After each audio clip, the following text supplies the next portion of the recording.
It's the Mixed Martial Arts Hour with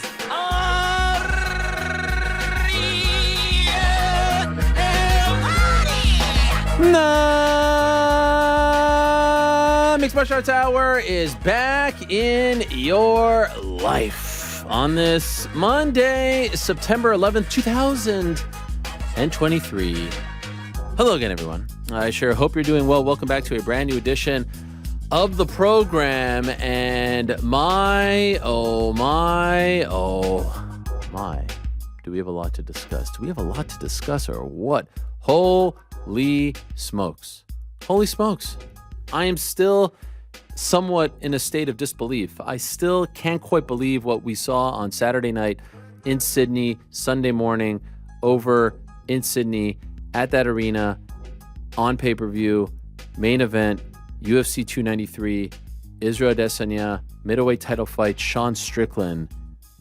We start today's show on Monday, September 11, 2023, with Sean freaking Strickland as the undisputed UFC middleweight champion. It still doesn't feel real. The fight was one for the history books, arguably one of the biggest and most shocking upsets in the history of the sport. Stunning is the word that keeps coming to mind. Just a stunning result and a reminder once and again as to why we love the sport so much. The unpredictability, the improbability of this sport and the results and the matchups. It's unlike anything.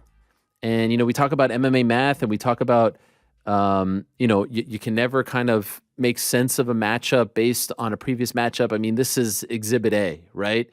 This is absolutely Exhibit A. And to everyone out there who is saying, oh, you know, you were picking against this guy, you thought that, no one thought this was happening, especially not like this. No one called this. I didn't see anyone call it of note. I'm sure there's someone out there who called it, but like this was an absolute stunner, a shocker, and we have so much to discuss about this new reality that we're living in which Sean Strickland is deservedly so the undisputed UFC middleweight champion. I can't wait to get into this. I can't wait to talk about all of this. A reminder why we love this sport so much. A reminder as to why this sport is so freaking special. We are going to get into all of that and more. And I'll be honest, a large portion of today's show will be dedicated to that fight and that win and the future of the middleweight division because there's just so many different angles to attack. Now, back into the show. Always, we talk to the guys. You'll hear from them in this first hour. Stay tuned for that. Prior to that, we're going to be joined by Casey O'Neill. Casey O'Neill, of course, trains at Extreme Couture with Sean Strickland, with Eric Nixick. So she is intimately, involved and has great knowledge of, the road to this point. But she's also Australian, and she also wanted to fight on this card, and unfortunately couldn't fight on this card. And we haven't talked to her since her last fight, which unfortunately for her was a loss. There's a lot to get to with Casey O'Neill. And oh, by the way, the train rolls along because on Saturday we have Noche UFC where Alexa Grasso, who pulled off another shocker earlier this year, we thought maybe that would be the upset of the year. Now it seems like it happened 5 years ago when she beat Valentina Shevchenko. They're running it back on Saturday at T-Mobile Arena on Mexican Independence Day weekend, which historically has been reserved for the likes of Canelo Alvarez. This time the UFC, much like Sean Strickland on Saturday, beat their opponent, in this case, Canelo, to the punch and got that date, got that venue, and now Canelo is fighting in a massive fight against Charlo on September the 30th. UFC has T-Mobile Arena on Saturday for a non-pay-per-view title fight. Tremendous. So she's going to have a lot to say. That's her division, 125. Prior to that, we'll be joined by Ian Garry. I'm sure he has some things to say about the middleweight division. We last saw him, of course, in action in Boston. Haven't talked to him since that fight was away. All that stuff and more. He wants Wonder Boy. We'll get his thoughts on the division, on Izzy, on Strickland, where he goes from here, all that. Stay tuned. Prior to that, we like to talk usually to Chael Sonnen on a post-pay-per-view Monday. It's a post-pay-per-view Monday. It's his division. And I'll be honest, watching UFC 293 on Saturday, I had deja vu of UFC 117 when Chael Strickland. When Chael Sonnen, what did I just do? I just combined the two. Chael Sonnen was en route to pulling off, at the time, one of the biggest upsets in the history of the sport against Anderson Silva, but then in the closing seconds, faltered via triangle choke. And I was wondering if the same would happen. It didn't, but there were a lot of similarities there. I can't wait to talk to him about what transpired on Saturday. And then prior to that, one of Sean Strickland's best friends and training partners and podcast co-hosts, the action man, Chris Curtis, will stop by to talk about the win for his friend, his emotions, his reaction, whether he saw this coming, all that and more. See a lot of people saying, where's this guy? Where's that guy? 293. Just want to let you know it is currently 3 a.m. in Sydney, A. B, it's a long flight home. All right, so no one is available who is in Sydney on Saturday. Some of them will be on Wednesday's show. I'll tell you more about Wednesday's show. Wednesday's show is going to be super interesting later in the program as well. But just trust, all right? Trust, you psychopaths. Now, as always, we are presented by our good friends over at DraftKings Sportsbook. They are the official sports betting partner of not only this program, but the UFC as well. Do me a favor. Download the DraftKings Sportsbook app today. If you're a first-time user, put in the code the MMA Hour and smash money line Buffalo Bills walking into the Meadowlands in Jersey this evening. And we will remind everyone who the beasts of the East are. So do yourself a favor and get in on that now before it is too late. Congratulations, by the way, to my Team Canada on the big win on Sunday morning. Unfortunately, I was sleeping because I went to bed like an hour prior, but that was very exciting. And I would be remiss if I don't start today's show acknowledging that today is September 11th and some unbelievable, I mean, I can't even believe it's been 22 years, but yes, 22 years ago, one of the darkest days, if not the darkest day in the history of this country transpired, not too far from where we are right now. We are, we're in the Wall Street region, the financial district of Lower Manhattan, and we will never forget, and we can never forget. And on this September 11th, 2023, to anyone out there who was affected, who had family members, loved ones, friends pass away on that day or were affected by that day, not only here in New York, but in Pennsylvania and DC as well. Our hearts go out to you, and we remember you, and we will never forget. And we try not to, as time goes on, let this day just pass without any kind of acknowledgement. There's all kinds of signs all over the city today. Sitting here in this amazing city, one-of-a-kind city, we must acknowledge this off the top. I also do want to acknowledge the 1-year anniversary of the passing of Elias Theodorou. I can't believe it has been a year. Time has flown. And our friend Aaron Bronstetter of TSN, who worked with him up in Canada, put together a great audio documentary about his passing.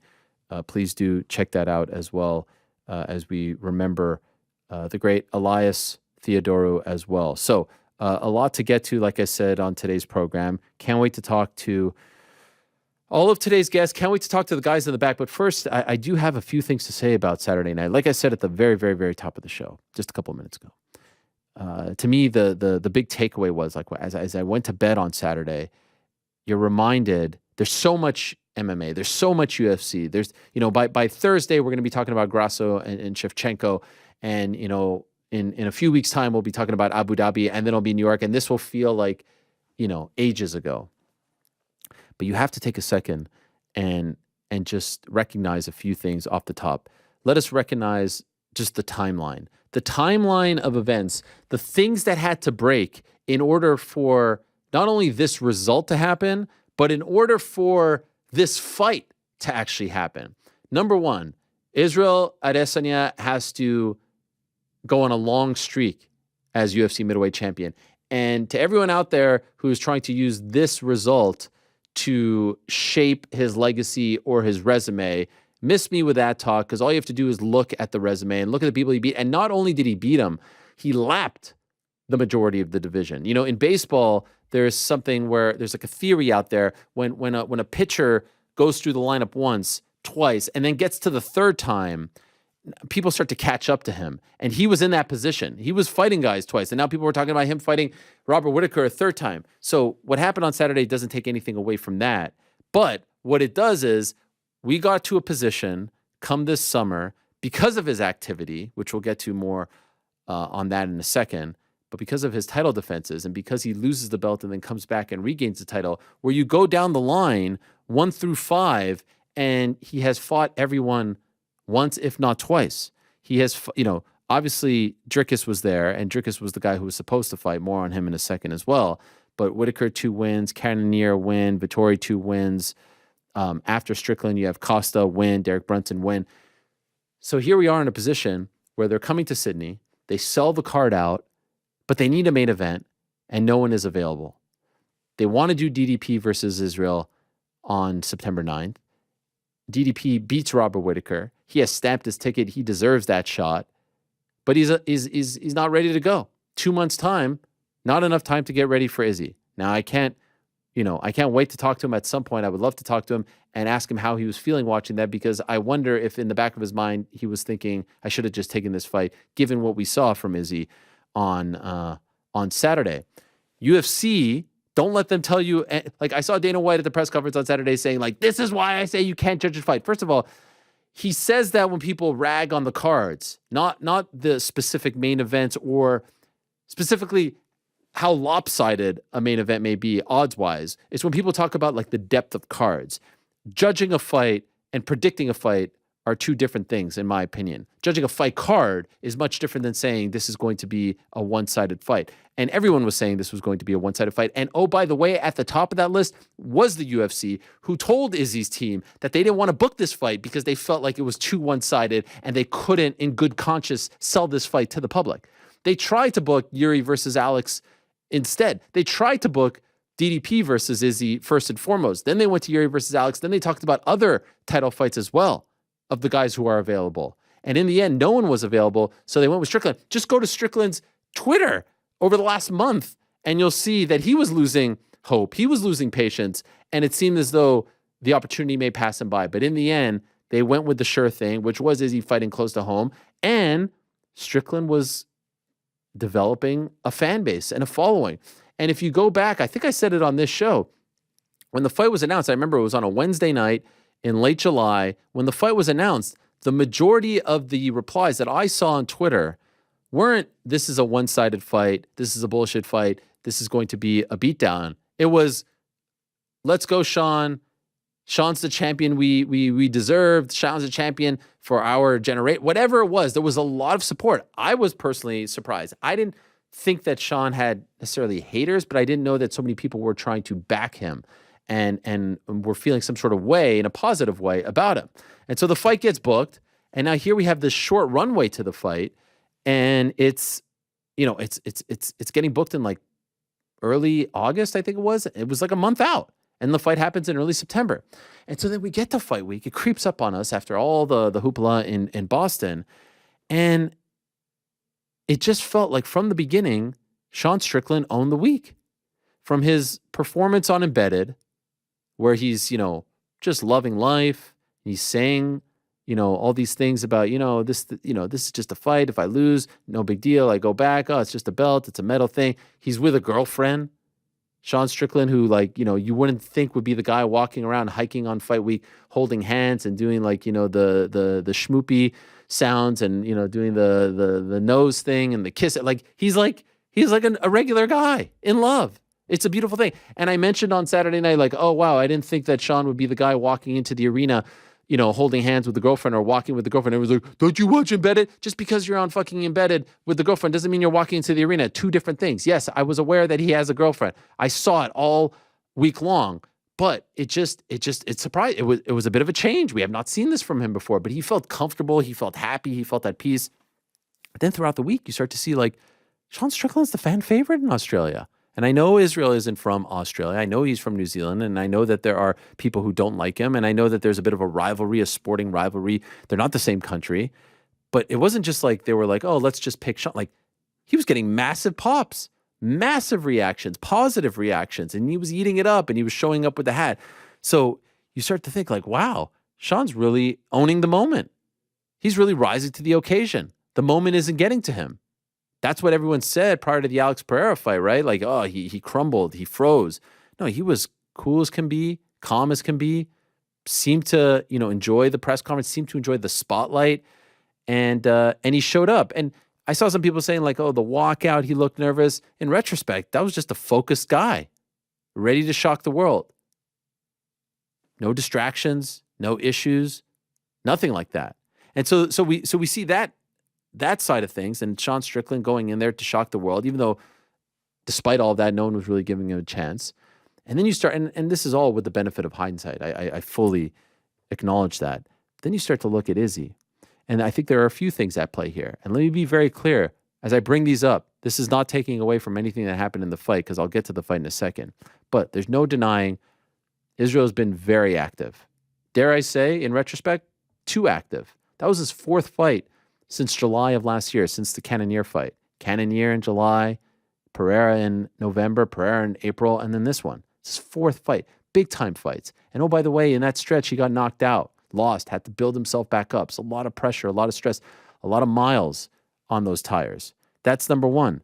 Number two, is it possible that he took Sean Strickland too lightly? It's possible. He asked for this fight. It was supposed to be DDP. DDP couldn't take the fight. He wanted Sean Strickland, and everyone around him was saying, you know, the fans, the media, we were all saying that this was going to be one of his easier title defenses. We were talking about the Khamzat fight. We were talking about, oh, this is the bridge to get to UFC 300, where Khamzat's going to fight Izzy for the belt.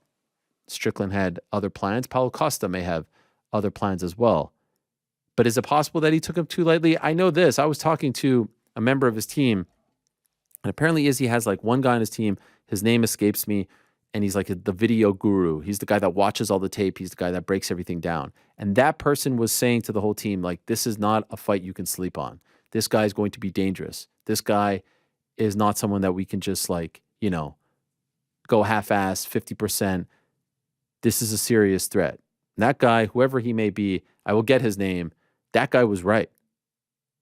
I wonder if he was a little too distracted all weekend. There was a lot going on. I see him on Twitter. He's responding to everyone. That's par for the course when it comes to Israel. But you do wonder just what was going on, right?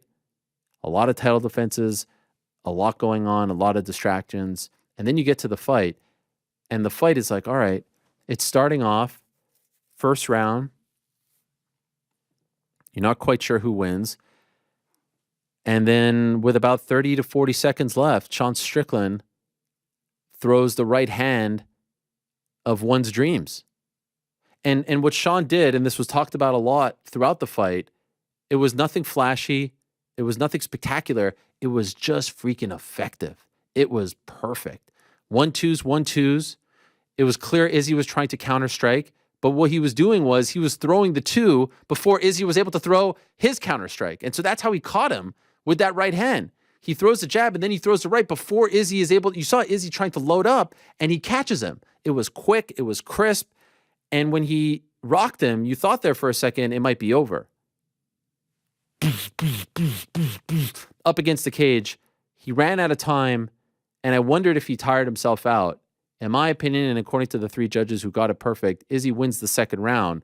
But that might have been as much about Sean just trying to, like, you know, fill up the gas tank again, because you saw 3, 4, and 5 were completely different rounds in the second, as opposed to Izzy doing something spectacularly different in that second round. This was a one-sided victory for Sean Strickland. And that's why I do believe this is one of, if not the biggest upsets in the history of the UFC. If Sean Strickland would have knocked out Israel in the first round, I would have felt less strongly about that, because you can always chalk a knockout victory, like Matt Serra versus GSP, which up until Saturday night I thought was number one, as like, holy shit, he caught him, the guy never recovered, and that's that. If they fight again, as those two did, the world, the universe will rectify itself. This was a systematic drubbing, 5 rounds. It was never close.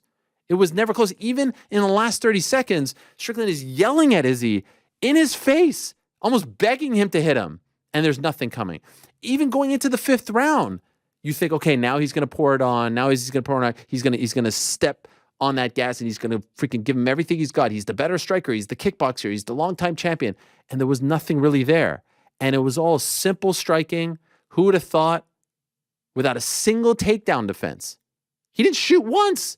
Strickland did not shoot once. He beat Israel Adesanya, had his own game, with striking and defense. A lot was said of the Philly shell stance that he had, which is essentially like he's walking him down. He's walking Izzy down the entire fight. The entire fight. It's just Sean hunting down Izzy. The entire fight. Izzy's back is towards the cage, and he's walking him down like this. Left hand just, you know, on his stomach. Right hand cocked here, and then he's throwing jabs, and then he's throwing rights, and that's it. Shoulder in front. And he's defending himself perfectly. He's beating Izzy to the punch. He was like freaking Bernard Hopkins out there. Sean Strickland, who, let's be honest, is a solid middleweight, 5th rank, 6th rank, but no one saw this coming. Dana White even said it himself. He didn't say, I don't even think Sean Strickland saw this coming. He alluded to that as well. Stunning. An absolute shocker because it wasn't just a flash knockout, because he didn't just drop him with that big right. He kept coming. He didn't stray away. Now, I say he stuck to the game plan. It did seem like Eric Nicksick, who was one of the stars of the evening as well. Eric Nicksick deserves all the flowers in the world. And then if he leads Francis Ngannou to victory next month in Riyadh, I mean, put him down as coach of the decade, let alone coach of the year. Both he and Sean are the front runners for coach and fighter of the year, and maybe even more, upset of the year, most improved, all that stuff. But what a performance out of Nicksick, right? I mean, you have to know how to speak to your fighter, speak his language, get him going, get him riled up. You don't talk to Francis the way in which you talk to Sean, but you saw that. Those snippets were gold. The one thing he did say that Sean didn't really do was like, let's get some takedowns in there. He didn't need them. He didn't need the takedowns. It was unbelievable to watch because I don't think truly anyone saw this coming. They thought, all right, maybe he could pull this off. He could knock him out. He could do something spectacular if the stars align. But to win, the vast majority, 4 out of 5 rounds, and the second round, it wasn't like that was super one-sided against them. It was shocking. And then to see him own everything and to see the reaction, like when they announced him as the winner, the place exploded. And then even when he shows up to the press conference, he's joking, he's making light of the situation. And what I thought was so fascinating was he was telling Izzy what to do from like a marketing standpoint. I don't know if you guys saw, but he's like, all he had to do was embrace the Australians. All he had to do was say X, Y, and Z. And you're like, wow, Sean Strickland isn't as, he's not as dense as he sometimes makes it out to be. Now, of course, is he rough around the edges? Does he say things that go too far? Absolutely. Can he be offensive? But I'll tell you guys this. Sean Strickland speaks to the UFC fan of today.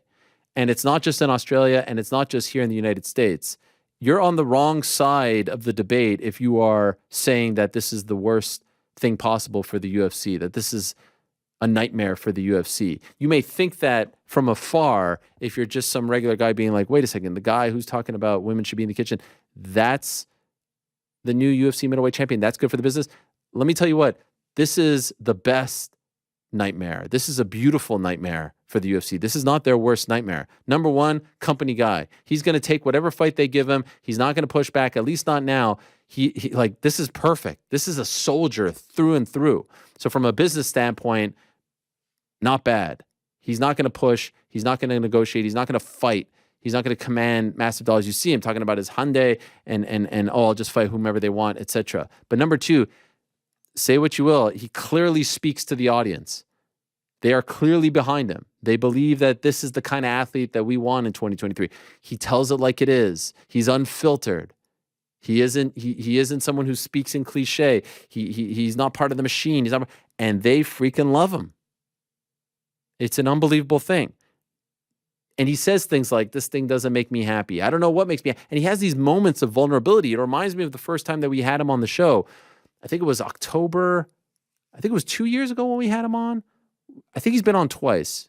Could be 3 times. The first time, I enjoyed that conversation thoroughly. That's when we talked about his upbringing, the trials and tribulations, the stuff that you would say like, wow, this is a little intense, but I appreciated him opening up. The second time it got a little crazy and a little uncomfortable and offensive and all that stuff. And I was like, I don't really enjoy this as much. If we could go back to the first guy, and even the guy that we saw at the press conference where he's talking about, I'm just happy that the universe has a place for people like me. I'm telling you, there's a lot of people out there that relate to this. The misfits out there, people are like, this guy speaks to me. This guy's one of us. If he could do it, I could do it. And for whatever reason, at least online, it seems like Izzy wasn't connecting with the people like that. And so then you see this, this reaction, not only in the arena, but online. And it's an unbelievable reality that we're now living in. But this is the sport. Something for everyone, highs and lows, good guys and bad guys. And I'm just blown away by not only the performance, but the amount of things that had to happen for this to become a reality. And so now you talk about what's next. I mean, what's next is just as fascinating. Immediate rematch, time off, Drickus out there, Robert out there, Jared out there, Khamzat out there, Paulo out there. I mean, and there's probably 2 or 3 more guys that I'm forgetting about. It is wide open. I can't wait to see how this whole middleweight picture, the next 6 to 12 months at 185 are going to be fascinating. Absolutely fascinating to watch. Let's get the temperature of the guys in the back. GC was on the watch party. New York Rick as well. New York Rick. Sean Strickland is the UFC middleweight champion. You've had almost 2 days to digest this. Not only digest that reality, but again, it was a one-sided beatdown. Yeah, it was never close. It was never close. Your feelings on this Monday afternoon? I still can't believe it.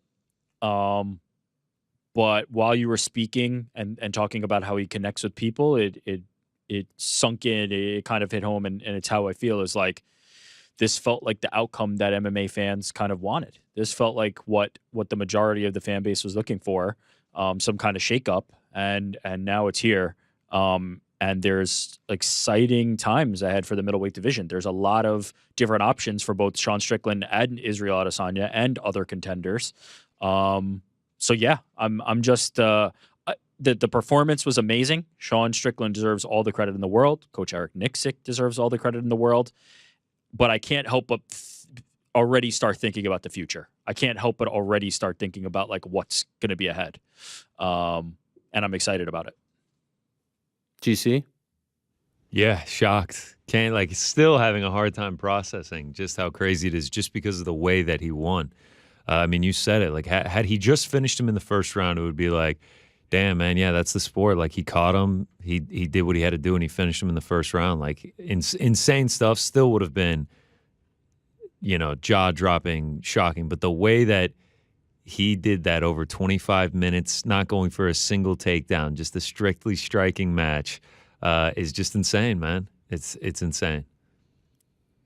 It's one of the most, like I said, it's one of the most shocking, one of the most stunning results in UFC history. And the more I think about it, I never thought that we'd be able to trump, in my opinion, Matt Serra GSP. But I really do feel like this is bigger because of 2 reasons. Number one, GSP was a new champion at the time. He didn't have the longevity. He didn't have the title defenses. He didn't have the clout in the sport just yet.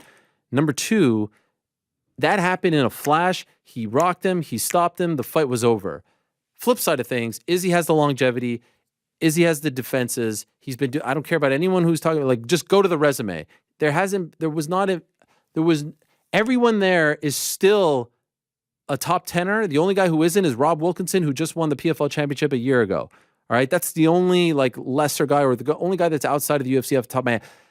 And then not only that, it wasn't a flash knockdown. It wasn't a knockout. It wasn't a first round finish. It was a 5-round beatdown. And he was a 7-1 underdog. And I thought it should have been bigger. 6-1. I thought it should have been bigger. And he goes in there and he didn't out wrestle him like Chael out wrestled Anderson at UFC 117. He beat him at his own game. I think this might be bigger. I think this might be bigger. At the end, in the 5th round, when some people, could have had it 2-2, I had it 3-1 going into the 5th round. While there was still a fight alive, him to come out and just continue to just dominate in that 5th round. And then at the end, when he's screaming at Adesanya, he's just like, you want your chance, you got it right now. Go for it. And Adesanya just kept moving and just kind of laughed and just let it go to the horn. I was like, wow. He really just dismantled this dude.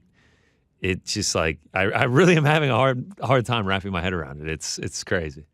I disagree from the perspective that who Matt Serra and GSP were at the time and who Matt Serra and GSP ultimately ended up to become. I cannot put it ahead.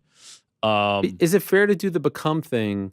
Because you have to, we don't know how the story plays out for Izzy and Sean. Sean can lose his next But fight. I have the benefit of hindsight for that one. Mm-hmm. If this ages differently, sure, great. We can rehave this conversation. But for now, it is not for me.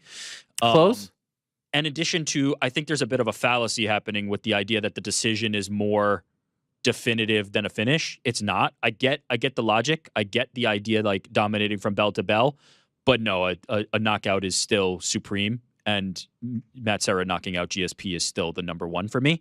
Now, I'll have a conversation about it topping Holm over Rousey. I'll definitely I'll definitely put it in that caliber. that and one- have that convo. I mean, that one over time, like it was, we were And all also- completely wrong on that one. And also Holly Holm heading in, I think was considered by many, even though the odds wouldn't reflect it, considered by many to be a very dangerous opponent for Ronda Rousey. So I will say it's in that combo. It's definitely up there. But it does not become number one for me. But the fact that it's even discussed in this conversation tells what happened on Saturday night. That is unassailably one of the craziest knockouts, one of the greatest upsets in sports history, let alone just MMA, let alone just UFC specifically. So You also, I was just going to say, you also talked about the activity of Adesanya lately. I mean, Strickland actually has won more fights since July of last year, and 2 of those he lost. Like, the fact that just less than 9 months ago, he was losing a split decision to Jared Cannonier in the Apex, and now he's strung off 3 wins in 2023, and he's the middleweight champion of the world, is mind-blowing. Mind-boggling. Can't even...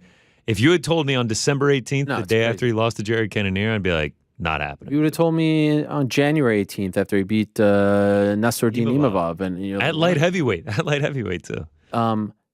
It's a good point, but also I don't think you can compare like the level of preparation and stress that goes into fighting the Pereiras and the Cannoniers on internet. Like he's just fighting massive fights during that stretch. I get what you're saying. The wear and tear is all the same. Yeah. But Izzy's schedule as a champion, I mean, he's been the most active champion over the last couple of years. I personally think he needs time off, and I want to ask you guys about the future in a moment. But I brought up 4 things that I think came into play here, and I know if people listen to this, they're saying, like, I'm not taking any. There is nothing that can be said or done to take anything away from Strickland and his performance and his team's performance in terms of getting him prepared. But I do think 4 things were at play. Whether or not you want to use those to break down the fight or make sense of the fight is to your discretion. I want to ask you guys if you agree with any of these things. Number 1, the activity. Did that come into play on Saturday? Number 2, did he take him lightly? Did that come into play on Saturday? Number 3, distractions. Did he seem distracted last week? Did that come into play? And number 4, I wonder if he ever recovered from the first round. I feel like the first round changed everything, and he didn't quite recover. Are any of those? And again, if you want to use those as reasons for the loss, I think even if he didn't recover, Sean was the better fighter on the night, 1,000%. But in talking about this fight and this result, can we point to any of those 4 things? Or was it just Sean was the better fighter and then that was it? I'm going to zag a little bit. I would not factor in any of those, and here's why. Because of who Israel Adesanya is and because of who Israel Adesanya has shown to be, I don't think those are viable explanations or excuses for him. And let me explain further. So you could make those kind of... He's talked about times where he's gone into the cage at less than 100% but still performed. He's talked about the mental hurdles he has to overcome to fight somebody like Alex Pereira, who has 2 wins in kickboxing and a win over him in MMA, to come back. And people might say, hey, he came back too soon for that rematch, and he was able to get it done in the most impressive fashion you possibly can. He is the type of fighter who remains active, and I think it's one of his weapons. I think it's one of his skills. He remains sharp.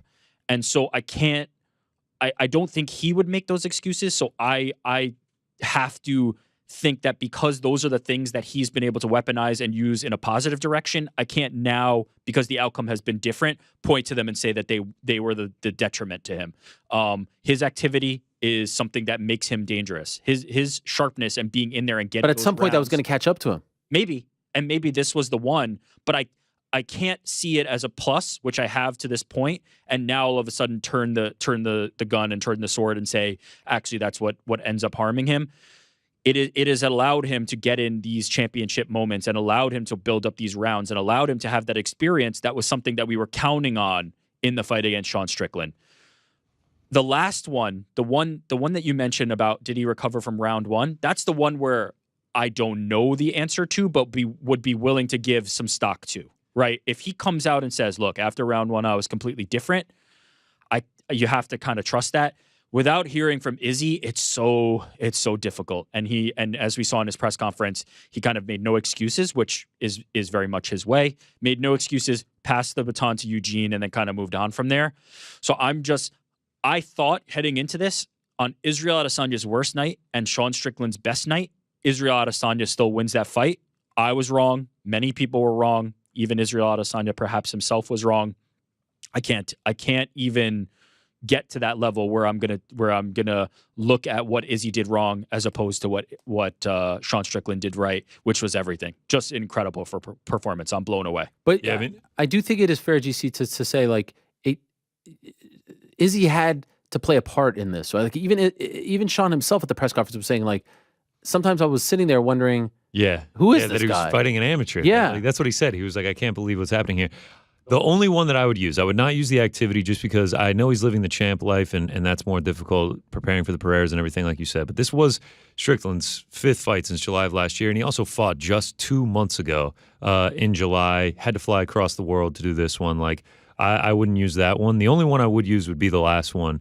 Did he ever recover? I don't know if he fully recovered or not, but I think that changed the way Adesanya viewed the fight. He may have not respected Sean's power, but to get dropped like that and then have 27 head strikes as the round's ending, I think it changed the way Adesanya was viewing the fight. Because I mean, that was like, it really was like an Adesanya we've like never seen before. Like he was having next to no success, especially when it came to the championship rounds. So Yeah, he was attacking the leg. The leg kicks were getting checked. Like there was nothing going on. Sean had a counter for everything he did. This is the part where I will be critical, and I think it happened within the fight. We've seen Israel Adesanya circling. We've seen Israel Adesanya on the back foot, and he's been good in that capacity. Sean Strickland was the aggressor, and Israel Adesanya was circling, looking for his opportunities, and we've seen him be successful at that style. He did it in the first fight with Alex Pereira for 4 rounds until ultimately it kind of came apart. There were points in that fight, in a first fight against Alex Pereira. There were points in the second fight against Alex Pereira where he was backed up to the cage and he decided that he was going to exchange in that firefight. He was going to plant his feet, and he was going to let the outcome be what the outcome was. He was going to get into a firefight with Alex Pereira, who was some of the best power we've ever seen in MMA in that middleweight division, and throw back. And he never quite did that in this fight. There wasn't a moment where he planted his feet and thought that he was going to get the better of a fiery fight with Sean Strickland, which I was stunned by. I was absolutely stunned, especially in round 5 when all the chips were on the table. Israel Adesanya in the 5th round was still circling. Like Sean Strickland had him on the back foot, and Israel Adesanya was still circling, perhaps looking for an opportunity in a different capacity. But there wasn't a moment where he sat down, bit on the mouthpiece, and thought that he had more skills than Sean Strickland in a technical firefight. And I was surprised to see it because we know that Israel Adesanya could win that against some of the guys who throw the heaviest leather that we've ever seen. I didn't know. I didn't know really what was going on in round 5. Now, you could say that could have happened earlier, but round 5 was the real definitive moment to me where I thought, wow, he just does not have answers. He does not have answers for what Sean Strickland is bringing to him. And all due respect and credit to Sean Strickland. What an absolute masterclass. And the amazing thing is, like, look at the guys that Izzy has beaten. You know, Alex recently, Robert twice, Vittori, Derek Brunson, Paulo Costa, Kelvin Gastelum, and like just based on his resume alone, what is Strickland in his last 7, 4-3? Like based on his resume alone, you say that Sean Strickland is the undisputed middleweight champion of the world. That's the craziest part about it. Like Sean Strickland versus Whitaker. How does that fight go? Sean Strickland. I'm interested in it now. Yeah, I wouldn't have been, but you wouldn't have been Saturday. We saw Sean Strickland versus Jared Cannonier in December, and we know how that fight went. And so it's just an amazing reality that we're now living in. What about this reality? The fan reaction to him all week in Australia, the reaction to the and new, the reaction online. Like you look at the UFC's YouTube channel and the comments and stuff like that. He was the babyface in this fight in Australia and around the world. Surprised, New York Rick? I was surprised. I did not that I didn't think Sean Strickland was popular. Not that I didn't believe that he had a vocal fan base. I just couldn't believe that a champion as accomplished as Israel Adesanya was now like the B-side to this title fight. And we have talked, many times on this show about like star power and who's a draw and who's this and who's that. Sean Strickland was carrying that card.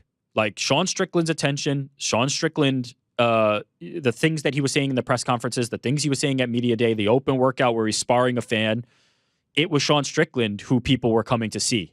And I can't say that I expected that, to be so vocal and to be so obvious that this was a Sean Strickland fight more so than an Israel Adesanya fight. But yeah, just a perfect storm. I think Israel Adesanya and Sean Strickland are perfect foils for each other. And we saw what happened in terms of how they engaged in the press conference and trash talk. And then we saw what happened in the fight. It was a perfect storm and couldn't have gone better for Sean Strickland. Just A+ aces across the board. GC, you have your finger on the pulse. You're younger than us. You're a little less jaded than us. Are you surprised by this reaction? Yeah, I would actually say no. Like, I mean, he has a pretty big backing. Like, if you're going on the online space, and then yeah, I guess like Izzy isn't a hero in Australia. I mean, if you go back to the Whitaker fight, and it just felt like Strickland was there to embrace the Australians and kind of sell his side of the fight. Have to give him a tip of the hat for the Crocodile Dundee hat all week. I mean, getting a little local merch, that's class right there. So yeah, I really wouldn't say that I'm that surprised. I would say I am surprised that like the excitement for Sean Strickland, because like we talked about it, like it almost felt like at the beginning of the year, I remember people being like, oh great, another when he filled in on short notice against Imavov, they were like, oh great, another Apex main event with Sean Strickland, like it's just going to be a 25-minute jab fest and everything. And now here he is, like almost like a hero in the MMA world right now. Crazy. Because I think he taps into something, and I think he speaks a certain language. He says whatever he wants, man. Yeah, but like he's speaking a certain language. Like I joked last week that he's a walking For You column on Twitter. Like he's just like this mess of all the, and I don't say that in a disparaging way, but you go on the For You timeline on Twitter, and it's like street fight, politics, crazy cat video. Like he's just like all over the place. Like you watch the press conference, he's talking about shooting a dog, and he's talking about American. He's wearing a shirt that says my pronouns are Sean Strickland. Like he's tapping into everything that maybe young people are feeling in this country and around the world about the state of things, about the state of society, about the state of politics. He's tapping into it perfectly. And some might say he goes over the line at times. Some might say he doesn't go over the line enough, that he doesn't say enough things. And so there are enough people out there who are like, fuck yeah, Sean Strickland, who shows up on this show with a AK-47 or whatever that was, and talks about like gender and the roles of women and politics and race and all this stuff. And he's like, and I think that's the biggest thing is a lot of people just say, fuck yeah, Sean Strickland. Yeah. Like I feel like that's just like an all-encompassing view. Like it's a wild thing. It actually kind of feels like both these fighters are like sort of like you love them or you hate them type thing. Like I feel like there's not really many lukewarm takes on either of these guys in the main event. That's a great call. That's a great call. Very polarizing. I think there's something obvious that we're kind of not acknowledging enough, in my opinion, which is him being a huge underdog, right? Most of these other fights against other competitors, we expect them to be closer. Now, do we expect Israel Adesanya to win most of them? Yes. But him being a huge underdog, to steal from the Ringer's Bill Simmons, there's a nobody believes in us at play here, right? Sean Strickland and his fans were counted out by everybody except for them. Like, conventional wisdom said Sean Strickland does not win this fight. The betting lines say Sean Strickland does not win this fight. The experts, Sean Strickland does not win this fight. They had something to rally behind. They had something to believe in, which was Sean Strickland is going to win this fight. And nobody believed it. Nobody believed it but them. You can see it in Chris Curtis's tweet after the fight, right? Like he told everybody to shove it because nobody believed. And that is powerful. That is powerful in rallying people behind. So that's a great point by you. Yeah, it's like the massive underdog mentality and going against the guy like Adesanya, who, as popular as he is, he does have a strong contingent of haters. There are a lot of people out there that do not like Israel Adesanya. So when you combine that massive, massive underdog story, not just for this fight, but all of Sean Strickland's life, with him going against a guy like Adesanya, I mean, it's just like a perfect storm for a big backing and people being super stoked that he won. He's the poster boy for people who may feel like they are being crapped on, who aren't getting opportunities. Like I said, misfits. Like when he talks about these things, when he talks about these things at the press conference, like I'm just happy that there is a place for people like me in this world. And if it wasn't for this sport, I would have done some random act of violence. People can connect to that, and so it's a fascinating thing to watch. And what will also be fascinating is where do we go from here at 185? Dana White at the press conference was asked about an immediate rematch, and he said yes.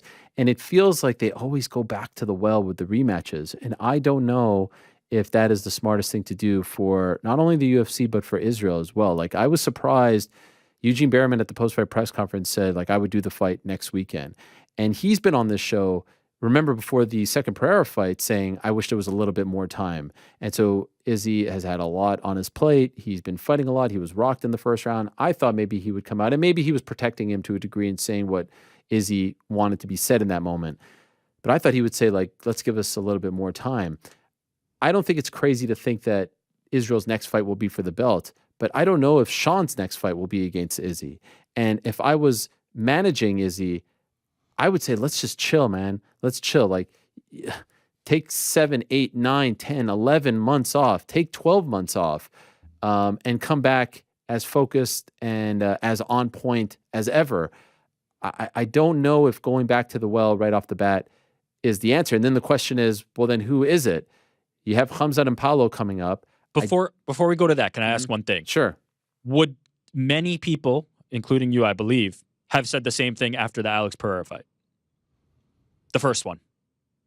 Going back to the well right away, or that soon? That soon. I mean, same opponent, run it right back. I had reservations. I'm the one that And always he showed. talks. I'm the one who always talks about when you do the immediate rematch and the guy who lost, like, it's very rare that the person who lost comes back and win. In recent memory, it's him and Amanda Nunes, but historically, that person loses. It goes very well, very poorly, yes, usually.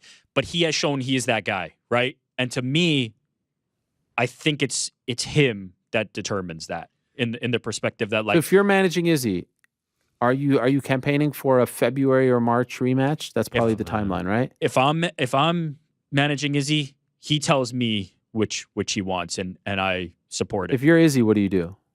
Man, I would rather see how it plays out. I would rather see what shakes out. What happens with Costa and Khamzat? What happens with DDP? Are they in a rush to get Sean Strickland booked right away? I would let it simmer a little bit to kind of see the landscape. But if ultimately it does shake out where it's Sean Strickland sometime early next year, only Israel Adesanya knows. But I would have full faith he seems to be the guy that has the faith in himself that he can hop right back in there. The biggest difference right here, though, is the fight against Pereira. You know, he was up going into the 5th round, and then he ends up getting knocked out, and it's just like this was his first loss at middleweight too in the UFC, if I'm not mistaken. So it's just like the rematch, the Pereira fight is his first loss. That's what I'm saying. His first loss at middleweight in the UFC was the Pereira fight. He got knocked out in the 5th round after leading on the scorecards going into that one. It felt more warranted to have the immediate rematch. In this case, like, I mean, now he's 1-2 in his last 3 fights, and he's coming off like a 5-round drubbing, essentially. I don't know. To me, I feel like you go with someone else right off the bat. Here's the other thing. Maybe you don't get another crack at Sean Strickland if you wait, right? I know, but maybe you don't. Personally, I would like for him to take some time off. My thing is, like, if I'm DDP's getting screwed, like, I think you beat Robert Whittaker. He lost in this scenario. DDP, unfortunately. I think you beat Robert Whittaker. That's a title fight. Like, agreed. That's the result. 1,000%. Agreed. And 1,000%. if they didn't have a show scheduled on September 9th in Sydney, if it was November 9th, he was getting the title fight. Yes. Unfortunately, he gets banged up. Now, should he suffer as a result of Sean winning? I mean, sometimes them's the breaks where they run it back and now you have to wait. But if it comes down to this scenario, Izzy takes time off, Khamzat Paulo winner, DDP. Shouldn't DDP get the nod over the Khamzat Paulo winner? The word "should" always pops up in MMA.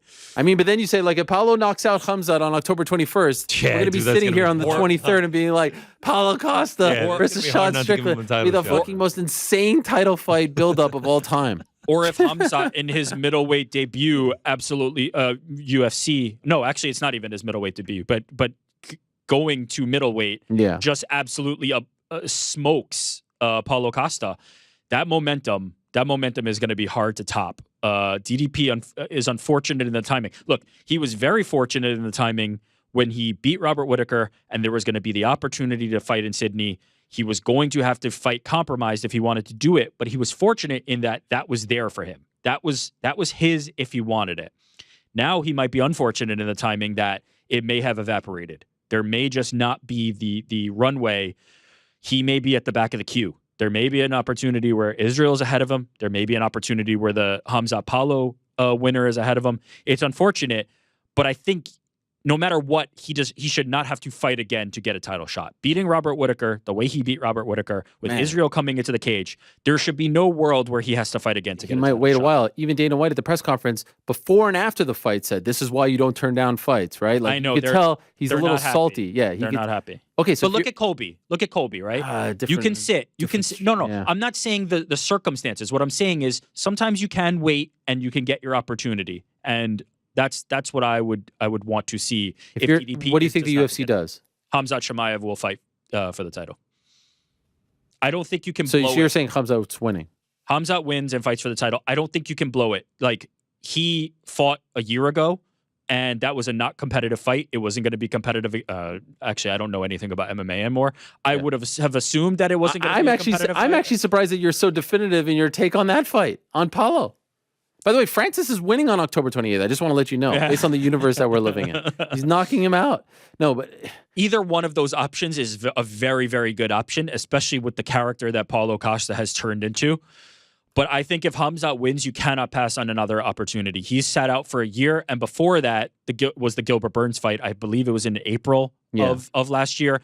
He's been very inactive. You take advantage of that as quickly as you possibly can. That's what I would look to do if I were the UFC. And the same if Paulo wins. If Paulo wins, you have to kind of ride the train there. But I think there's a conversation between DDP and then when does Izzy factor in? Man, I don't know. And you like talk about screwing up some plans. He was talking last week at some of those press conferences about like how bad he wants to fight at UFC 300. Sean Strickland, Izzy rematch, UFC 300. That's gonna be like April, late March of next year. By the way, could you imagine a world where Sean Strickland is headlining UFC 300 as champion? If we've that's crazy to think about. If we've learned anything from this event, he would be the A side of that. If we've learned anything from this event, he would be the one that people are coming to see, which is absolutely crazy, absolutely mind-blowing. Oh, I know, but could you imagine saying this 2 months ago? It'd be yeah, but it would be a massive, massive, massive fight. What was it? Brennan Fitzgerald said first title defense in Washington, D.C., the nation's capital. Yeah, sure. What? Yeah. I mean, really, it's insane to think about. It's also insane to think about, like, imagine if Izzy doesn't get a title shot off this. Like, do you book him as the headliner of a pay-per-view still?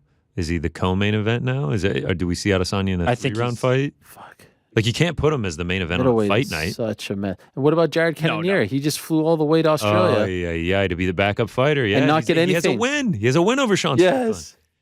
Strickland. 85, he just got shaken up, man. It's crazy.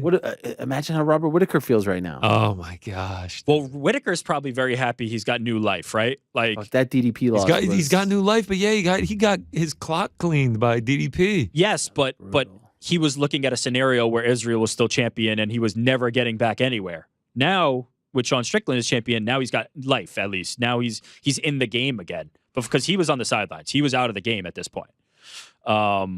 Izzy losing reopens many options for him, even though DDP won. I feel like for everyone at 85, it reopens. Yeah, a lot. Oh, my God. Unless they go right back to the well, and it's almost like sometimes they try to correct the universe.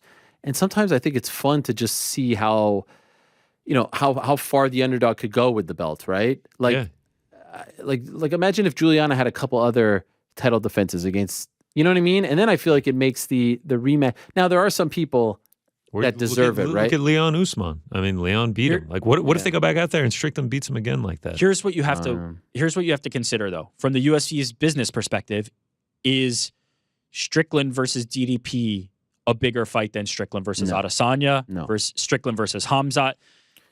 Strickland versus Hamzat is pretty damn big. People Strickland don't versus Hamzat is huge. people don't think about the business of this, and that is what the UFC's primary. We know this at this point. The UFC's primary objective is to sell pay-per-views. It is not to make. There is no more meritocracy. There is no more should. There is no more earned. It is about what can we sell, and I just don't think DDP is the highest selling one. Now, I think it can sell. I think it would be a very good pay-per-view. I think that's a very good fight, but it might not be their first option, right? That might be the one they go to next. That might be the one that they go to third. But I think it's a great fight. I think there's no bad options here. Whoever wins that Costa Hamzat fight is going to be calling for the belt. No doubt about it. Like they're not going to want to take another fight before getting the belt. I think there's some people that are licking their chops at the thought of fighting Sean Strickland for the title. Some people. Lots of people. All people. Alex Pereira might be going back to 185. No, they're friends now. They're friends now. Yeah, what a strange story arc that is as well. They might be holding two are they friends? Might be holding. Are they friends really? They trained together for a week in Connecticut. But didn't he tweet? He showed him some love afterwards. Sure. You don't think he takes that fight? But didn't he tweet he's not coming to 85 now because of that? He's getting the 205 belt. Yeah. Whew. Remember when we were talking about a scenario in which Alex Pereira could be double champ? Who would have thought it would be like this route, right? Where he goes up to 205, wins the belt, and then comes back to 185, as opposed to winning the 85 belt initially back in November and then going up to 205 after all the craziness there. It's just a crazy thing to process. It's a crazy thing to process. The parity in this sport is unmatched. We can do all the planning we want. What will ultimately happen is not dissimilar to how the end of this year has shaken out, not dissimilar to how this Sydney card has shaken out in the main event of it. Timing is everything. Whatever works for the timing is what the UFC is ultimately going to do. They're going to keep their schedule, and whoever's ready at that time, they're going to go to option 1. If they're not ready, they're going to go to option 2. And if they're not ready, they're going to go to option 3. And we're going to get a great fight no matter what, because there are no bad options at the top. By the way, you know why you're 1,000% right with that take? Because that's just what happened on Saturday. That's exactly what happened. The reason why this fight happened was because of timing, because there was a pay-per-view in Sydney that needed a main event. This is what will happen. It's crazy, though. It's crazy. Like, in what other world, in what other sports world does it go down this way, right? None. Sean Strickland's life has changed because Izzy had fought the top 5 guys, the next guy was injured, and they needed a main event in 2 months. And Izzy went to bat for him to get it. Yeah. And he took advantage of an opportunity. Crazy. And now he's forever. Yeah, forever. UFC You can never take that belt away from him. Forever. He'll take the belt, but he'll still be former UFC champion Sean Strickland. That is crazy. Forever. Yeah. Forever. Think about Michael Bisping. Think about Michael Bisping and how his career changed. Crazy. Right. He entered a different stratosphere. Sean Strickland is now there. Sean Strickland is in that combo, which is when Sean amazing. Strickland goes and does his podcast with our next guest, the Man Dance, on the table will be the belt, and it's just like, yep, here he is, Sean Strickland, UFC champion forever. Well, let us talk to that next guest. I can't imagine how he was feeling. He's been a very vocal supporter and a very loyal friend and training partner of one Sean Strickland for many, many years. A lot of people thought, like, how are these guys friends? But they are clearly good friends, and now they are podcast co-hosts, as GC just said. He was emotional, dare I say, and obviously elated on Saturday. He is the action man, Chris Curtis, kind enough to join us to talk about what transpired on Saturday. We're sitting here, Chris, saying, like, I can't believe it. How do you put this into words? How do you put this into words? Have you even digested this yet? Like, is this real to you? It was weird because I was like, for 2 days, I've been starting waking up like, man, we're in a world where Sean's champion. And then I woke up today and it hit me. I was like, I'm never going to hear the end of this. Like, it hit me today. Like, I am never going to hear the end of this. Like, anytime we have an argument, he's just sit the belt down. Like, well, Kurt, let me tell you something. I'm like, I'm never going to hear the freaking end of this. But you know what? He earned it. He freaking earned that right. And it's just it's crazy, man. It's really cool to see. Like, I think he should be landing here sometime this evening. So I'm looking forward to that. But like, what a crazy. You know what?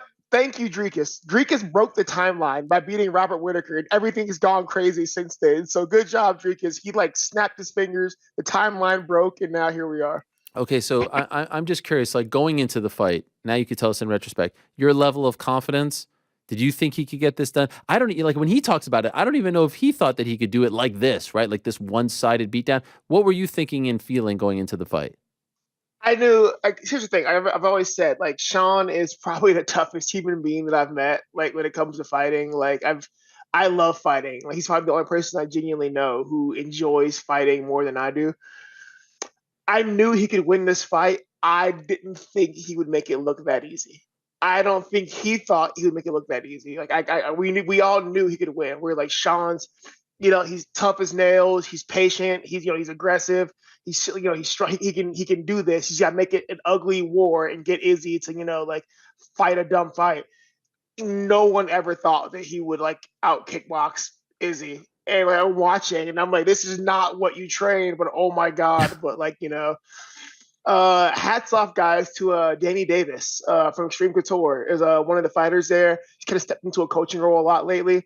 Big, tall, lanky guy. He put a lot of time and effort into getting Sean to like check low kicks finally, and hand fight a little bit more. And man, that paid off. So like, shout out to Danny. Like a big part of that, like smarter Sean Strickland was Danny Davis putting the time and effort in. So like that paid off so well. That is great insight. I appreciate that. You said that when you were watching, you're like, man, this isn't what you trained for, but you're pulling it off. What were they training for?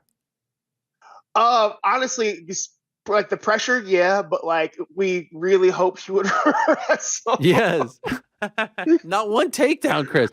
Not one. Really? I mean, look at Sean, like watching Sean spar, like whatever. He was just like, he would shoot, but he was still just kickboxing people, fighting like Sean.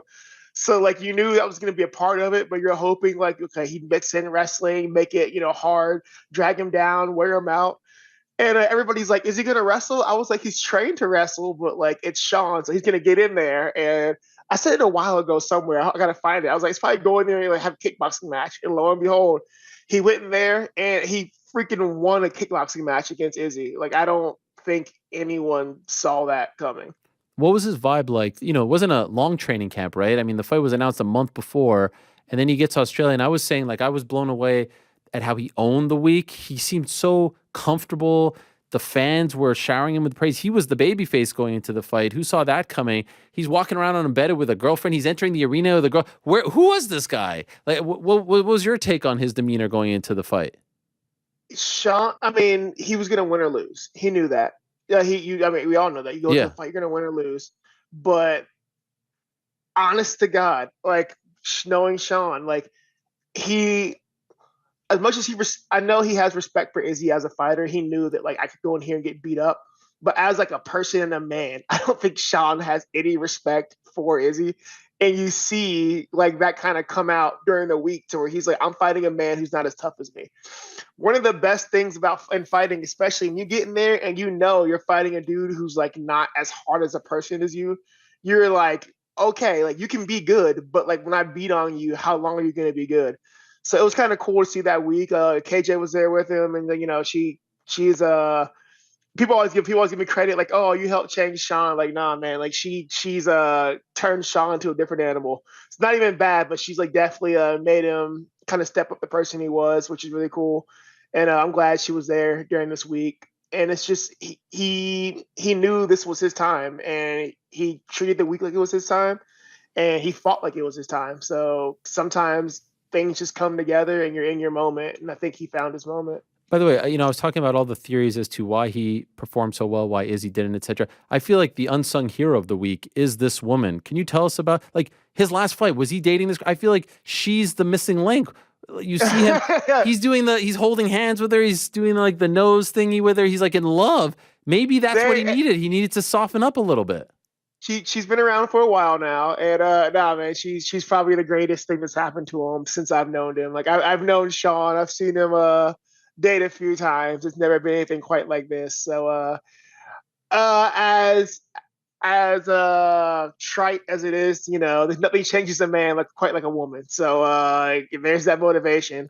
So you got the woman you love on your arm, and you got the UFC belt on the other. Like he's winning life right now. Were you surprised at how much the Australian fans loved him?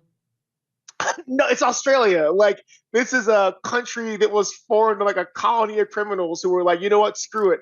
We're going to go build our own thing. We're going to everybody threw us out. We're going to say, screw you guys. We're going to go build our own shit. There's no surprise in my mind that they loved him so much. I'm like, this is the super Australian story. Like, people kind of counted you out and you said, screw it. And you went and did something great. So I was like, not people like, oh, I can't believe Australia loves him. I'm like, bro, like, he's probably the most Australian dude there. Like, you guys don't think I'm anything, but watch what I do. So I have no surprise at all. I saw you were doing the stream with Jens Pulver and the crew over there on UFC Fight Pass, and your reaction that first round when he dropped Izzy was amazing. Somebody sent me that today. I was like, oh, shit. Can you describe what was going on in your mind when you saw that unfold? Here's the thing, man. Like, people don't realize, like, Sean actually hits hard. It's not like he's going to knock you out one punch hard, but, like, it's enough thudding to where it stuns you. So when Izzy went down, I'm like, okay, he's down. He's landing shots. And I'm like, part of me is like, oh my God, if you finish Izzy in one round, like the world's gonna implode. And like, you're excited and it's crazy, but then I'm like, you got to remember the Pereira fight, and I'm like, kind of like, bro, like don't take a bad risk here.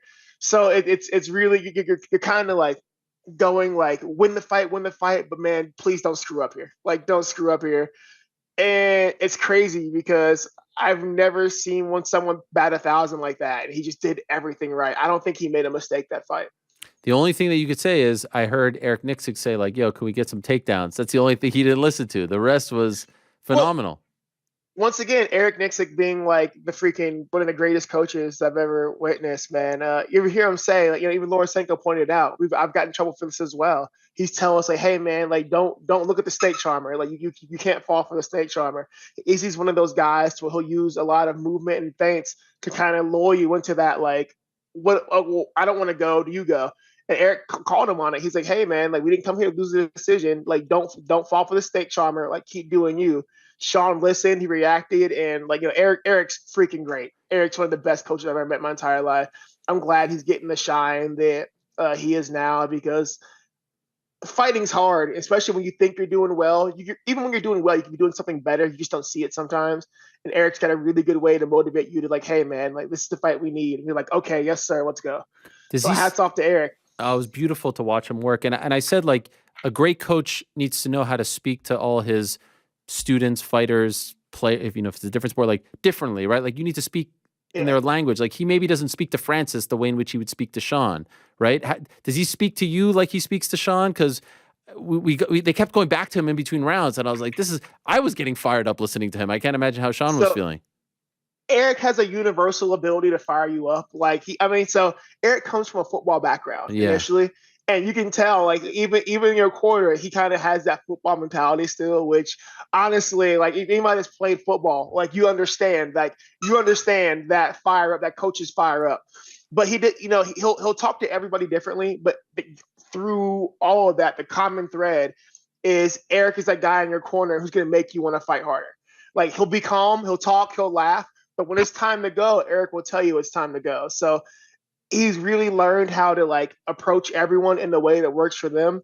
But at the same time, like, Eric's always 100% energy. He's having fun in the corner. As much fun as you're having fighting, he's having that much fun in the corner watching it. Like, don't let Eric fool you guys. Eric enjoys fighting. He likes the violence. And when he's in the corner, he's probably having the time of his life more than most people there.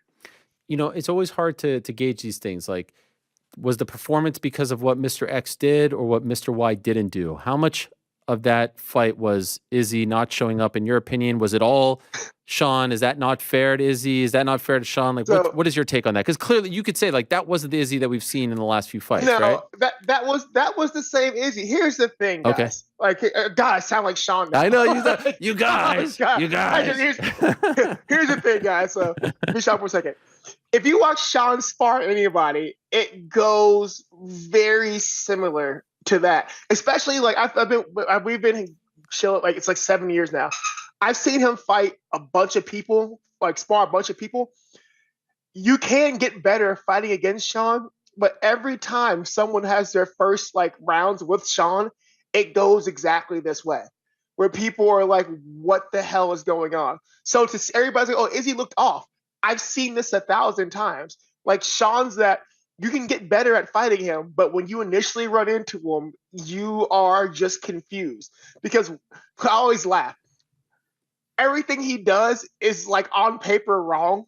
Like you're just like, it's not the way you're supposed to move. But like he moves weird, he throws weird, he goes from like he kung fu blocks, he shuts it. Like he's really good at shutting down the things you're supposed to be good at. Like you hear at one point Izzy say, "I can't find my jab." It's hard to find your jab against Sean because he creates so much random traffic with his jab. Or when you start jabbing, he's parrying weird, he's kung fu blocking. In most combat sports, especially like kickboxing, boxing, everything's predated off of what? Your jab, right? Everything sets up with your jab. So when he just takes that away from you, like, no, it's not there. You can't out jab Sean. Like he's gonna win that battle. He's either gonna counter you or just make your jab pointless. And look at Izzy. Izzy's throwing jabs. He's getting his arm blocked up high. A few times he throw and Sean just bats his arm up and away. It makes you second guess because like most people aren't great at once, say I go 1-1-2. Once I go 1-1-2, I've touched with the jab, I know I can touch my cross, right? If I go jab and you just parry my jab away, a lot of people stop the combo. I just had this talk with people a few days ago. People aren't great at continuing combos once they've been interrupted. And Sean interrupts everything. So I've seen people have this same, like, what the hell's going on every time they spar Sean at first. I've seen it happen for years. So all the bullshit about Izzy look different, like, no. You look confused, like I look confused, and like everyone else looks confused when they spar Sean because you're like, what are you doing? So like, no, there's always going to be whatever, but like, no, that's bullshit. I've seen this happen for 7 years, and like, no, this is what he does. Okay. So like, people want to take his flowers from him. Like, no, man, give the man his flowers. He went out there and he fought like him.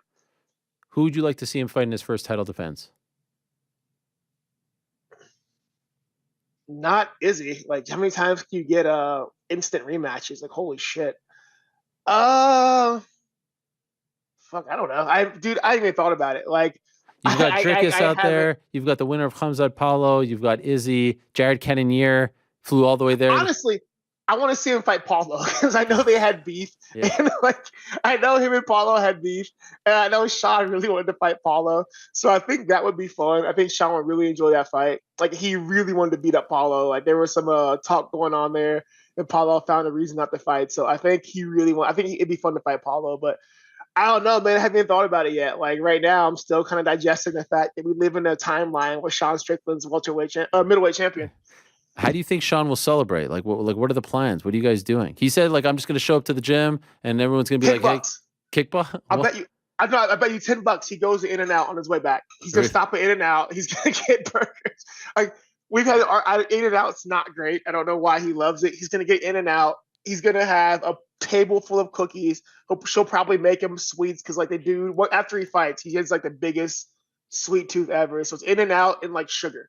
That's it. That's a celebration? No clubs, no partying, no nothing? I've never seen Sean party. Never. Really? It's just not his thing. Hats off to him. He's well aware of his limitations as a human and his limitations with people. So, like, if you put him in a situation where Sean doesn't drink, you put him in a situation where other people are drinking and acting stupid, you can kind of see his patience. Like, you can visibly see his patience wear down. So instead of going to jail, he doesn't put himself in that situation. So he knows himself really well. So yeah, I can't imagine Sean partying. Imagine maybe get on a boat and go somewhere. I don't know. Imagine a world where Sean Strickland is defending his title at UFC 300 in the main event. You know what? It's hard to like picture, but it's freaking badass to see, man. Like, what? It's just great, man. Like, the entire world counted him out, and we knew he could do it. And I think, he had doubt, but I think in his heart, I think he knew that he can do this because he's just a man. And he caught a lot of shit after the Pereira fight, but hats off to Sean. He didn't change who he was. He didn't change, That's why I say, like, can I cuss? I can cuss. Sure, go ahead, yeah. Hey, fuck a lot of you people, because a lot of you people gave him so much shit for the Pereira fight. Oh, he can't do this. He can't do this. His style sucks. Fuck all of you, because he went out, and once again, the easier way would have been the smart way, would have been to wrestle, right? And he fucking went out and he did it his way. So, like, somebody edit that fucking video of Sean in that fight. I want Frank Sinatra in the background my way. Somebody do that for me, please. Because fuck all of you guys that told him he doesn't know what he's doing. Like, he went out and he did it his way. Yeah, he absolutely did. You think he actually spars tomorrow? Yes. Yes, he will. Well, I know he jacked his toe up, so we'll see how his toe's doing. But I'm 90% sure he'll spar tomorrow. Like, it's because what else is he going to do? Have you talked to him? I talked to him after the fight. Yeah, I talked to him, Eric, everybody. We talked after the fight, and he should be flying back. He should be landing tonight at some point. What was that conversation like when you first talked to him? he was kind of like, all right, man. Like it's kind of, I don't think it's set in yet that like he was like championing. He's just kind of like lackadaisical. Like, yeah, man, it's weird. And I'm guessing like once he woke up Sunday, or I guess today for him, that it probably set in a little bit more. So I'll talk to him when he gets back. But like, crazy. He seemed just kind of like not out of it, but it hadn't settled in yet. Yeah, you know, like, bro, you're the best guy in the world right now. Unbelievable. Like, you are undeniably the best guy in the world right now. What about you? Unfortunately, you got injured recently. Ian Garry, I think, responsible somewhat. Oh, yeah. Well, so was it so? Just clear something out. Okay. Ian Garry I know he got a lot of shit for it. Ian wasn't the main one responsible guys. Like the day before that, I had wrestled, and I had taken I took somebody down. I took a knee to the chest. When I took him down, it just landed weird. So it was kind of weird. It felt kind of odd, and I was like, whatever, I'll deal with it. So Ian happened to land a kick when we were sparring. It bounced off my elbow, and it just hit that bottom rib that I heard earlier, and it just completely separated the rib, and it like tore all the cartilage in my chest. So like, wasn't Ian's fault. Like, I probably shouldn't have sparred, but I wanted to help out, and that was not Ian's fault, guys. Like, he was really like, the guy's good at sparring, really controlled. It was just a freak accident. That's probably already a little hurt. Wasn't Ian's fault. Okay, like, he got some shit over that. Wasn't Ian. How are you feeling? I'm better, man. UFC insurance plan. I got like stem cells in the chest like twice a week for like 3 weeks, so I'm feeling better. Been sitting around on my ass for like 6 weeks, just kind of resting. So it's the first time I'm really like in a few years I've just kind of had time off. So I feel good, man. I'm gonna start practice again today. I've been sparring a little bit here and there. I've been afraid to grapple. So today we're gonna grapple for the first time, see how it feels. Hopefully I'm good to get back into it, because my life is really empty when I can't train. And yeah, it's not great for my mental health. So hopefully I get to get back into it today. Does something like Saturday's result, like, does that give you newfound, I don't know, confidence, adrenaline? Like, you feel like now, like, fuck, why can't it happen to me, right? Like, why? I'm not too far away from this. A year Confidence, confidence, no. So for me, like, I'm happy as I am. I'm like, well, now I've got to do more, because I can't let the gap keep widening. Because at one point I felt like I could fight him on even ground, and now I'm like, the gap's widening. So I'm like, well, I can't. I don't want to be Artem Lobov. Like, I don't want to be Artem Lobov to his counter. So yeah, it's not my goal in life. So for me, it's, you know, it definitely lights a fire under my ass, to where it's like, okay, I've got to make some changes and get things different, because as much as I love him, I refuse to be Artem Lobov. I can't do that. So you know, we're making some changes. What do you mean by changes? You know, we've been looking at maybe 170 next year, going back to welterweight. I've never been a middleweight, and it's hard, man. It's really hard fighting just giants, to where I've always been shorter, but like now when you get close to somebody, everyone's like got 30 pounds on me. So I'm like, oh, this sucks. So maybe go back to 170, or maybe make some changes to 85. I'm just not sure yet. So, but yeah, man, I may fight in December, hope maybe, but we've got a kid on the way, so it's kind of like schedule's kind of October. So schedule's kind of Congrats. tricky right now. Thank you. I'm looking forward to it. It's interesting. Like, I waited 16 years between kids. So I'm like, all right, what a time to start over. I was almost done. Wow. Yeah, right. What a time. Yeah, I was almost done. Yeah, my son's 16. Yeah. Now you're rewinding the tape.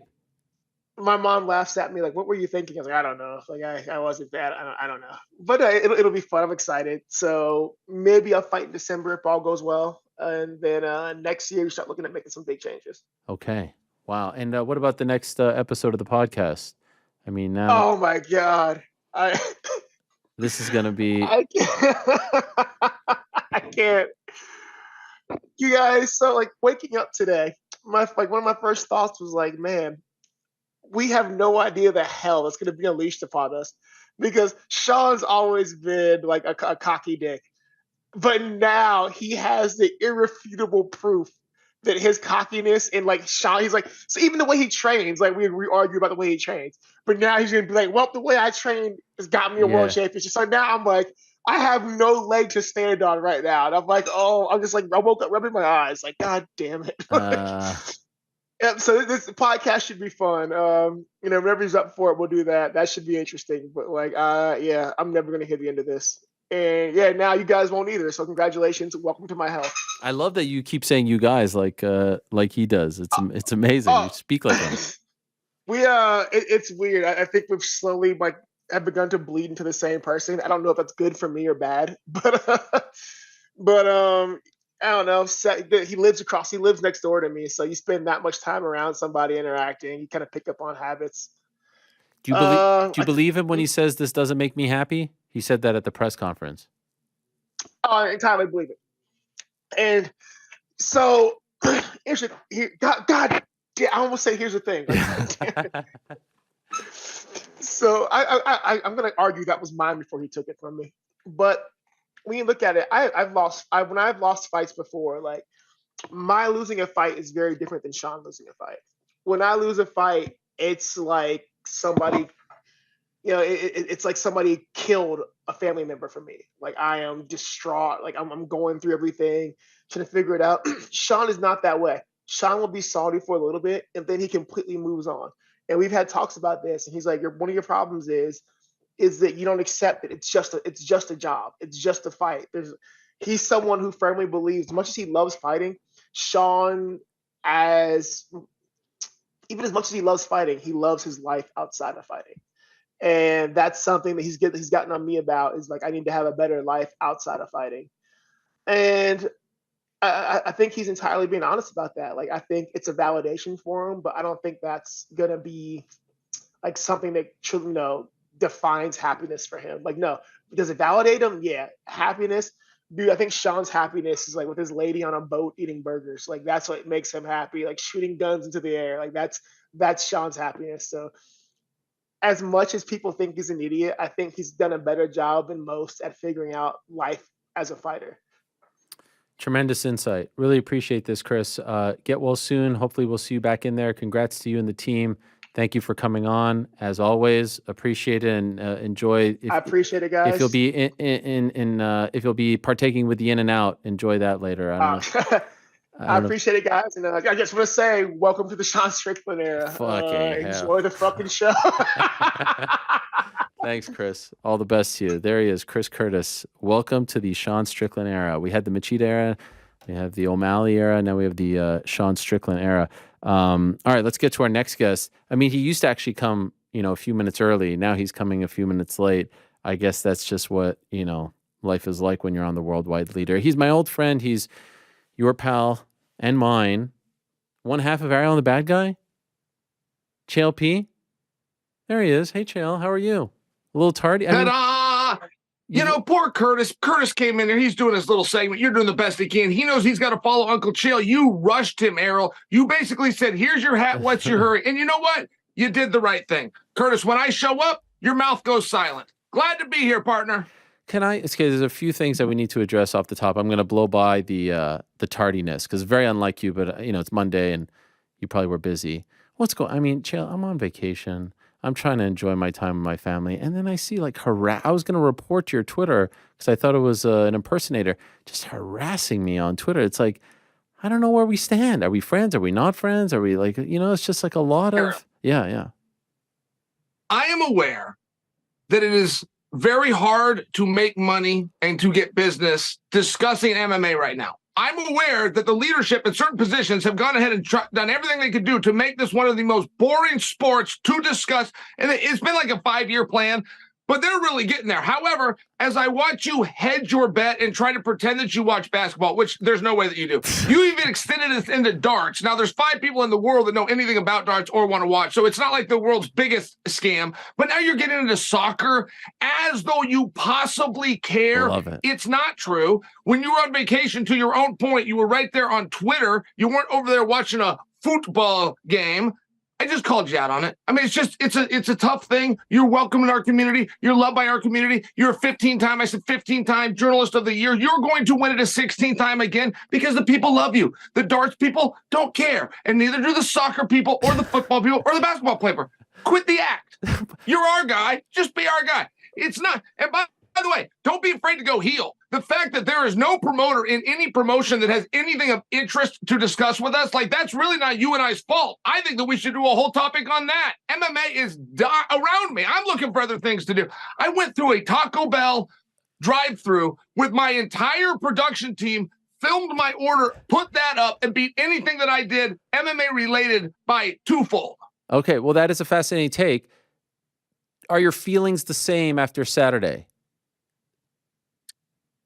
Well, no, not from my perspective. I love it, Errol. I think there's 2 stories coming out of Saturday. Number 1, of course, is that Sean Strickland's a champion of the world. But the number 2 story, and it rivals it hard, Dricus du Plessis is not the number 1 contender, will not be next for the belt, and missed a massive opportunity. I think that those 2, hand in hand, are equally of fascination. Okay, let's start with Sean.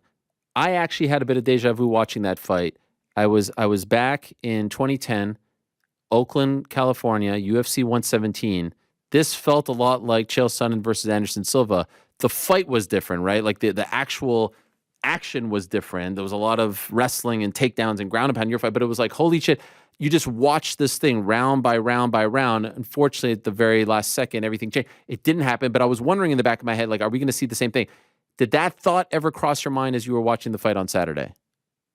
I had a little bit of a different experience, Errol. I was at the Roseland Theater. I had just married. I was the minister. I had just married Brittany's brother. So my brother-in-law and Miss Kimmy got married.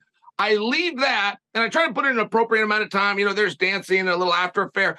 I race across town. I got the whole family with me. So I got to stop at Joe's drive-thru. I got to get burgers and fries for the kids. I race then to the Roseland Theater for an amateur event of which I'm taking in and I'm hosting, and I'm also sitting there with my phone open, trying to watch Sean Strickland and Izzy. But the reason I give you all that background is I really do think this is a fascinating way to go about it because, Errol, I saw the knockdown in the first round. I saw Sean try to swarm him. There was a rule in fighting. If you go for the finish, you will not win a decision. And I really did think that that was Sean using all of his energy. And Sean is not going to be able to continue if this fight doesn't get stopped. Instead, he recomposed himself. Now, I'm looking down. I got 5 other things going on, but I'm looking down at my phone over the course of the next 20 minutes, which constitutes 4 rounds. They were on the feet the whole time. They never were anywhere but the feet. So in my mind, okay, Izzy must be beating him. Izzy must have beat him 4 rounds to the 1. I got to give him the 1 because he had the knockdown. That's what I thought from not watching it closely. I had no idea that Sean not only was whipping him, he was beating him at his own game. That's amazing, Errol. That's what dreams are made of. Right. Sean would have not had this experience. He would not have had this approach. He would not have this confidence had he not taken that ass kicking from Alex Pereira. As tough as that was for him to swallow in that moment, it looked like a number 1 contendership loss.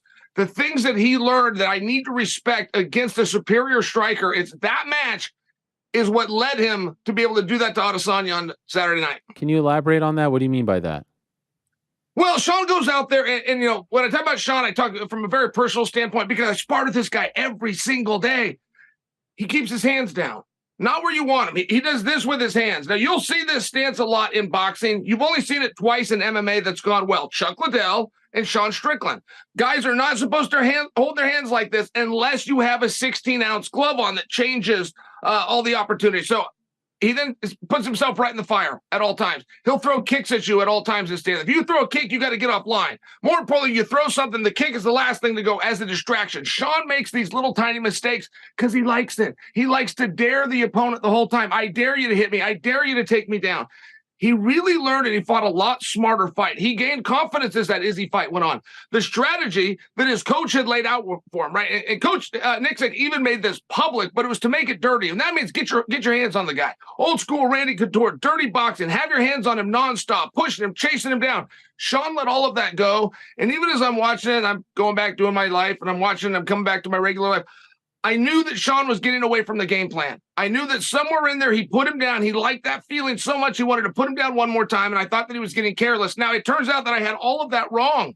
There's a reason that you need to watch the fight and really pay close attention if you want to give an analysis. Since I have gone back and rewatched the fight, I got to stick with that, though. Sean did throw the game plan out the window, which makes it all the more impressive. Right.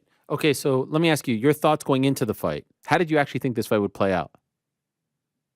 Well, I'm going to go back and quote Eric Nixick, who was the coach, and he just said, this matchup is a effing nightmare for Sean. And there's so much truth to that, Eric. Like, I could really brag to you about what a good wrestler that Sean is, but I'd have to finish the thought, which is defensively. From a wrestling standpoint, he is so incredibly difficult to get down. He's so incredibly difficult to hold down.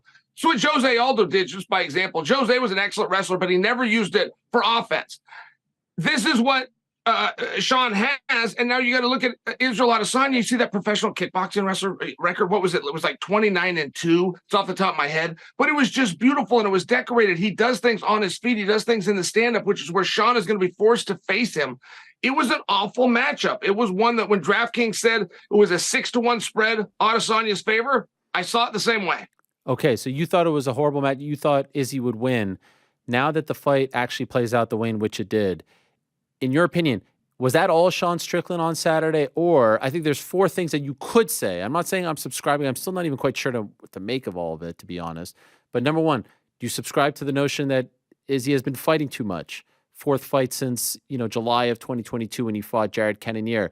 Did he take him lightly? Did he just kind of look past Sean with the big fights against the likes of Khamzat or Dricus coming up next? Did he perhaps, I don't know, was he distracted all week? There was a lot going on. He's tweeting a storm. He's battling all kinds of different factors. Or maybe it was just a punch in the first round that changed the course of the fight. Are any of those things at play here? Or is it just Sean and Eric Nixick and the team showing up and fighting better? Well, all 4 of the things that you said are going to need to be built into the story. If we're going to do a rematch for a match that showed us no reason to do it again, like we didn't need a 6th round, we didn't need a 10th round. There was nothing about what you saw that screams rematch other than one of the biggest draws in the sport just took the biggest upset of 2023. And the reason I say that, Ariel, if what you said is true, and it very well may be, that's all mental. And you'll always get some jerk every 10 years that writes a mental side book, think this way and achieve your dreams, and he'll put it on Amazon for $20. There's nothing about the sport that is mental.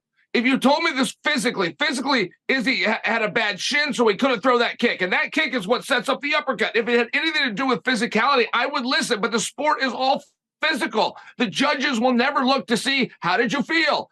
There's no criteria for, did this guy get enough sleep last night? No judges are going to sit down and barter back and forth on, did he tweet too often? This is his 4th fight since July. It's this guy's 5th fight since July, but we're going to leave that detail out. Like, the whole thing gets really weird. If it has anything to do with the mental game, it's fake. If it has to do with the physical game, which is what the guy really should be writing a book to put on Amazon for, I'll listen.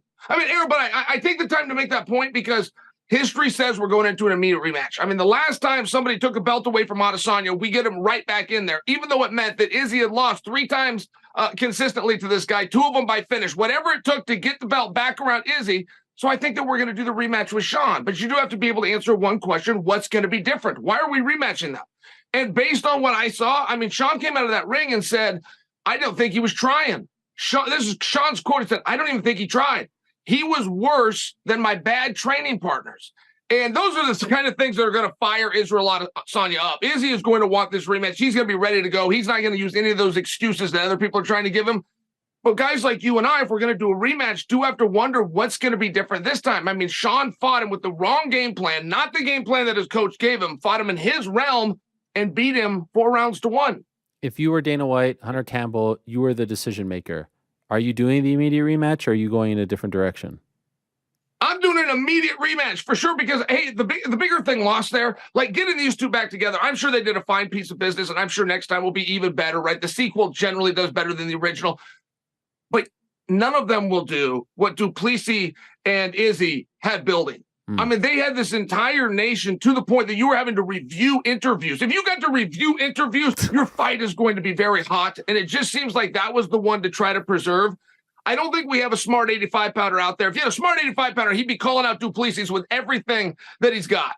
Right, Bo Nickel is not going to get an opportunity to fight Strickland or Izzy for the title next, but he could do everything he's got, and he could get that Duplessis fight. And Duplessis is obviously next. Even if it's next from the next, it's still got next to it. They should all be going after him. They should all see what has been lost and what opportunity there is. I predict for you they don't do any of those things, but I think at 105 is very interesting right now. And no matter what happens, I mean, if they go into a rematch, as you buy yourself a little bit of time to exhale and get the plans together, Chimaev versus Paulo Costa just became the number one contenders match. It wasn't originally. It was a number one contenders match for Chimaev if Chimaev wins. And they were going to yank that rug and reveal that to us right after the fight in case Paulo Costa won. But now, because you got a new champion at top, Strickland versus Paulo works all day long. Strickland versus Chimaev, plus they train together. It works all day long. That's going to be a number one contenders match, and Duplessis is going to get forgot yet again. Oh, my God. He is truly getting screwed here. Do you think in retrospect, and I may have a chance to talk to him later in the week, he's watching that fight on Saturday and says, like, I screwed up? Do you think he will regret that decision? I think so. That isn't what he's saying so far. He's saying, hey, you're lucky it wasn't me in there. Right. He hasn't actually called for the fight. I mean, if Duplessis really wanted to do the smart move, he calls for Adesanya. He's not going to get Adesanya, but he calls for Adesanya as a way of letting the world know this is personal between he and I. All that Africa stuff, that's real. No, it's not. It's all about the belt participation points becoming a millionaire. He needs to convince the world otherwise, and right now is his opportunity to do it. Interesting. Okay, so if I'm reading this correctly, you're saying UFC should do Sean versus Izzy 2 immediately. Paulo versus Khamzat winner gets the winner of that fight, and then what happens to Dricus? Because I actually disagree with you, but I'm curious, what happens to Dricus? Is he just shit out of luck? Like, what is he doing? You curse over here? Why do you curse over here? Curse up a storm. You don't like that, eh? You're not a big curser. Really? Yeah. That disappoints me. Why? I just think that you're above it. No, not anymore. You're an intelligent guy. You dress nice. You know, you're down there in your little cave. I don't know. I didn't know. Where have you been the last 2 years? Independent Heel-Wani is. No, I've actually heard people say that about you, that you got, somebody said you'll say the F word sometimes. I said, there's no way that's true, but here I am. Now I'm confronted with it. Wow. How do you feel? Anyway, Weird? We can move on. Well, I'll tell you this, Errol. By the way, one thing I only got the curse words from watching you in the Mojave Desert dropping F-bombs galore. Nonstop. I mean, it was unbelievable. I was blushing. F Diamond is what that was called. Yeah. Well, what does Miss Brittany and the kids say about that? I mean, I can't even imagine what they said. They must have been embarrassed. It actually bothered the kids. They didn't understand it. And then there was a scene where I was supposed to kiss a woman. I refused to do it, but they read it in the screen. So in the script, they thought it was coming the whole time. They didn't know that I refused and did not do it until we watched it. So they were relieved about that. Well done. Well done. Back to me. Yeah. Enough about that, and back to me, Ariel. Sure. I do not want my tone to sound as though I am taking a joy in removing Duplessis. I'm just sharing the history of the sport, and sometimes we need reminders. I mean, Sean Strickland gave us one. The history of the sport tells us anything can happen in there. Absolutely anything. Everybody's got a shot. Nobody is invincible. But we need reminded of it. Sean gave us that reminder. But another reminder is it's not a great idea to sit around and wait. And Duplessis just needed a little bit more time. Whatever it was that happened, he just needed one. He needed that one match. I don't know that he's the number one contender. I do think that's a beautiful fight, but I'm just sharing for you, if we go and do the rematch, which I'm sure that we're going to do, so we do Strickland and Izzy. Well, let's say that they get it right. The odds makers get it right, and Izzy beats him. Are you telling me we're not going to go to the trilogy? We're going to make it so known that we don't want Sean as our champion. We're not even going to hide it. We're going to get the belt, and we're just not given an opportunity. I don't know that I believe that. So then if you do a trilogy, I just ate up the next 12 months. But even if I don't eat up those 12 months, while Chimaev and Paulo Costa is only to the hardcores, likely an elimination bout, I think as that fight gets closer, that's going to be revealed to the world. I think we're all going to know that's an elimination bout. And so now you really have the what do you do with Duplessis? Why are you interrupting me? I feel like I'm stuttering over here because you keep on making faces at me, Helwani. I don't know what you do with Duplessis. I think that's a really hard spot. I'm not. And Duplessis, who once had this great attitude, right? I mean, he's got the great attitude. Don't put me on the undercard. I'll fight anybody. And he actually proved he went up front. Robert Whittaker. Nobody not named Izzy Adesanya could get the jump on Whittaker.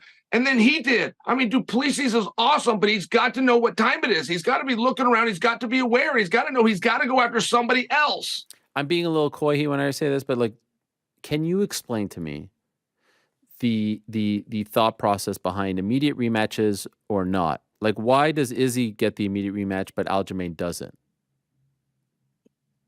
Oh yes, no, it's draw power for sure. It seems to only happen when it's a star like. And as much as Aljo's a good one, Aljo did not call for it. I think that really hurt him. I think history was on his side. I did the post show. I remember John Anik and I both were kind of trying to team up and repair what Aljo had not said, because historically speaking, he would get the rematch. But when you don't ask for it, and then you allow Sugar Sean to call out a guy who happens to be in the building that night named Cheeto Vera, right? It's one of those spots. It's very hard to unfry an egg. I will share this with you. I mean, you want to talk about bad rematches. When Thug Rose stopped Joanna, there was nothing competitive about that. There was nothing that said we should do a rematch, but we did do one. It was a totally different fight, but Rose won anyway. When Thug Rose beat Wei Li had not touched her. The ref didn't even bring them in and say, if you like to shake hands now. They never touched in the octagon. She wasn't touching, slipping, chasing her down, grab her, nothing. Rose knocked her out. There is nothing about that match that says rematch. There's no history behind it. This wasn't a huge draw. The buildings weren't packed. There was nothing about the competition. They rematched it. And Rose went out and beat her again anyway.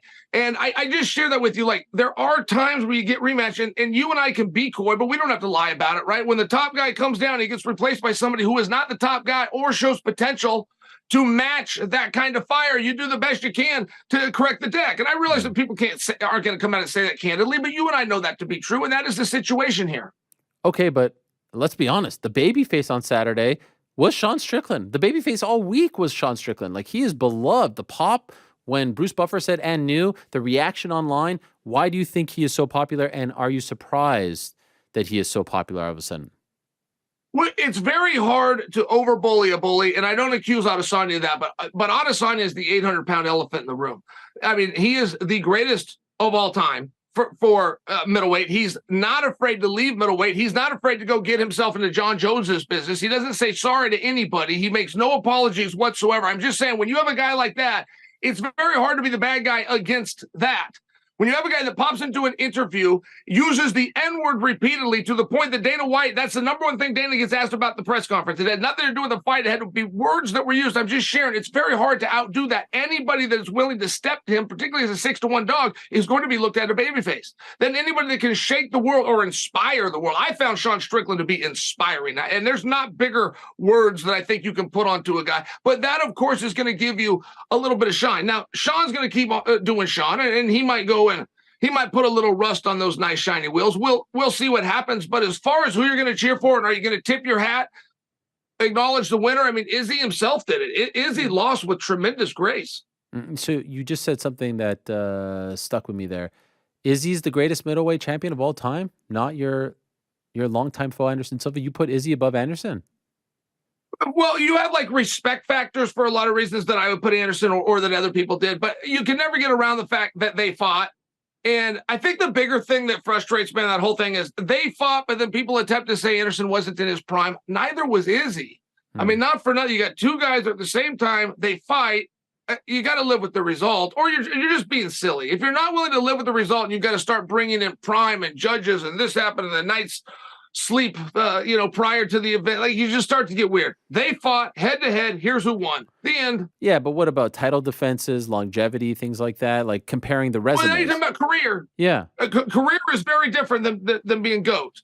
really. And I hear your point on that. I mean, whoever the greatest is, in my opinion, is whoever made the most money. But there is something That's something when totally you're talking different. about skill, we're talking about dynamic, we're talking about who can deal with what. And hey, don't forget, and I really. My days of putting Anderson are long behind me. That's not what this is. But don't forget, Errol, there was a big piece of the Anderson story. It was pulling teeth to get him in that ring.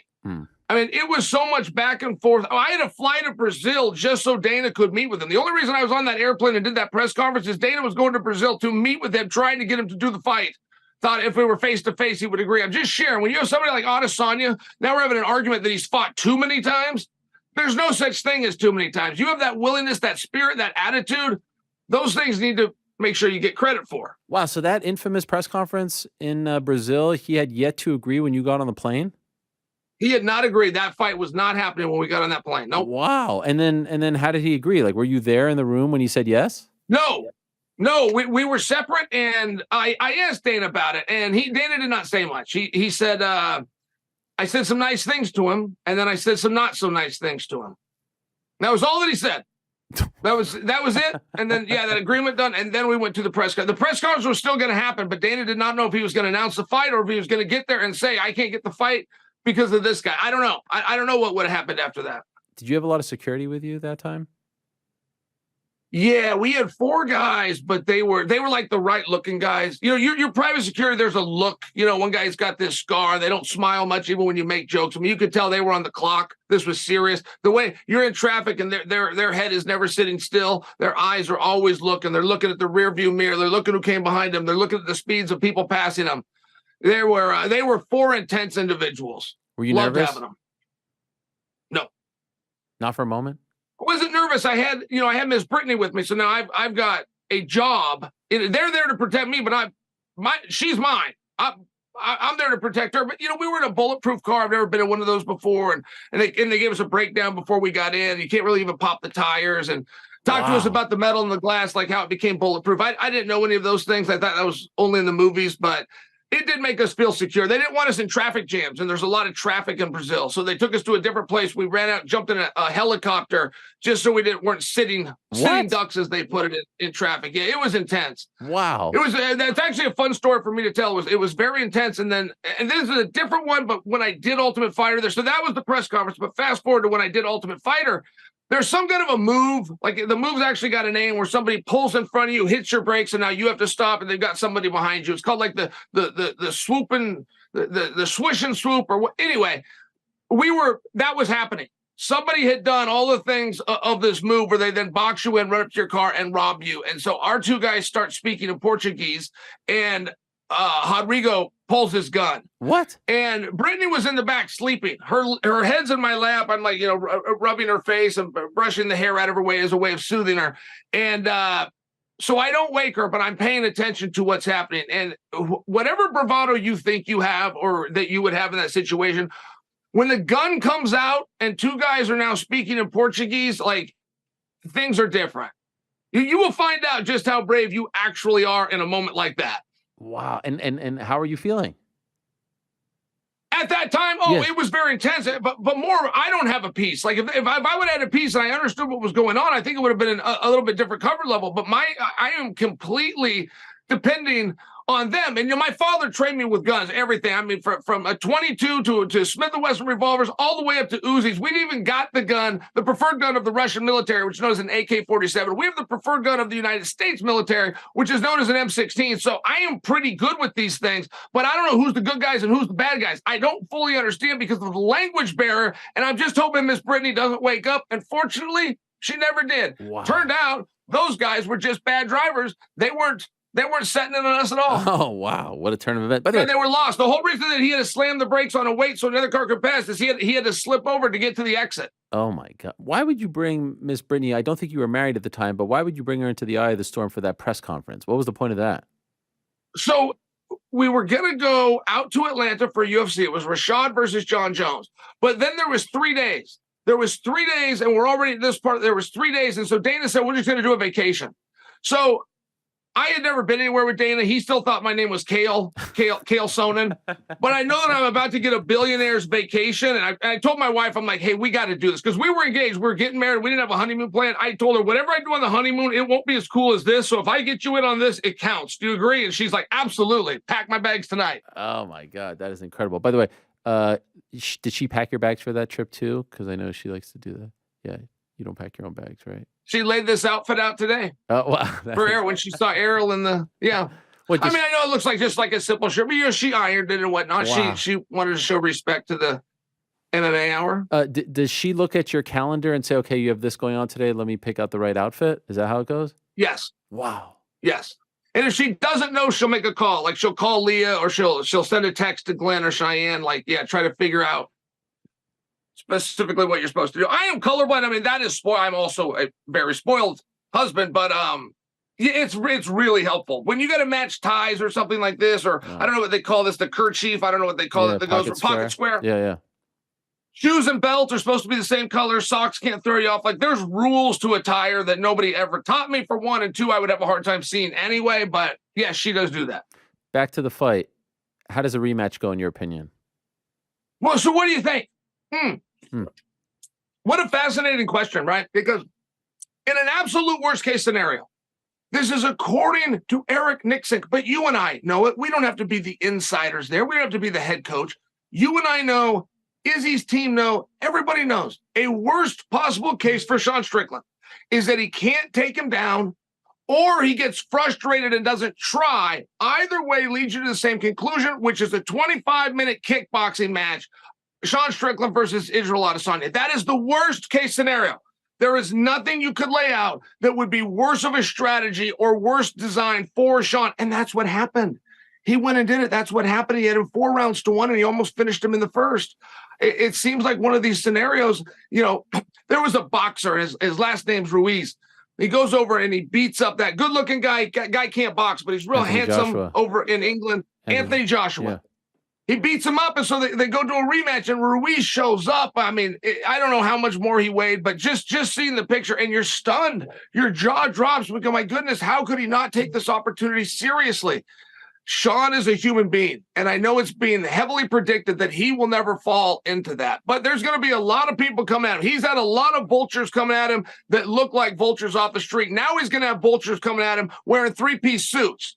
The old vultures used to drop off McDonald's at his door. These vultures are going to take him to a 5-course meal. They're all the same scumbag. They just dress differently. If he falls into something like that, and we all have seen that Izzy will not, that is really the only thing that could change the trajectory of this match. I mean, there was nothing close about it. Adesanya got walked down for 25 straight minutes. I think he can fix that. I think that Izzy could come and stand his ground, back him up, do some lateral movement, give you some of those X's and O's, but it's very tough to imagine what's going to be different. And with that said, partner, it's very tough to imagine that Sean Strickland smooshes Israel Adesanya twice in a row. Right. Like they're both very fascinating things. I would love to see what the odds at DraftKings when they come out. I remember the night that Chris Weidman beat Anderson Silva. It was not competitive, but the ending was a little goofy and Anderson had his hands down. There were 7.5 minutes done, but the ending was goofy. Weidman was a 2.5 to 1 underdog. They rematched it. Weidman was a 2.5 to 1 underdog.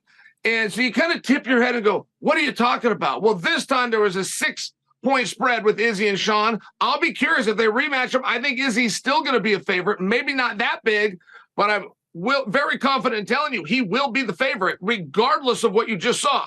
Well, you're actually right. DraftKings didn't come out with the odds, but I did get an email while the show was going on that as of right now, Izzy, according to one sports book here, is a minus 120 and Strickland's a plus 100. So way closer, but Izzy is the favorite. That's damn near, for the way I talk, that's damn near even money. Yeah, no, 100%. By the way, when did you first meet Sean Strickland?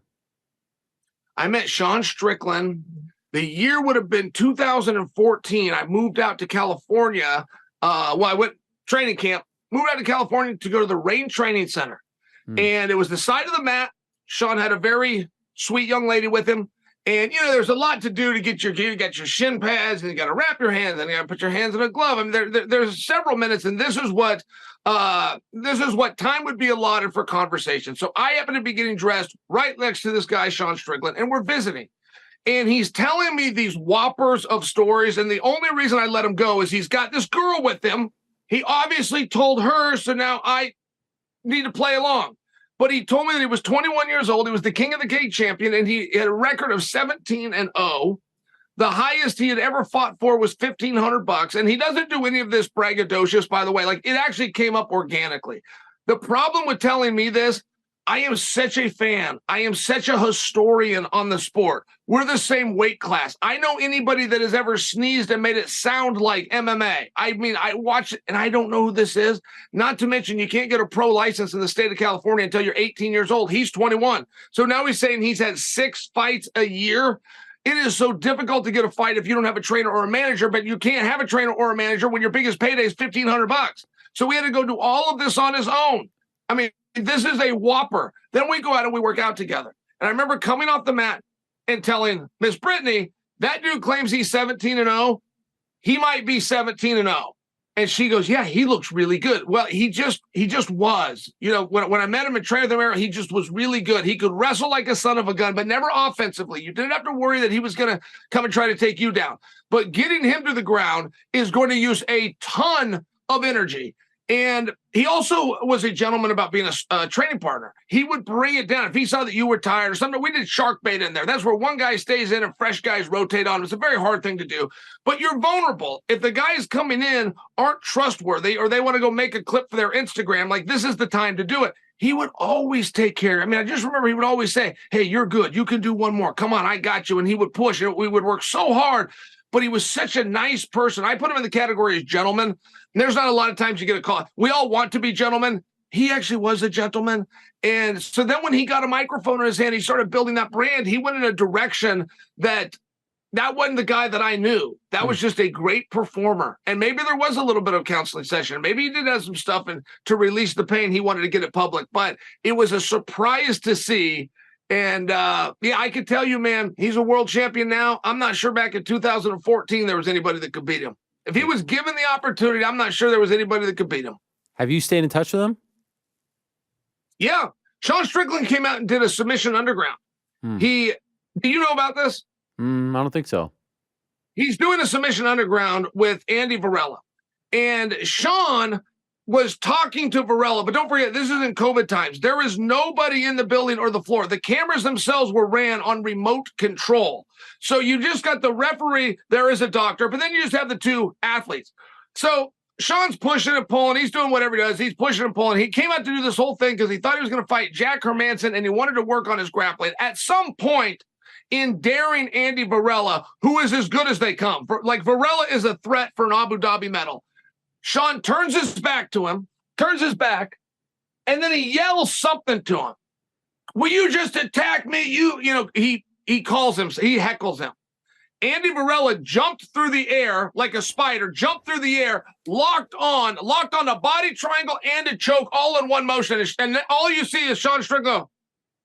And they fall with Sean tapping. He was a doofus. He looked like such a doofus. He had never done grappling before like this. He must not have known who Andy Varela was. Andy Varela had done all sorts of it and has been in overtime with the best of the best. At any rate, Andy jumped. There must have been 10 feet between him, and Andy just jumps and latches on. In one motion, his legs go and his arms go, and you just watch Sean like a tree. Fall to the ground, and he tapped out. Well, I mean, if he's your friend, you shouldn't be so happy for him. I mean, yeah, but you ask me, I talk to Sean a lot. Like, yeah, Sean did that just as a favor of me. Like he didn't have any business with Andy or whatever. He did that just as a favor of me. Yes, I talked to Sean, and I'm very proud of Sean. Was that the biggest upset in UFC or MMA history? Well, not officially. Again, it was a 6-1 spread. This is off the top of my head, but I know when Holly knocked out Ronda, that was 7-1. Yeah, but you can't go I'm talking about the eye test here, like what you were feeling, the shock, you know what I mean? Like those odds are nonsense. Was that the biggest upset? I like that you said that, right? We don't have to be literal. We know what we're talking about. Yeah. I like that you just cut me off there. Matt Serra beating St. Pierre is still for me the biggest jaw-dropping moment. I think it's very helpful to Sean that it went to a decision. If Sean would have put him down in the first round, he got lucky and it was a fluke, right? The conversation would be very different. To have a long, drawn-out battle, give another guy 25 minutes to get even with you, and he can't do it. I think that he won the right way, and it would be the biggest upset in a decade. But ever, I gotta say no. I actually feel like it is, and I'm like Mr. Serra GSP. I mean, I think GSP is the greatest of all time. That to me is the most, but like because it was 5 rounds of dominance, because of Izzy having a longer run as champion and more title defenses. Remember, GSP was a new champion at that time. So we think of GSP now, but he wasn't the GSP of today or the guy who retired in 2017. He was the GSP of 2006. It's a different guy.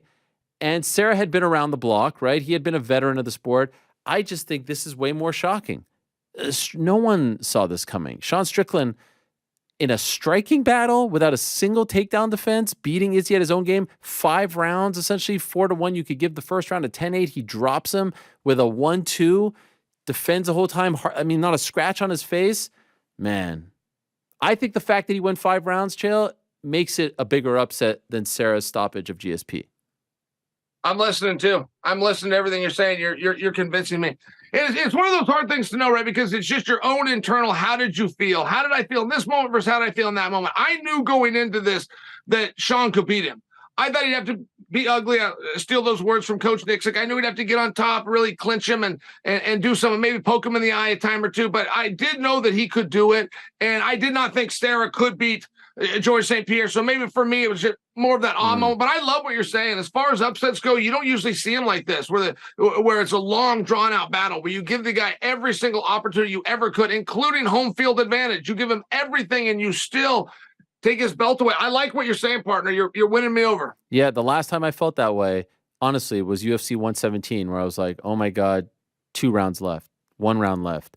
It just felt like this inevitability, and you just couldn't believe it as it was transpiring and unfolding. Unbelievable. One last thing before I let you go. Speaking of crazy upsets, we thought, why? You're having fun? I mean, I was enjoying myself a little bit. I mean, and you started this whole thing by saying mean tweets that I sent to you, but you didn't give any praise to the ones I don't. Like, for example, when you misdiagnosed Rose and told the world that she had a broken finger, and I tried to correct it and say it looks dislocated to me, I never gave you a hard time about it. In fact, I never even mentioned it. Well, I don't know if did I say broken? I just said this was her hand, to be honest. Might have been other people. Aaron, what do you think? I don't have better things to do than sit around and remember what your captions on Twitter were for. I don't know. I love the visual of you, who still doesn't follow me after all these years, going searching. I know how you do it. You search for the dirt sheets, and then you search, and you're looking for the news, and all you're getting is a steady stream of Canada basketball tweets, soccer tweets. I don't know if you've noticed, but I've now started to tag you just to ensure that you're getting the tweets and the reply. I just want to let you know. In fact, someone wrote an article about this. I was tagging you to get your thoughts, but you've now decided to ignore me. I've noticed since I've done this. Why? Well, I didn't want to hurt your feelings. They were done in like the spirit of hell fellow well met. Like, I wasn't really trying to put you down, but also I am being serious that I know you don't watch that crap. I mean, like, you're not that boring of a guy. Could you imagine you go over to guys either watching darts, pro wrestling, or is baseball? I mean, like, come on, man. There is no way. Your wife would leave you. Your kids would revolt. Like, that would be the world's nerdiest guy. I'm worldly. I have many layers. I do like this Messi character, though. This thing came out on Messi, said that he met his wife when he was like 7 years old, and he has never touched another girl, won't even do pictures with them. I like that guy. I didn't realize all that. That's a pretty cool story. I thought you were saying, like, you like that I'm messy because, like, I swear sometimes now. You mean Lionel Messi, the soccer player? The soccer player. I don't know what his first name is, but yes, the soccer player. Yes, Lionel. Big interview came out. My son was reading it. My son told my wife and I, he was in the back of the car and he read it on his iPad. Says that when he does pictures with girls, he doesn't touch her, like makes a fist or something like this. He won't actually touch anyone but his wife. Respect. Grasso, Shevchenko, cool. Rematch, more of the same? Or do we get Shevchenko? I gotta tell you, I didn't see the first fight. I keep being told that these two are fighting. When is their fight? Is it this weekend? Yes. What do you mean? I'm not trying to be fun. I'm trying to help. So free TV. World title, free TV this Saturday. How about that? It was co-main event of John Jones, Cyril Gane. You didn't watch that, or you just watched the main event these days? No, I did. I mean, I know all about that night, but it did slip past me. It kind of did slip past me. And a rematch. I mean, Valentina, I don't know that she's ever main evented. She's off of she could have main event as a champion, but she can't off of a loss. And I'm not doing my put down thing here. I'm sharing with you. Like, one thing that she could do is like get the word out. I should know. There's a world title fight. Oh, by the way, it's on ESPN. Oh, by the way, I work for ESPN. I should know when she's fighting. I wasn't trying to be funny to you right there. No, I'm clarifying. I'm trying to be a good company man and help. So there is a world title fight on Freak TV this Saturday, Grasso versus Shevchenko. Is that an accurate statement? Yes. Boom. Now they've told at least somebody. By the way, I got the press release that you were back. So happy to see that. I would say I was one of the few who supported you in your time of need. I was waiting for the line in the press release where it was like, oh, and the return of Aaron the back. I didn't get like, I don't know if it didn't make page one. I saw the big, but I didn't see that line. So I wasn't sure if there was like a, like a footnote or something or a page two. Do you have any Buddy, information? that is one of the great missed programs. I think that was a missed opportunity. Not by you and I either. I think that was a missed opportunity. I still get people that ask me about Errol the bad guy. There's searches that are done online for Errol the bad guy. They're still looking for it. They're still hoping for it. They still got their fingers crossed. By the way, can Grasso beat her? You had made a really great point, Errol, and I started backing it up, but it's a point that I got from you. And I know you're in a hurry, by the way. I will get out right after this. But Errol, you made a point and said, don't do the immediate rematch. And you said, don't do the immediate rematch because if the bullet wins, it will essentially act like history will look back and it will you won't see the gap. And it will be as though Grasso never got it done in the first place. And I really liked that argument. A lack of 125 pounders that are compelling, a lack of 125 pounders that are willing has always kind of seemed like a problem. But here we are. And I mean, what do you think? Can Grasso beat her? I think she could do it. Yeah, I really do. And this is a much different fight, right? Like she wasn't winning the entire fight. It was a submission. It wasn't a knockout. Usually when it's a knockout, the person who got knocked out doesn't win in the rematch. I think it's going to be a close fight, but I think she could do it. I think that unlocked something in Alexa Grasso confidence-wise that she could beat Valentina Shevchenko. And I think that there was evidence to suggest that Shevchenko was, declining a little bit, right? Some of her previous performances. Man, 125 is going to be fascinating with Blanchfield coming up and Manon Fiorot. I mean, it's now the best division in women's MMA. So I'm looking forward to it. I'm glad you are as well. Are you working the card for ESPN? No, I just do the pay-per-view. Oh, look at you, Mr. Pay-per-view. Yeah. Well, Chael. That did sound arrogant the way I said it, but there's no other way to say it. That's the only time I get to participate is I'll put in a call. Maybe if you want to be a part of it, I'll put in a call. I appreciate it. I feel like you have another guest. You have something to do, whatever it is I want. I appreciate you. Thank you for having me on. In other news, Volkov beat Tai Tuivasa, but you're in a hurry. You're busy. You don't have time to talk about co-main events. I understand.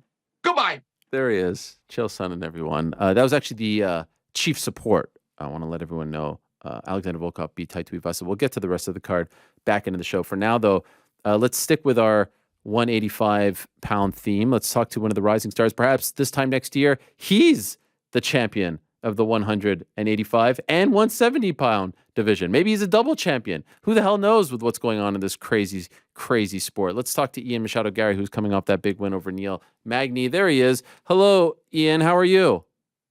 How are you, sir? It's great to be back. Man, what a crazy weekend. Great to be back as well, and great to talk to you after Boston. I want to get to Boston in a moment, but did you watch Saturday night? And if so, what did you make of that result in the main event? Yeah, I watched it, obviously. I feel like Izzy lost the fight more than Sean Strickland won the fight. Wow, okay. This is different than our previous two guests. Please elaborate for us. I feel like there was a certain point in that fight where I feel like Izzy was afraid to lose more than he wanted to win. And that essentially meant that his efficiency, his output, his shot selection wasn't as elite as it normally is. And it gave Sean Strickland the opportunity for his awkwardness to have success and his constant pressure to have success. And I feel like if you run that fight back, there's no way Sean Strickland gets his hand raised again. That's my opinion. But at the end of the day, Sean Strickland got his hand raised, and I can never shoot a man for reaching his dream. Wow. So that is fascinating insight. So you think your takeaway is that was more about what Izzy didn't do than what Sean did? The truth is, Ariel, when you watch the fight back, what did Sean do that was elite? But wasn't it just like he stuck to the basics and he was just really good at what he did? He done this for most of the fight. Yeah. Threw a jab and threw fuck all kicks. So there was no wrestling involved. There was no kicks involved. There was a couple of punches every now and then and just constant pressure. I feel like if if Izzy had the output that he usually does, or the efficiency that he usually does, and I can't knock Sean for having a part of that awkwardness and that lack of efficiency from Izzy. Obviously, his awkwardness played into the fight, but I just feel like Izzy wasn't picking the shots he normally would, and he wasn't operating on full cylinders. And I think if they run that back, Izzy dominates. And I feel like I know I would. I know from watching that fight, there's no way on earth that I wouldn't have gone in there and picked him apart. And I know Izzy's brain, I see the way it works. It's output, it's efficiency, and it's shot selection. And I just feel like whatever it was, I think Izzy was afraid of losing more than he was a will and a want to win. As an elite fighter, you watch that. You watch one of the greatest champions in recent UFC history, greatest strikers, just not show up. How do you react to that? Are you afraid that something like that can happen to you? No, because I'm a very new generation of fighter. I've told you this, I'm a competitor more than I'm a fighter, Ariel. I am someone who, no matter who it's against, I will find a way to win, because that's what I love to do more than anything. I love to get my hand raised, and a challenge is exciting for me. So when I step into the octagon, for example, if I want to go in there and be the best in the world, I've got to do whatever it takes to win that fight. Whether it's out-grapple the best grappler in the world, or whether it's out-strike the best striker in the world, the will to want to win is the most important thing for me. I don't care how it gets done, if it's a sloppy decision, if it's a dominant victory, if it's a viral knockout. As long as I get my hand raised, that's all that matters to me, and that's all that will matter in the legacy. So you got your hand raised once again, less than a month ago in Boston. That week felt like a turning point in your career. It felt like this was different now. This wasn't, D-Rod was a big win. The debut MSG was, but this felt different. Now you're in a different stratosphere. Do you agree? Absolutely. And I've earned it. I've worked hard to get here. Look, you've been on the bandwagon for a long time. You understand how good I am, and you understand where I'm going. You understand the trajectory, Ariel. I've done everything I've said I'm going to do. I'm the second ever welterweight to go 6-0 in the UFC. Me and Usman. I've just come off a historic scorecard in the 30-24. The last time we've seen that was Khabib versus Barboza. The levels, the names that you have to put me in brackets with now is stuff that we haven't seen. I am a new generation of the sport. This stuff that I'm doing outside, like I am traveling the world, soaking up knowledge. I'm learning from the best I possibly can. I've hired my strength and conditioning coach, Brandon Gallagher, to be full-time with me, travel the world with me, work only with me, and focus on me and my abilities to get me to be the best athlete I possibly can be. And shout out to him, by the way. He's going for his Coach of the Year at the MMA Awards, and I'm very excited for him, and I hope he does well. But I'm changing the game. I'm focusing on being the best athlete I possibly can be. And all of the work that I've been working towards is shown in every single fight. I get better and better and better. Who have you seen dominate Neil Magny the way I dominated him? 30-24. No, I mean, it was incredible. It was unbelievable. It was very, very one-sided, short notice. And it was done with ease. That's the thing. It was done with very little skill set. It was just a couple of shots. I've gone, right, this is a short notice fight. I'm going to use these shots and I'm going to dominate the fight. It was a very smart play. It was a very, very smart, intelligent fight. And I absolutely whooped them for the whole 15 minutes. You know, I saw what you did on the Friday night, like the fan meet and greet, open workout, and it's great. And it's great to get the people behind you and emotionally invested in your journey. You're doing a lot of that with your social media as well. But I couldn't help but think in the back of my mind, and I know you're going to scoff at this. I was like, man, if it doesn't pan out the way he wants, like everyone will go back to this and say, look what he was doing on the Friday, right? Like, you know that, right? They're always, as big as you get, there are people that are waiting for you to fall. And so does that ever cross your mind? Like, hey, we shouldn't go too, no, it doesn't even, the thought doesn't even cross your mind. Ifs, and Ariel, this is something I'm going to repeat something I said today to someone else. Ifs don't equate in my brain. What if it goes wrong? What if this happens? What if they don't calculate in here? What about whatever happened to the attitude of what happens when you go out there and knock them out and you do that?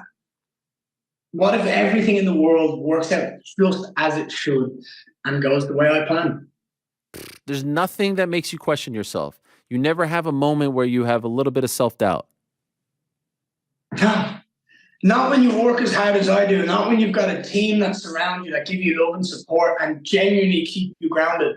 Not when you've got a wife who, if you step foot out of line or say the wrong thing, will put you right back in your box because she's the best person for me to be around. Not when you've got teammates and friends in my little future family that if you're saying something or doing something that isn't what you said you wanted to do, then why are you doing it?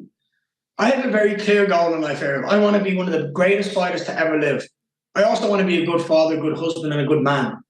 And if I'm not on that trajectory, if I stray off path, I've got a team that pull me back in and show me what I said I wanted to do. But there is never, ever any doubt, no doubt in my mind, because when I operate with faith, everything just happens. It falls into place. I've said this before, Ariel. I'll say it again. I am already blessed. I am gifted to be on this earth, and I am just here to receive. I have to show up, enjoy my life, have fun, because when I'm fighting with fun, there is no one in the world that can beat me. What was the reception like? And if you can answer this and not include the Conor McGregor training session yet, but like you go home after the turning point, you're back home. I saw you doing some media outside the 3 Arena. What did it feel like to now come back as a 6-0 UFC fighter on this run, on pay-per-view? Like all that has now happened and now you come back home. What was that like? It was very special to return home and feel the power of being back on home soil, to see friends, family, people, to just see people that I've never met have given me so much respect in the streets. And I mean respect as in not coming up and asking for photos sometimes. Just literally noticing me going, like, that's Ian Machado, like, that's him. Just the reception, the warm welcome, the respect. It makes me so happy and so fulfilled to go forward and want to achieve more.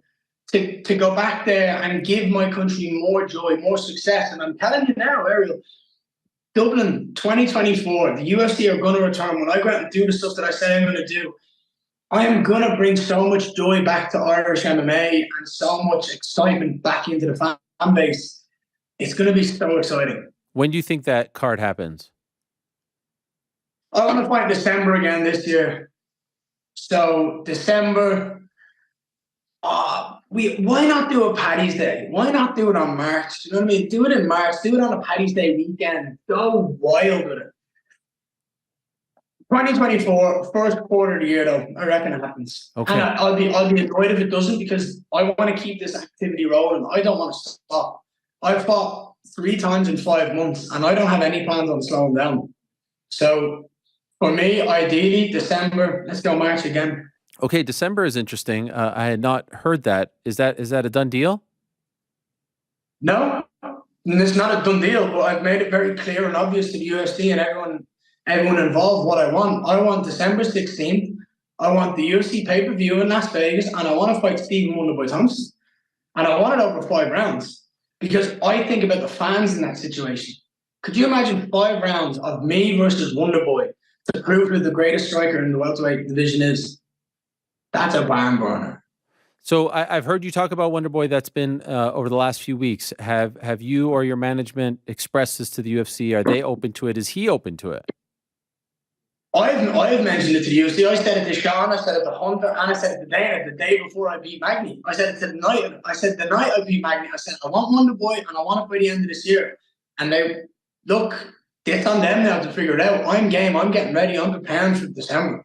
Now it's going to take everything for me not to fight him, because everything about that fight is so exciting, right? When you look at Wonderboy and you look at his last 2 opponents, he wants to fight strikers. He wants to fight people that he can go in there and have a camp that he enjoys. He doesn't want to be going in there against an Usman or Kobe and getting wrestled and putting his backside. He doesn't find that enjoyable. And I understand that. He wants to go in there against a Kevin Holland and put on a show. He was willing to fight Michel Pereira, number 15 in the world, put on a show because he knows it's going to be striking. But both of those guys were unranked and 15 in the world. I'm 11 in the world, undefeated, and one of the biggest prospects the sport's ever seen. So there's so much hype for me and Wonderboy to go in there and put on a show. And the fans, over 5 rounds, Ariel, the most beautiful technical striking you've ever seen, I'll go in there and I'll finish Wonderboy in the 4th and 5th round. I'm not going to do it early. I'll do it late. But I will have so much fun. Like, waking up every morning being excited for that camp, being excited for Wonderboy. I get to fight Wonderboy in Vegas on a pay-per-view. That's a dream for me. That's a fight that I'm excited for, and I believe it's going to happen. And by the way, like whatever your desire may be, I mean, you just talked about it from like a technical standpoint. Is there any sort of personal issue between you and Wonderboy, or is it strictly that you want to match yourself? No, it's quite the opposite. It's quite the opposite, Ariel. He's friends with my wife. He's friends with my family. He's friends with my, like, he knows stuff. My wife and him work together on karate combat. I've met him. I've talked to him. I've trained him. He's really, really lovely. He's such a nice guy. It's out of no malice, no beef. It's only out of respect. He is arguably, when you mention the greatest strikers the sport has ever seen, he has to be in that argument. There's no question about that. And for me to want to be one of the greatest strikers, I have to beat guys of that status for me to have that. I need to beat a Wonderboy to be one of the best strikers the UFC has ever seen. I have to go out and do that. That's what excites me, is the challenge of going out there and proving to the world just how good I am, because I already know it. But I have to go out there and actually do it. And that's fun. That's exciting. That, to me, that will wake me up in the morning, Ariel. What if he says, thanks, but no thanks? What if the UFC says, we can't make this happen? How will you feel? What you going to want to do? Go in there and fight Usman and get wrestled for 3 rounds and it'd be a boring fight? No. Listen, it's in Wonderboy's best interest to fight me, as well as it is my best interest to fight him. And that's God's honest truth. Because anyone else in the division, they're going to grapple him and take him down and put him on his arse. And it's going to be a terrible fight to watch. I, as a fan of the sport, have no interest in watching him on his backside against Usman. Do you? No. This is a much more fan-friendly match. And if in the reality of this, we're in an entertainment business area, you want to put bums in the seats, you want to get that pay-per-view, you put me and Wonderboy on the card. And that's it. That would be the best fight that I could have right now, and the most enjoyable fight I could have right now, and the ones that the fans would enjoy the most. How many takedown attempts do you think in that fight? Absolutely fucking none. The only takedowns that are going to come is when I chop his fucking calf and I put him on his ass a couple of times, like I did with Magny. There's going to be no takedown attempts. None. That doesn't mean we won't see a submission attempt. Do you know what I mean? Might try something flying, might jump on something for the crack just to scare him a little bit, keep him in a box. But no takedown attempts, none whatsoever. You don't get the status of being the best striker in the division. Like, going out there and taking him down. Who's the opponent, let's say in March, St. Paddy's weekend, Ireland? Who's the dream opponent? Or Kobe Covington. Kobe Covington. I would love to thump him out off him, Ariel. Oh my God, at home. The only thing that annoys me about that is I'd have more fun doing that in Miami. Why? In his backyard, walk into Miami, slap them out off him in front of all of his fans. I have no problem playing the heel. I have no problem going out there and being the bad guy for a weekend, because at the end of the day, when I put him unconscious, I'm going to have a smile on my face. Okay, so I feel like Dublin, I even feel like March is possible. I feel like that one is far-fetched, if only because his next fight is probably December or January. I think it might be December. I think it might be that December 16th card, by the way, against Leon. And we had a little bit of beef early. You know he's not turning around. He's not turning around 3 months later. I mean, the guy fights once every 2 years. That is true. That is true. Look, you asked me what my dream opponent would be. It would be Kobe Covington. That would be the dream opponent in Ireland, to go in there and absolutely starch him. It'd be unbelievable. Does he beat Leon? No. But I've obviously never trained with Kobe. I've only seen his fights. And the biggest thing that Kobe has ever done, and I said this before and I'll say it again, he's lost to Kamaru Usman twice. That's the biggest thing Kobe Covington's ever done. Leon's gone out there and knocked out and dominated a fight against Usman. I also think that Usman is a tougher matchup when it comes to Leon and Kobe. I think Leon is so well-rounded, so talented on the feet, so talented. His grappling and his wrestling is so clean. I've had the pleasure of training with him, and I will have the pleasure of training with him very, very soon again. He's so good everywhere, Errol. He's so good. And I just don't see where Kobe beats him. By the way, will you be training with him in Florida? Leon? Oh, who are you talking about saying you'll have the pleasure of Oh, no, I'm talking about Leon. I'm going to be training with Leon against him. I'm going to go back up to Birmingham. No, but the only time I ever want to see Kobe Covington is when I walk into that octagon and I watch him circle the thing and I'm like, yes, here we go. Let me do something I've been dreaming of for a couple of years. Slap the mouth off that mouthy little fool.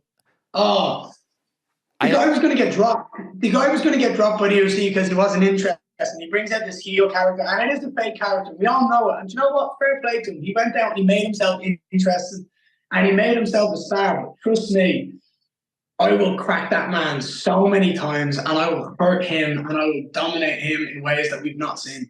By the way, I understand what you're saying about, like, Usman beaten twice, Leon beats Usman, but we just saw on Saturday, right? Strickland beats Izzy. Strickland loses to Pereira. Strickland loses to Cannonier. Cannonier loses to... It doesn't always work out that way, right?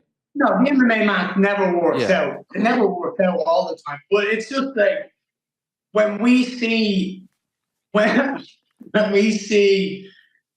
Kobe Covington's style, Kobe Covington doesn't hit hard with the hand. We've never seen him blast someone with a knockout. No, it's output. It's consistency. It's ba-ba-ba-ba-ba. It's rat-a-tat-tat. And then a takedown, and then another takedown, and then pressure, and then takedown. Usman has that one-punch power. He has that weird, methodical approach where you've got to respect it. He does that feint for the legs that you have to give respect to, because if you don't, he's going to grab a hold of you. And he will take you down, and he will stick to you. I feel like Leon's kicks, Leon's movement, and his jab is going to shut Kobe down. It's going to shut him down, and it's just going to make it an awkward night for Kobe. And I think Kobe's wrestling is very chain wrestling based, and the way he fights the hands is it shuts down chain wrestling. And I think Leon will just separate, go back to his feet, and just bash Kobe for the whole 25 minutes if he needs to. How did the link up with Conor McGregor come about? A DM. I sent him a DM, and all the magic happened off that. And you know what? It was one of the most surreal experiences of my life. Like, anyone who says, like, you say you DM, you say, like, you want to go spar, or do you just want to meet? Like, how do you go from DM to sparring? I'm not going to sit here and talk about all the things you talk about privately, but I said we should link up, and he ended up saying, I'll see you at the gym. I was like, all right, cool, let's go. Let's have some fun. And that was how it came about. And honestly, it was one of the most surreal experiences, because obviously being a fan and being emotionally invested in everything that man did, and then getting to have the ability to stand, train with the guy, talk to the guy, go have dinner with the guy afterwards, and do it like in a way where it's like, honestly, Eric, we met up 3 times, and I feel like he's my best mate now. I've never met someone so like me in my life. Honestly, it's nuts. The biggest takeaway from meeting Conor is the fact that I have a friendship now that I believe is very powerful and very special. And someone who I can look up to and learn from. Someone who's done it all in the sport. Someone who's had all the highs, all the lows, all the biggest things in the sport, all have his names attached to it. And he's the one who's changed the game more than anybody. So to be able to have that friendship, and it's so powerful and it's so special, and I'm so grateful. Will you train with him for your next fight? Ariel, if I joked about it with the team, if I trained with Conor leading up to my next fight, the amount of shit that I would say at a press conference, because the energy that me and him had, the buzz that we had together, honestly, it was like we've been friends for 20 years. It was just instant fucking friendship, instant connection, a good laugh. And he's just the most genuine, real person I've seen in a long time, who, like, he just says it as it is, does what he wants, and doesn't give a fuck. And that's exactly how I am. And I love it. And he's doing everything in the sport, and he's still maintained that attitude. And I love it. And I would love to train with him for this camp. I would love to have that energy leading up to a fight because it's fun, it's a passion, it's an excitement.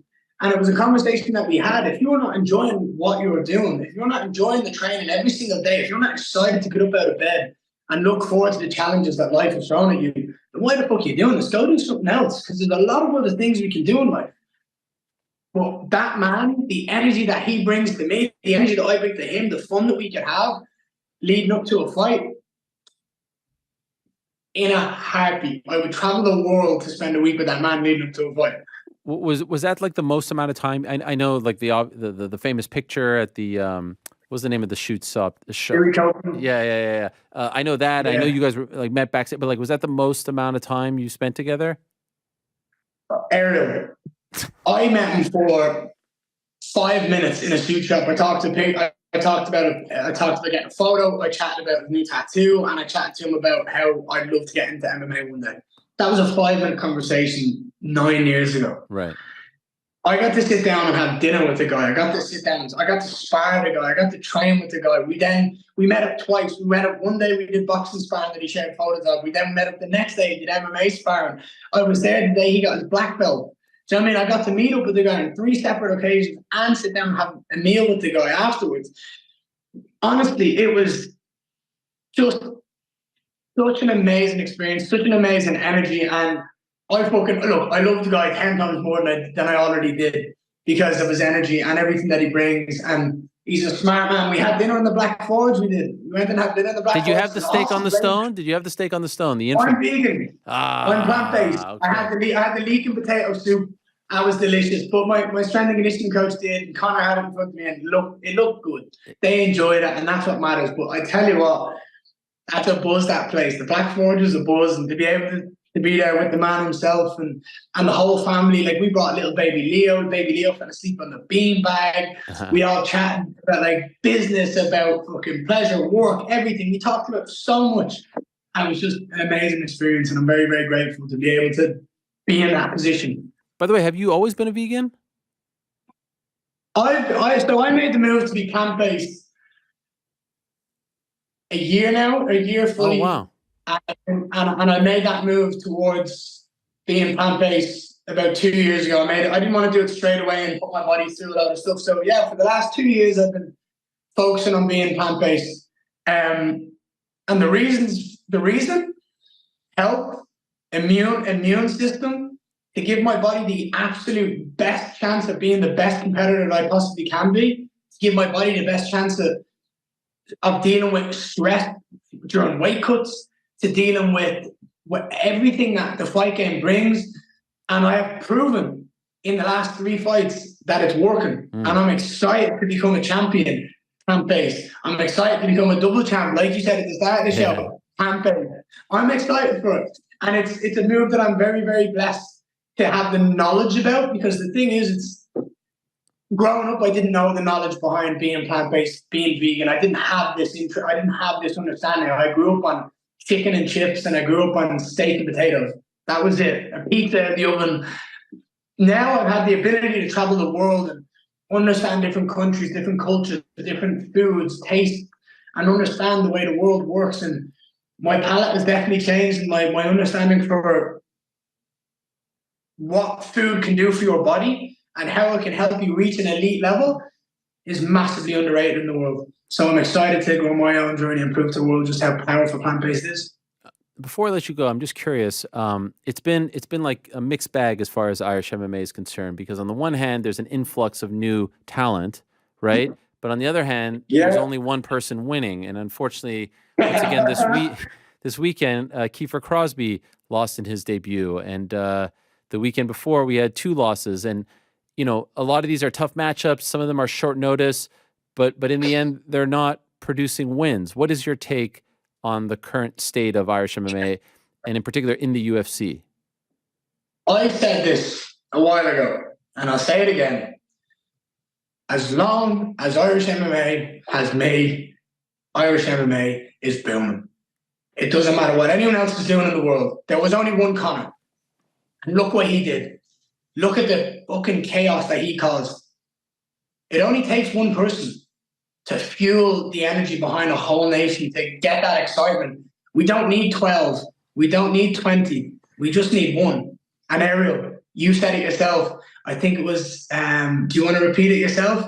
Ian Garry is the future Irish Dream. Oh, the Irish Dream. Yes, oh, right. That's right. Yes, yes. I'm the Irish Dream. That's all that matters. As long as I'm representing Ireland, as long as I step into that octagon, we've got someone flying the tricolour, and we've got someone doing it for Irish MMA, and that's what matters most. I am carrying that flag, and I am doing the heavy lifting. All I need and all I ask of the guys that are coming behind me is just go out there and enjoy the process. I'll do all the heavy lifting. I'll get them back to Dublin. I'll break into the top 10. I'll become a world champion. Just put on a show and have fun and do what you're doing, because this is a very special life that we get to live. So I'll do everything. I'll do it all. I'll take it all on my back, and I will carry it all the way to the end. But do you need a couple of them to win as well in order to produce that Dublin card? No, we don't need anyone once we have me, Ariel, and I mean that. If you put me and Colby Covington as a main event in Dublin, Ireland, you'd sell it out on that fight alone. You don't need any other co-main prelims, early prelims. You don't need anything else. That would sell it out alone. Having other Irish guys to be able to go in there and show the skill set of Irish MMA, great, cool, that's a benefit. But at the end of the day, we only need one person flying the flag for it to work. Okay. And we've seen that in the history. I look at Conor. That's all that matters. By the way, we need an Ian Garry and Evan Ferguson link up. Do you know Evan Ferguson? I don't know. Who's Evan Ferguson? Evan Ferguson is an incredible footballer. He is 18 years old. He just had a hat trick 2 weekends ago. He plays for Brighton. He is the next big thing. They're saying he's the $100 million man. He is unbelievable. I do know who you're talking about. Yeah, I do. I know I don't know him enough, but I've seen him. He is the next great Irish footballer, and he's 18. I believe one of the youngest in Premier League history to have a hat trick in one game, obviously. And so I feel like you guys are the next great Irish athletes. Young Irish athletes. Anybody who's having success in any sport, I would always find interest in meeting up and talking about mindset, about everything, because it's so important. And football, of all things, like to the Americans that are watching, soccer is huge to an extent that people do not understand. It is the biggest and most popular sport in the world, and it is just the amount of publicity and attention that comes with that. As an 18-year-old, getting a hat trick in the Premier League, my God, I wish that kid nothing but best. But I do know who you're talking about. Yes, I've not watched him enough, but I wish him all the success in the world. Dare I say a hat trick in the Premier League, sort of like a 30-24 against someone like Neil Magny? No, a hat trick in the Premier League is a triple weight world champion. We'll get to that when I put some ties on. Let me get one, let me get two, and then I'll talk about three. And I've said I'll do three. Well, I've been saying to my team, I'll be the first person to go in there and do three. I don't need to weigh 205. I just need to weigh about 190, 195. Wow. And I can do that with ease. Give me a couple of years, let me build up the muscle, let me get ready. And I'll go in there, and I'm promising you now, mark it now with Ariel as history. The first time I said it on camera to anyone, triple weight world champion. First ever. Jesus. All right, we'll see. Next up. That was a very Irish Jason. Yeah, you like that. That's right. That's for my guy, P.T. Carroll. He taught me all the lingo. Much love to you, Ian. Well done. Congrats on the win last month. Looking forward to seeing you hopefully in December against Wonderboy, and then, of course, first quarter of next year in Dublin. Appreciate the time as always, my friend. Thank you so much as always. And as always, you are the best at this. Cheers. Thank you for that, Ian. There he is, Ian Machado Garry, coming off that incredible win over one Neil Magny. And wow, what a scene that would be. Him versus Colby Covington in Dublin would be incredible. Him versus Wonderboy, first things first, would be tremendous as well. Wow. December 16th. We still don't quite know what is going on with December 16th, by the way. Is it going to be Leon versus Colby? I hope. I don't think it will be on the MSG card. Is it going to be Yuri versus Alex? I wonder. Still TBD. I feel like it's going to be Leon Colby. I wonder if they go to Brazil in January, do you save Yuri Alex for that? Wouldn't make sense to have Alex fight for the vacant title in Brazil. Yeah, there's a lot of questions. There's a lot of questions to be answered. as far as that main event. I kind of, some people are asking me like MSG co-main or chief support. I don't know if you're getting one as far as like another title fight. I think you might get 2 title fights in December. You also have Pantoja out there. If they go to Brazil in January, you would think Pantoja would be on the Brazil card in January. Maybe you do a Pantoja, Royval, co-main, Yuri Alex main. That's a solid pay-per-view for Brazil. December 16th, Leon. Sugar Sean wants to return. Do you end the year with, imagine you end the year with Leon Colby, Sean, Cheeto, Ian versus Wonderboy. I think a little too soon for Volkanovski. Eventually we'll get Volkanovski to Poria. I don't think Izzy and Strickland are going to run it back by December.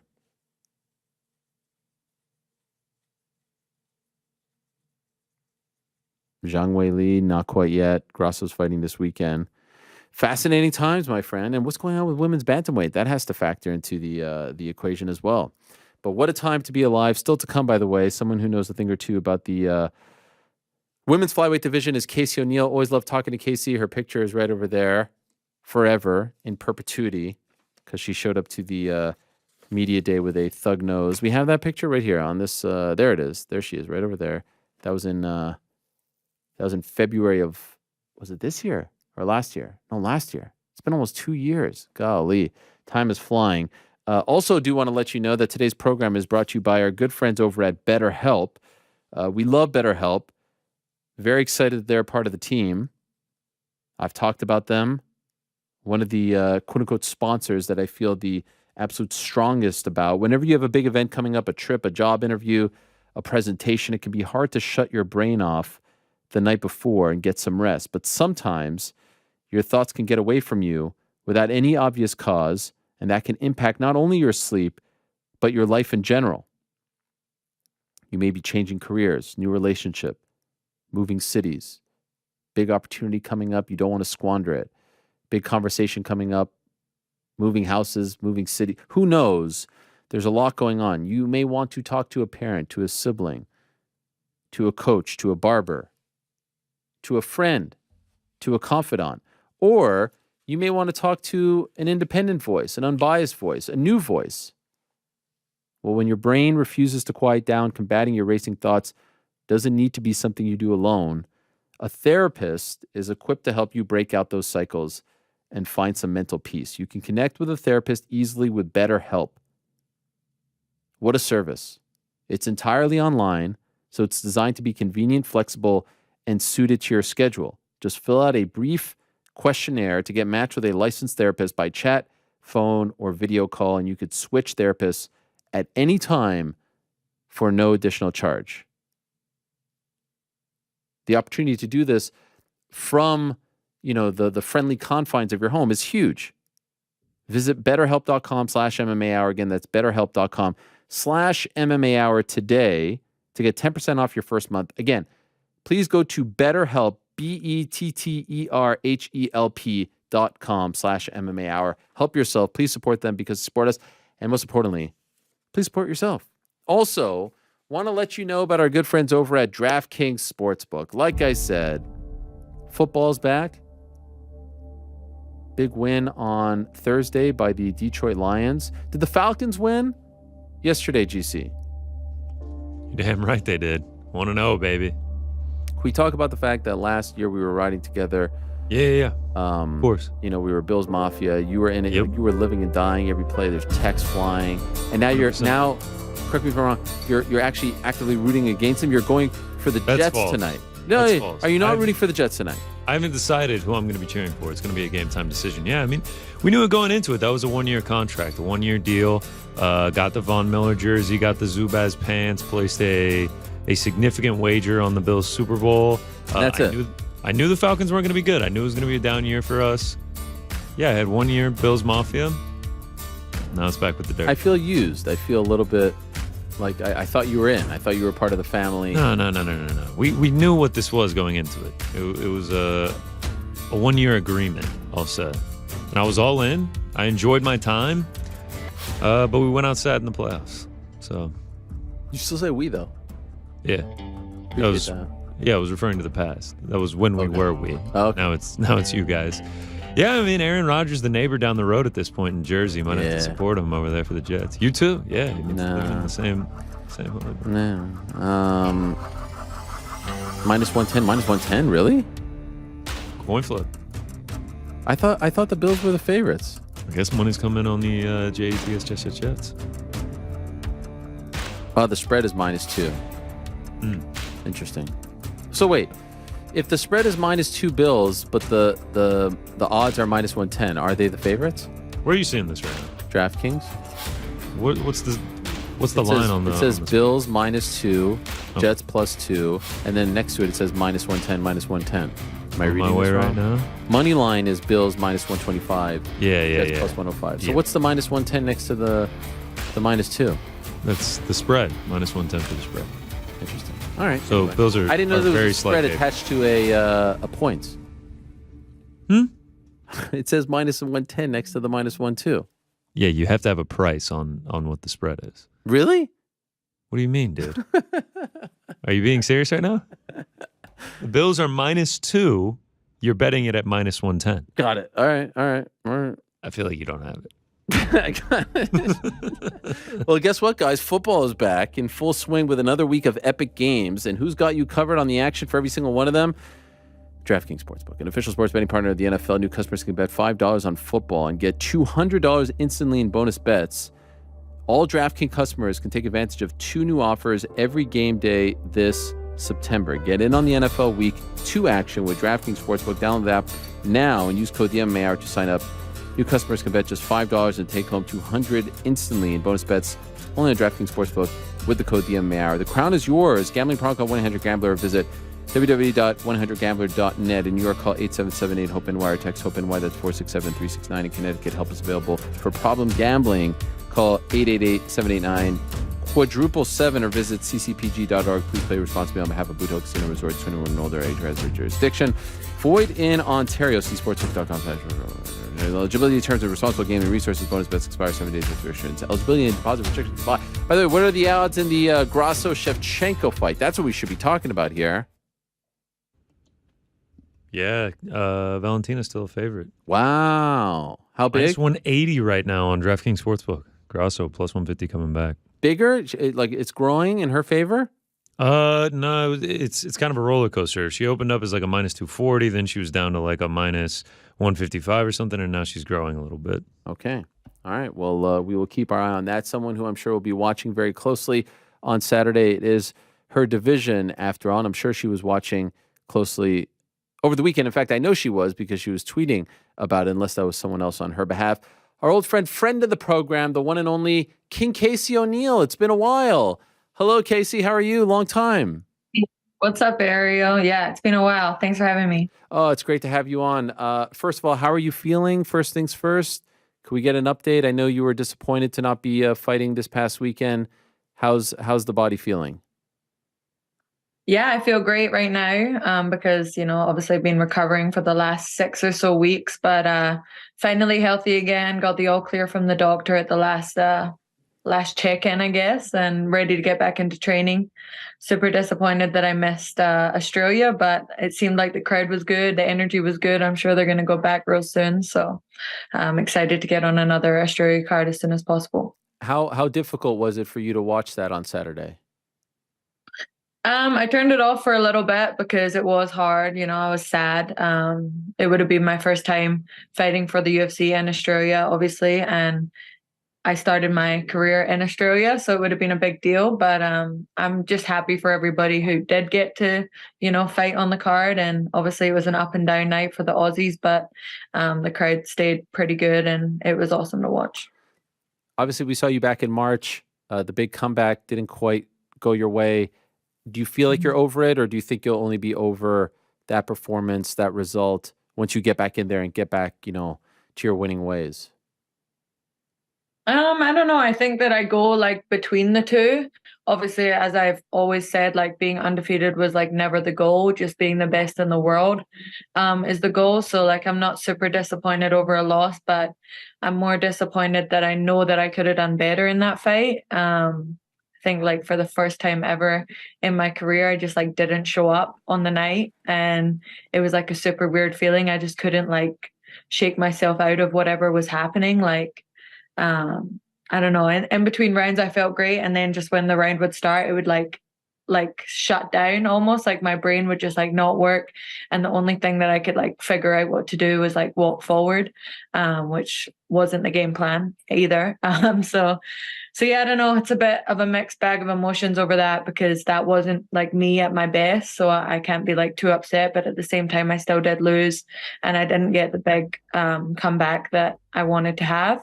And then obviously the second injury put me further back again, because I didn't get to come back and avenge the loss. So it's been a trying year again for me, two in a row. By the way, just curious, was there anything that happened that week or that fight day that made you feel like you weren't going to quote unquote show up? Like, did you feel off at all in the locker room, fight week, hotel, etc.?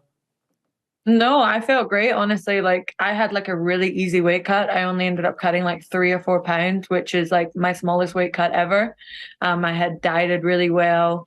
I was in great shape. I just felt like so good. So then it was weird. Like I felt great in the locker room even. Like I didn't feel weird until as soon as I like got into the cage, something changed in my mind. I don't know what happened. So I'm still trying to figure that out. In retrospect, do you think you came back too fast? Probably, but I wouldn't change it, because that was my main goal. Like I wanted to come back so bad, win or lose. Like it didn't matter. That was the date that I had set for myself, and I wanted to make sure that I got to it, and I did. So we didn't win, but I still did what I wanted to do. So it's okay. I know you said you turned it off. I'm assuming you turned the event back on Saturday. Mm-hmm. You train at Extreme Couture with Sean Strickland. I don't know. Are you good mates? Or do you guys hang out? Do you go to In and Out together? How would you describe your relationship with Sean?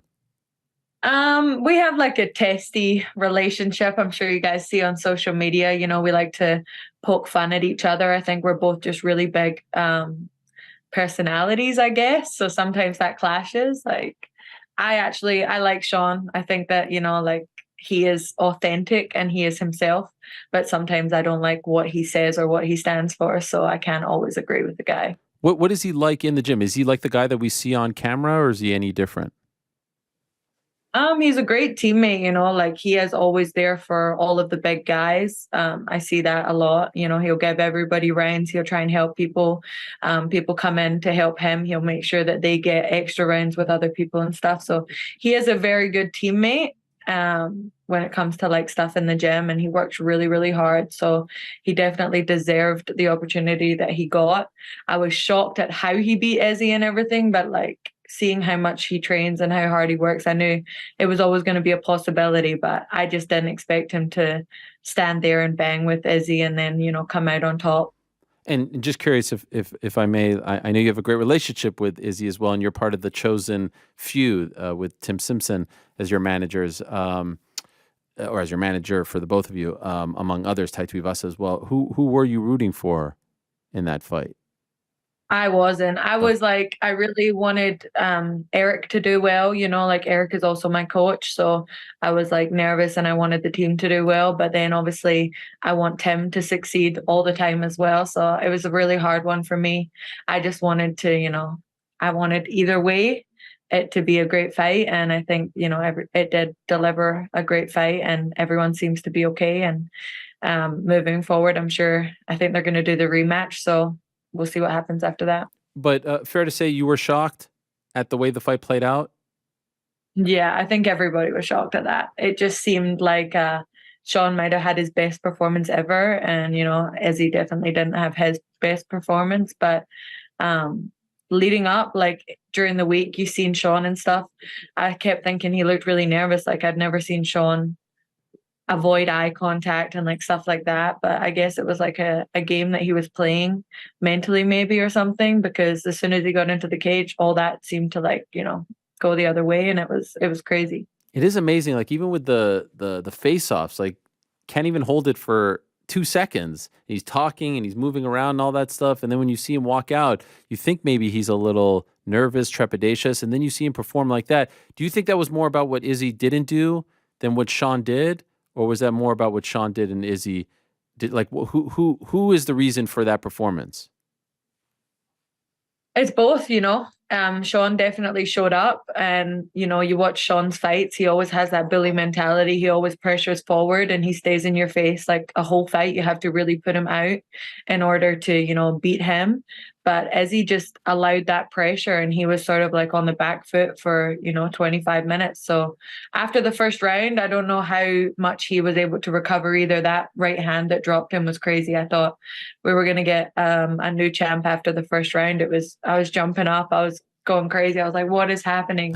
Felt like I was in like an alternate universe, like Sean dropped Izzy. It just didn't make sense in my head. But yeah, I don't know. Like, I think that both sides played into it. Israel's corner, you know, they were saying we don't have an adjustment for what he was doing. So I think that Israel was trying to find something in between in the rounds, and I think he was just thinking too much. And I think that Sean stayed busy on his like 1-2 and just didn't allow Izzy to set things up. So I think Sean had a great performance. Were you surprised that the Australian crowd seemed to like Sean way more than Izzy? No, like both are polarizing figures, you know. Izzy is very authentic and he's very himself, and sometimes people don't like that. And then Sean is also the same, but people seem to love it. Like, I don't know, like it at first, when I first met Sean Strickland, like at the gym, I thought it was a gimmick, but that is actually Sean. Like, he just like says these crazy outlandish things, and like some people love it and they're there for it. And sometimes I'm like, what are you saying? Like, stop talking, you know? But yeah, they loved it over there. I don't know. Do you get into arguments with him, like friendly arguments about things at the gym? All the time. We literally fight all the time. About you what? know? Can you tell us about what? Anything. Honestly, it could be anything. Like, he could be talking about guns and like stuff like that, shooting people. I don't know. He just goes too far, you know, like a conversation will start here and Sean like gets here in the next sentence. And I'm like, what, how did you get there? Like, we weren't talking about that at all. I don't know. The one about Khalil Roundtree, obviously we had a little argument about that, about what really happened when Khalil came into the gym. But, you know, it's all love there. I still like want him to do well and everything. We just have little arguments, I think, because we're both strong personalities. Can I ask you about Eric Nixick? He's one of my favorite people in the sport. I love how he conducts himself. I love listening to him in the corner. Everyone seems to speak very highly of him. From your perspective, what is he like as a coach?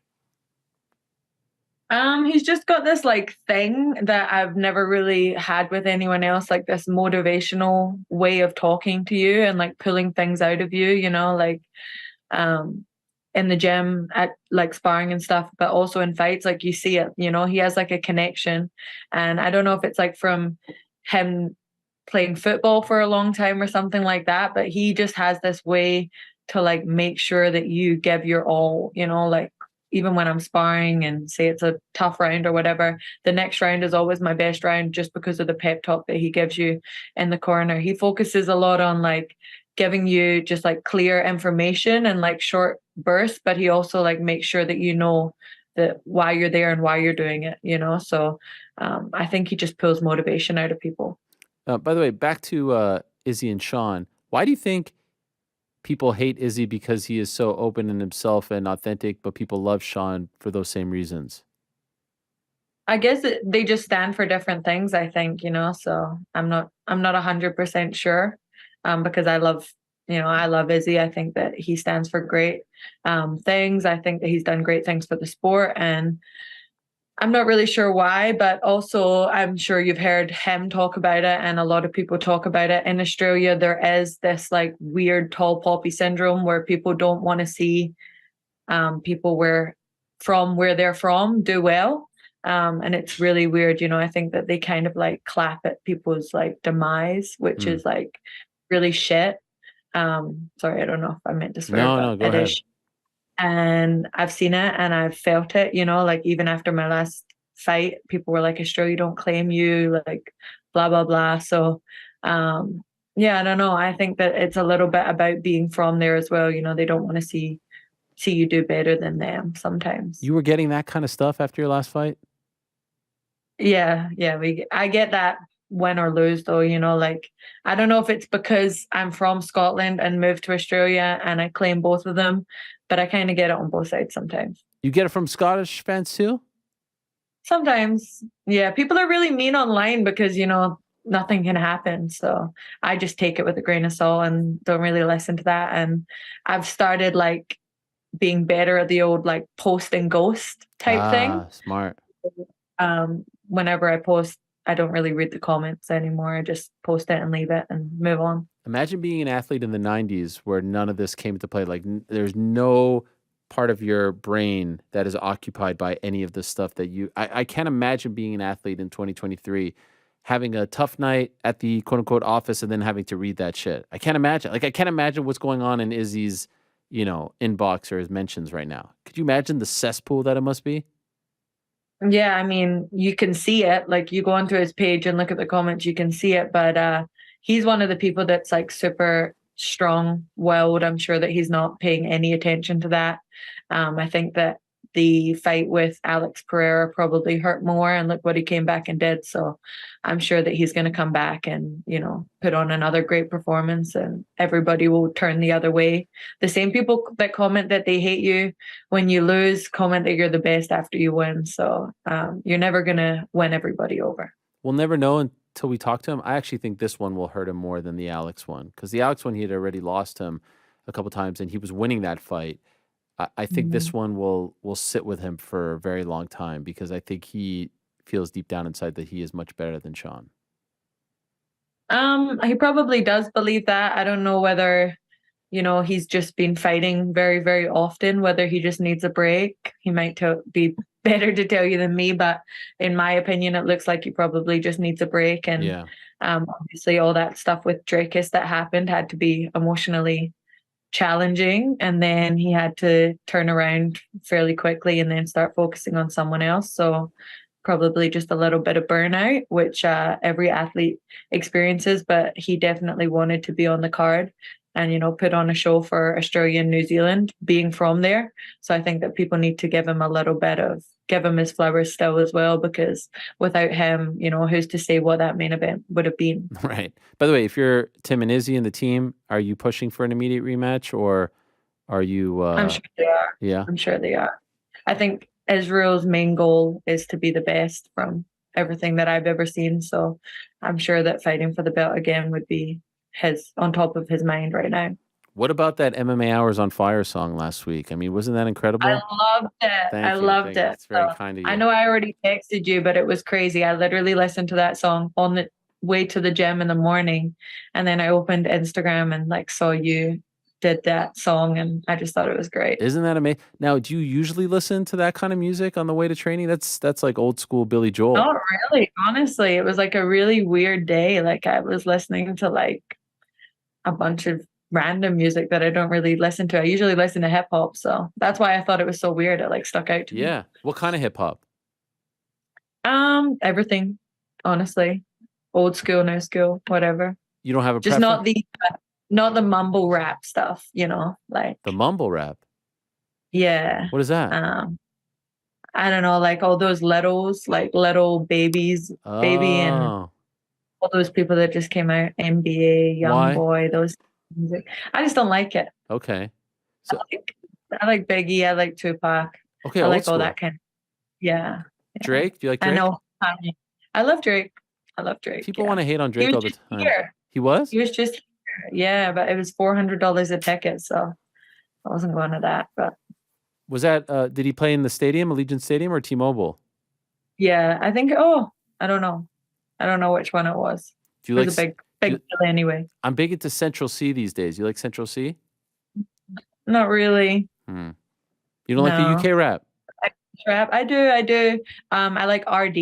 Do you know who RD is? I don't know that. I like him. Look up the song RD Flowers. I like that song a lot. Is his name RD, like the letter RD? No, it's ARRDEE. Oh gosh, all right, I screwed that up. All right, yeah. I will check that out. I didn't think that you would be an old school rap gal. I didn't think that you would listen to really? Yeah, Biggie. That's like my dad ever listened to growing up, so I kind of got like forced into it by him. That was his favorite. How old is your dad?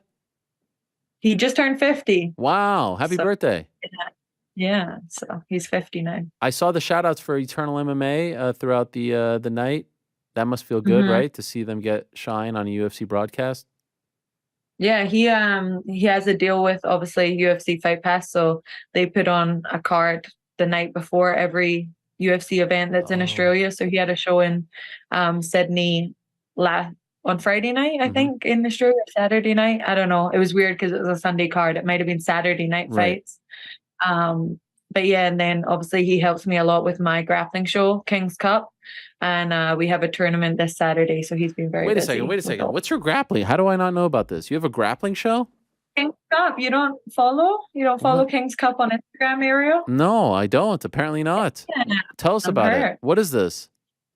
Okay, so we have two different styles. We have a round robin, which is what's happening this weekend coming in Australia, which is the tournament style. You sign up to your divisions and you just go and compete. And then we also have the invitational style, which Phil Hawes, my last invitational, Phil Hawes was my main event, sorry, and he got a massive win. So yeah, this will be the third show this year. So Wow, it's called thanks King's for Cup. keeping up. That's the name of the. I apologize. I didn't know. I'm sorry. I've been Right. trying to be less online as well. Believe it or not. Right, Um. right. So and where is it taking place? This one is in Brisbane. The last tournament was in Sydney. So we're just gonna like keep going around in Australia, and obviously the invitationals I'm hoping to bring stateside as well next year, probably early next year. And will you be in attendance for this? No, because of my visa with the Mm. United States right now, it's a little bit messed up. So, which is why I also wasn't there in person this weekend, Ah. unfortunately. But hopefully that gets all sorted out real quick. Was it better to not be there, or would you have preferred if you couldn't fight? Would you like to be there or not like to be there? I don't know because I haven't done that yet. Or Right. was I at International Fight Week? I don't think I even went to that. So it was pretty hard. You can't really turn it off if you're there, right? So Right. I'm not sure. But maybe the fans would have made it better, and just like being there and interacting with them could have possibly made it better. Who knows? But I why? will be there though, so I'm going to that'll be ask you awesome. about this weekend in a second. But why did you go to International Fight Week? I think I just had surgery on my knee. Okay. I think I'm talking like when I was meant to fight Jessica Eye, Yeah, not yeah. this year. Oh, okay. I thought you were talking about this year. Were you not there this year? No, no. I think I was there. Okay. I think so. I can't remember. I think I was. Do you think you'll fight again this year?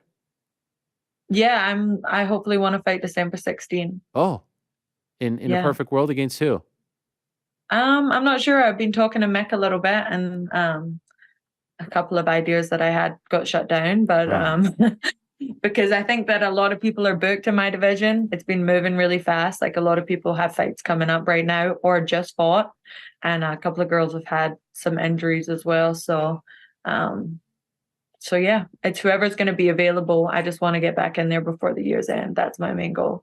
Okay, so you say that you'll be there on Saturday, T-Mobile, Noche UFC. They're celebrating Mexican Independence Day weekend, and it's Grasso, Shevchenko 2, your division. Mhm. What do you think? Does Grasso, does she pull? By the way, I see a person moving behind you. Be careful. I don't know if that's an intruder or something. I see the reflection of someone sorry. walking around. I don't. Yeah. It's just kind of popped I up had out of to nowhere. come upstairs because the kitchen was occupied. My boyfriend was making food, but he's now followed me Now he upstairs. follow- But he it's just wants to shine. All right. Yeah. Who wins? maybe one day. I don't know. I think that Alexa would have taken a lot of confidence away from the last fight with Valentina after finishing her, and I think she'll start harder. But I also think that Valentina does well when her back's up against the wall, like when she needs a win and needs to prove herself. So I think that it's going to be great. I think I'm leaning towards Alexa Oh, wow. because I do want to see, our division have movement, and like a new girl on top, I guess, would be awesome. Because Valentina did it for so long, but then I wouldn't be surprised if Valentina pulled it off. It is a little bit weird when you have these like immediate rematches, and then the former champ going into the fight becomes the champ again, and now you're like, well, what? Like, was the universe just trying to correct itself there? It is nice to see. It happened with Juliana and Amanda too. Like, sometimes it's nice to see the new face go on a run, This is going to be a tough test for Alexa. And then if Alexa wins, like you said, do you go Blanchfield or do you go Furor? Or do you have them fight each other to see who's the number one contender? Or is there someone else that I'm not thinking of?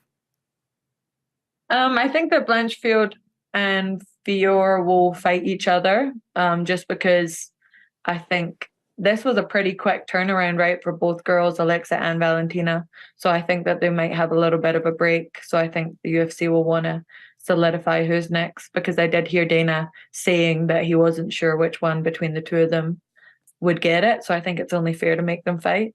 But someone could come through and have a big performance and take the title shot away from them.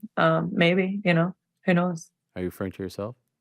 Yes. All right. You think one more? We get back in there, we get on the horse, we win, and we make everyone forget about everyone else. At the moment, I'm just focused on one more and getting a win. And, depends, I guess, on my dance partner and whoever it is. Maybe if they're a big name and I get a really big win, like a finish, because both of those girls got decisions, I think. Did they? Fior and Blanchfield? Yeah. I think. Honestly, I probably am shooting too high here. I probably have more than one, if I'm being completely honest with myself. But, the confidence is there. So I'm ready for whatever comes. Yeah, exactly. Will you be at the gym tomorrow for the big Sean Strickland homecoming? I will be at the gym. I think he's back today already, though. Yeah, but is there like a big does someone reach out to all the fighters, all the pros, and say, please be at the gym by X o'clock? We're gonna welcome Sean. Like, is that what happens when someone comes back from a big win, a title win?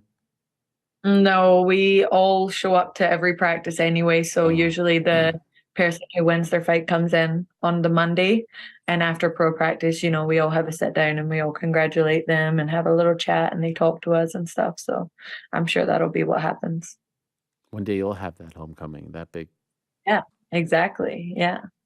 The king coming home. Beautiful. Well, it's good to catch up with you again. All the best. Yeah, thanks for having me. Speedy recovery. Appreciate the insight. Good luck on Saturday watching. I hope everything goes the way you want it to go. Maybe Grasso winning is better for you. Maybe it opens things. I don't know. Who knows? Yeah, I could see it going both ways, right? I don't know if either is better for me. Yeah. I just think that in terms of like watching and like enjoyment, I think that the fans would like it to be someone new for a little while. Yeah. Maybe I'm wrong. Maybe they can tell me. I'm sure that Valentina has a lot of fans that will tell me otherwise, but it is always exciting when you've got a new person to chase as well for all of us girls. So we've all been looking at Valentina for years, and it would be nice to shift the focus, train for something new. Of course. You also have fellow Aussie and chosen few member JDM on the card for some strange reason, fighting a week after the Sydney card, but this happens sometimes. I heard it's because they didn't want to go to Australia because of the tax reasons. They meaning Kevin? Yeah. Okay.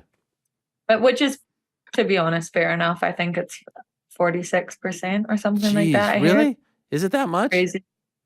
Yeah. I don't quote me on the number, but I heard that it's a lot. Wow. Well, that's a big opportunity for him. So I'd rather fight someone like Kevin outside of my home country as opposed to fighting a lesser opponent in my home country. I would think he's gotten a chance to fight close to home. I think he's from Brisbane, right? So not Brisbane, Perth. He was there last February, right? Or this past February, right. I was thinking Brisbane because I was thinking of the King's Cup. Yeah, he cares more about the opponent than the place. I know that firsthand. He was a little disappointed about everything that happened in the last craziness going up his last fight, obviously. So, yeah. Casey, a pleasure as always. We still have your picture here, just in case you thought. Yeah, I saw that. I always check. Yeah, you thought for a minute we were gonna. Yeah, you thought we were gonna take it down. One time, I think you thought like you moved it from behind you to under you, so then I didn't see it, and someone messaged me telling me that it was not there anymore. Yeah, and I was. And then I put it in a better spot, and then you felt a little silly for calling me out. I don't know about silly. I have to keep you on your toes. So. All right. Appreciate it. All the best. Thanks for coming on. Great to see you. Great to talk to you. And hopefully we'll see you back in there in December. Yeah. Thanks, Ariel. Appreciate it. All right. There she is. King Casey O'Neill. Great insight from her on Saturday's card. Yeah, she's good friends with Izzy. and teammates with Sean Strickland. What a crazy time in the world of MMA. And Saturday should be fun as well. Looking forward to Grasso Shevchenko too. It's a nice little card on Saturday in Las Vegas. Noche UFC. By the way, is it ESPN? Is it ESPN Plus? I think it's just ESPN Plus, the whole card, which is crazy. Title fight only on ESPN Plus. Not ESPN Plus pay-per-view. Not ESPN2, not ESPN, not even ESPNU or News.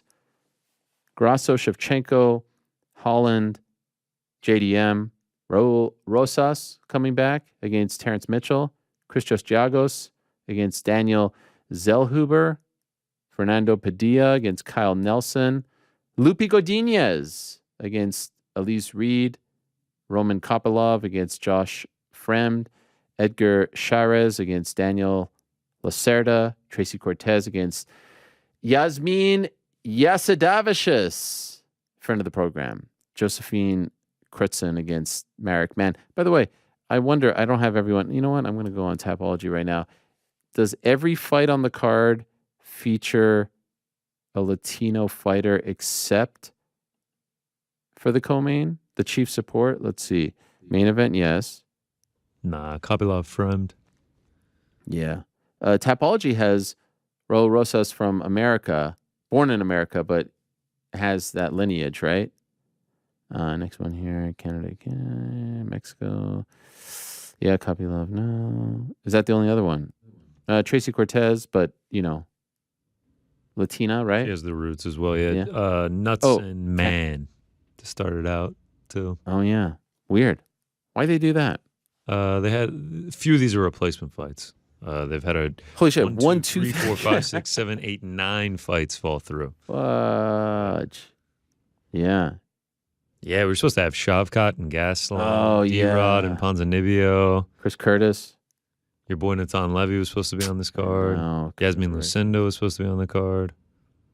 Yeah. Oh, yeah, it was supposed to be Kopylov Hernandez. Should still be fun. Sick poster. Yeah, the poster is solid. One of my favorite posters of the year so far. Love like the design stuff. If you go on the website, like they have a bunch of Noche UFC stuff. It's they got some cool designs for it. Any merch? Not that I've seen, but Grasso's getting that custom belt. Oh yeah, I love that. Yeah, similar to the Yair one. Well, I think it's like someone from Mexico who's making these belts, but I think it's a Mexican artist. Can we just do it for all the champs? I'm sure the Mexican artist could do it for everyone. Get a red, white, and blue one for Strickland. Oh my God, you know yourself. The people would love it. What's amazing? We've been doing the show now for 3 hours and 15 minutes. Other than Chael briefly mentioning Volkov and Tuivasa, I haven't mentioned a single other fight from 293. and I think it's apropos. I have no regrets. I think the result was that damn big. Volkov did beat Tai Tuivasa in a very entertaining affair. He won via Ezekiel choke. Shout out to Alexei Oleinik. And, you feel for Tai, that's now 3 in a row, but Volkov is one of the very best at heavyweight. And Tai hung in there and took some big shots, in particular at the end of the first round. That was always going to be a tough matchup for him. But he is in that Derek Lewis, Donald Cerrone, Dan Hooker territory where he's just beloved and he can lose 4 in a row, 5 in a row, and I think people would still love him. What about Manel Cape? What a week for him. Golly. He doesn't get to fight often due to some bad luck, but he showed up in a very big way, had the thing with Kai Kara France at the presser, had the thing with Izzy also at the presser, then has the big win over Felipe Dos Santos, fight of the night winner. And then on the microphone, they built up a fight. It's rare that a flyweight non-title fight gets that kind of attention and buzz, but it was happening and it was going so well until he drops the slur and then it gets super awkward. I saw a lot of people asking me, like, what's going to happen? Do you think nothing's going to happen, obviously. And Dana's comments at the post-presser, in particular, regarding Radke would suggest that nothing is going to happen. But this is, the UFC positions itself in interviews as the uncancelable or whatever the hell word it is, organization. No one's getting canceled. There was once a time, by the way, that people were getting fired over tweets. I just want to remind all of you, the Miguel Torreses of the world, that was a very famous one, and then he got his job back. People have gotten in trouble over these things in the past, but not anymore. And you know what? Do you?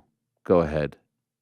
Justin Tafa with Austin Lane in there. That was an incredible scene, seeing those two guys. Lane is so tall. Tafa is so strong. Just kind of built like a free. I mean, he's like the second coming of Mark Hunt out there. And it looked like it was going to end prematurely, but it didn't. And then Tafa knocked him out in the first round. Thought about walking away, doing the old Hunt walk-off. And then he was like, you know what? Let me just actually finish this off. So a big win for Justin Tafa, big fan favorite in Australia. Speaking of fan favorites, what about Tyson Pedro? What a story for him. Guy's out for 4 years, and you kind of out of sight, out of mind. Recently linked up with CKB, City Kickboxing, and has been absolutely amazing since returning. A huge win for him. He looked fantastic. And, it seemed like the pleasure man, Anton Turkali, was stealing all the headlines, and what a character he is. And then Pedro came out and reminded everyone that he's just a little bit better. So that was a big win for him. Carlos Ulberg was fantastic. Eugene Behrman at the post-presser. Izzy showed up for a minute, and then Eugene handled the duties afterwards. Talked about how Ulberg couldn't walk all week. Like his right leg, he said, was incapacitated. And he showed up against probably his toughest opponent to date, Daun Jung, and looked fantastic. It looked like for a second that he was going to win via unanimous decision. And then they go back to the tape. Shout out to Herb Dean and Mark Goddard. Shout out to all the officials on the night, referees, yes. and thank you for that, Frank. And judges. I thought everyone had a great night. Maybe it's the morning cards. Everyone's just on their P's and Q's. But they went to the tape and they noticed that Daun Jung actually tapped with 11 seconds to go. So it ended up being a submission via rear naked choke for Black Jag himself. Amazing. Carlos Ulberg. Chepi Mariscal had the win over Jack Jenkins, and it was absolutely gruesome. They said at the post-presser that it was just a dislocation, posting up with the arm like that, and it just popped. It was very hard to watch. That was one of the more gruesome ones as of late. Jamie Malarkey and John McDessie had a fun one, ultimately won by Jamie Malarkey. Nasrat Hakparas fought with a heavy heart after the earthquake that hit Morocco over the weekend. He ended up showing up and fought pretty damn well against Landon Quinones. He won via unanimous decision. As I said, Charles Radke fortunately clouded his victory a little bit with his words, but did post shortly thereafter on social media apologizing for his comments. He beat Mike Mathetha. Gabriel Miranda beat Shane Young via rear naked choke 59 seconds into the first round. And Kevin Jousset of City Kickboxing, hails from France, beat Kiefer Crosby via rear naked choke in the first round of their fight. So a big debut. City Kickboxing in the end went 3-3, 3 wins, 3 losses for City Kickboxing. Over the weekend as well, we had the Gamebred Bare Knuckle MMA card. Main event was won by JDS over Fabricio Verdum. Shout out to Jorge Masvidal and his team. I think it went up to like 112,000 concurrent viewers on YouTube. Was it something like that? It was like staying at 75, and then it got up to I think 100 and something for the main event. I saw like 122 during the main event. 122. Wow, that's pretty huge for any organization. And obviously it's free on YouTube, but get the eyeballs on it, sell some ads. That's really big for them to get those kind of numbers on a Friday night. And I do want to give a shout out to our old friend Tiffany Van Soos, Tiffany Time Bomb, who retired on Saturday after a big win at the Glory card in France. We didn't get the Badr Hari main event. It's kind of a surreal scene. He's in the middle of the ring talking about how he's not going to fight against James McSweeney because his heart and mind wasn't in things into the fight after the earthquake in Morocco, and hard to question that or to criticize him for that. So the main event ended up being the Tiffany Van Soest retirement fight. She avenges a previous loss. Big win for her. One of the greatest of all time. Goes out with a win. This is like a very rare bobblehead, by the way. I don't know if there are that many of these. And so here we go. Tiffany Van Soest with the big win. I wanted to give her a shout out as well. Anything you guys want to say about the rest of the card? 293. I mean, Ty with the tough it was tough to watch Ty like that. It was just such a hard matchup for him. I mean, the size difference was jarring. So yeah, was hoping that maybe he'd have like a big moment or something in the fight, but Volkov fought excellently. What else? Carlos Ulberg, seen him go 15 minutes. That was impressive. They got to do Cape versus KKF, right? Oh, dude, you have to. If you book either of them in a different fight, that's a failure. I mean, the heat there, not only from the press conference but also in the post-fight interview, have to do it. The buildup was amazing. Like the post-fight scene, they went split screen there, and I was like, wow, this is incredible. Like it's rare that a non-title flyweight fight breaks through, but that could be a main event. Yeah, I mean, we already saw him in a main event this year. I'd be super down for a fight night main event, Cop versus Kara France. Yeah. All right, let's talk about how you guys did. Yeah, sure, let's do it, man. Do we have to? I mean, the Parlay Pals are just in the dumps, man, and it's like got to be like 6 straight. What's happening? I don't know. I mean, Frank, unfortunate with the Jack Jenkins. Thought there could have been a stoppage. Yeah. What do you mean? I was just joking. There was a stoppage. I mean, his arm was broken, therefore the bet lost. Yeah. If only someone had told you to go over 1.5. It wasn't an option. It was an option. I mean, you could have taken it, but Rick, I think is that four straight misses for Rick. At least he's consistent. I mean, we're in the dumps, dude. I don't know what to say. Are we embarrassing ourselves in front of Juliana Pena? She lost last time. Yeah, but we've lost every time with her. I think we're 0-4 since Pena joined the Parlay Pals. Really? Yeah. Are we blaming Juliana? No, I didn't say that. Okay. I didn't say that. I'm just saying. I don't know what you're implying. I'm not implying anything. She's never been the sole coster. That's true. That's true. If just her had cost us all 4 times, then yeah, we'd have to pass a little blame along. But she has never been the sole person that's cost the parlay. Sure. See, I don't know. It's like, does it feel like as you go up, as you have this renaissance, the Parlay Pals are going the opposite way? Yeah, that's what it does kind of feel like. Though I had a little get back this week. I did. What was that? Okay, am I getting ahead of myself? No. We can get into that in a sec. So I mean, I don't know. I guess we just continue what we're doing here. Something's got to change. We need a dub. Do you think it's how long have we been doing Parlay Pals for? Like 14 months. The Parlay Boys is a newer boys, thing. Pals, yeah. We've done 53 parlays. Is it time to switch it up? Are we like what do we think? What do we switch it up to? I don't know. This is your domain, not mine. I mean, I'm open to ideas. New York Rick? New York Rick, is he out? Did he step out? He's very silent. Yeah, he left. Oh, really? I'm here. All right. I believed you. He's back. Do you have any thoughts? Nah, we just got to get on the winning track. Got to have faith. All right. I gotta. Good week to do it, I guess. Right? You mean this upcoming week? Yeah, I guess. Sure. No better week to do it than this week. I'm just happy I jumped off that. People are saying that you need to get back in. People are saying I jumped off like the Titanic. 5% put emotion. Yeah, put emotion. I'm out of here. See you guys.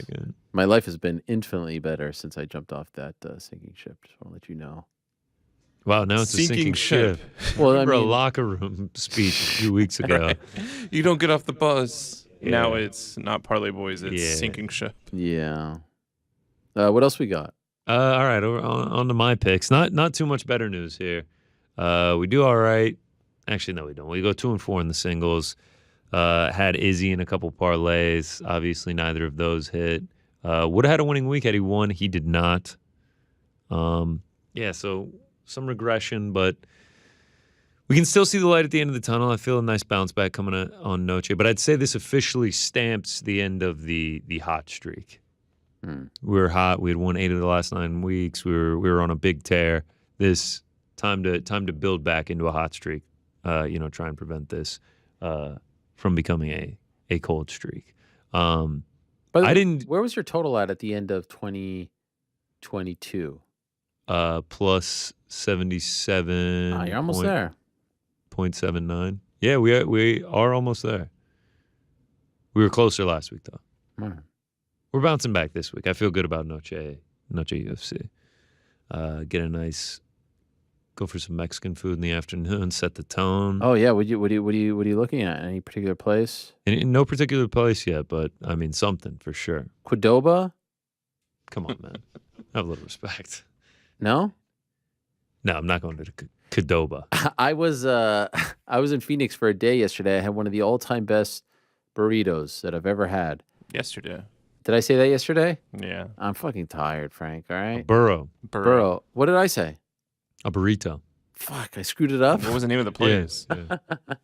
Was it I was Filiberto's? in. No, I went to the Filiberto's Frank keeps talking about.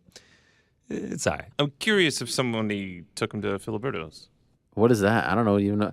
You mean Joe Burrows? Wow. Anyway, I had something called. I asked them, "What is a burro?" And they said it's like a burrito. And I said, "Okay," but it had cheese and sauce. It had green and red sauce on it. So that Enchilada feels style. like that feels more enchilada. And then the person I was with actually called it a Christmas burrito. Ooh. Oh, they know I what's actually up. like switching it up, getting a little queso or red and a green and having And it, some sour cream. like Oh, Mexican I'm so snacks. hungry right now. Yeah, for- So good. I've been doing a new thing where I'm not really eating before the show, and I have to Yeah. say, I'm Well, especially we heard all the hungry. crunching and everything. Nerves getting to you? No, you know what? Don't want to have a full stomach? Yeah, I just want to. I don't want to feel heavy. It's nice to keep the butterflies, man. I know you still care. I do have to shout out some big hitters. Okay, yeah, but wait, one more Yeah, thing. yeah, oh, continue. Okay, yeah, no, it's fine. It's fine. It's fine. No, Alex has said got somewhere to no, go. He's got somewhere not to go. today. He's got Monday somewhere to night, be. football or Yeah. something. I don't know. Sorry, I thought the bro story was done. Please. No, I just had a good burrito. That was it. I just wanted. That was to it? for having me. I really had a great burrito. I know. I was on the campus of Arizona State. What a nice campus that was. I didn't get to go to the God. Walter Cronkite Center, Ah, unfortunately. Shout Oh, out. yeah. Yeah, you know about that, Frank? The Walter Cronkite campus downtown? Yeah, the journalism Yeah. school. Yeah, I know. Up to the school. But you weren't anywhere near there. Nah, I wasn't. Anyway, please. I don't want to hold you back. Okay, yeah. Let's dive right in. Our man Jay Singh, we just keep calling him out because he just keeps sending insane slips in. He puts $300 on an 8-pick same-game parlay. Goes Carlos Olberg, tie on takedowns. Olberg, most significant strikes. Sean Strickland, most significant strikes. Tie on takedowns, which is crazy to think that no one was going to go for takedowns, but he thought Strickland was going to outland him. All in all, $300 into $25,000. Just insane. So shout out to Jay Singh. Got to shout out the Strickland bettors, man. They put the nuts on the table. And we'll go with our guy Matty Betts. I got a lot of these. Could only choose one for each method. Matty Betts though, $1,000, full G on Strickland, returns 62.50. Just an incredible call by him, man. Shout out. A couple more here. Mitch Wheeler, 96. He takes Sean Strickland by points. Turns $75 into $975 plus 1,200 on that one. Insane. And then to round out the Strickland bets, our man Mason Pennington goes Strickland to win by unanimous decision. He wasn't just confident enough in him winning a decision. He called it unanimous. Wow. $5 to win 100. A couple more crazy ones that I have to shout out. A lot when there's these huge upsets, you get a lot of crazy ones. This one did not involve the main event. Parlay all day, hot sauce diamond. Talk about how crazy this is, the emotions that you go through here. $5 to win 1,400 plus 28,740. Took Chepe Mariscal to win by submission, which I believe originally was called a TKO because of the arm snap on Jack Jenkins, but they say because he verbally submitted, it got flipped to a submission. Then we're down with that leg. Leg 2, Carlos Olberg by submission. It looked like it went to a decision. After further review, it gets called a submission. This ticket goes from a winner to a loser. Shout out to him. Insane call. We stay with the Olberg fight. David Sandine, Super Dave. Carlos Olberg to win by submission in round 3 plus 10,000. He was like, oh my gosh. I don't know if what he saw when he was watching it live. When we were watching it live, I was like, did he just tap? I think he just tapped. I wonder if he saw the same thing because I would have been going insane. A lot of people were mad who had Olberg by decision. They're like, that "What must the have hurt. I'm so glad I wasn't. or even if you just had Olberg inside the distance, I know that was a pretty popular pick as well. He turns $5 into $500.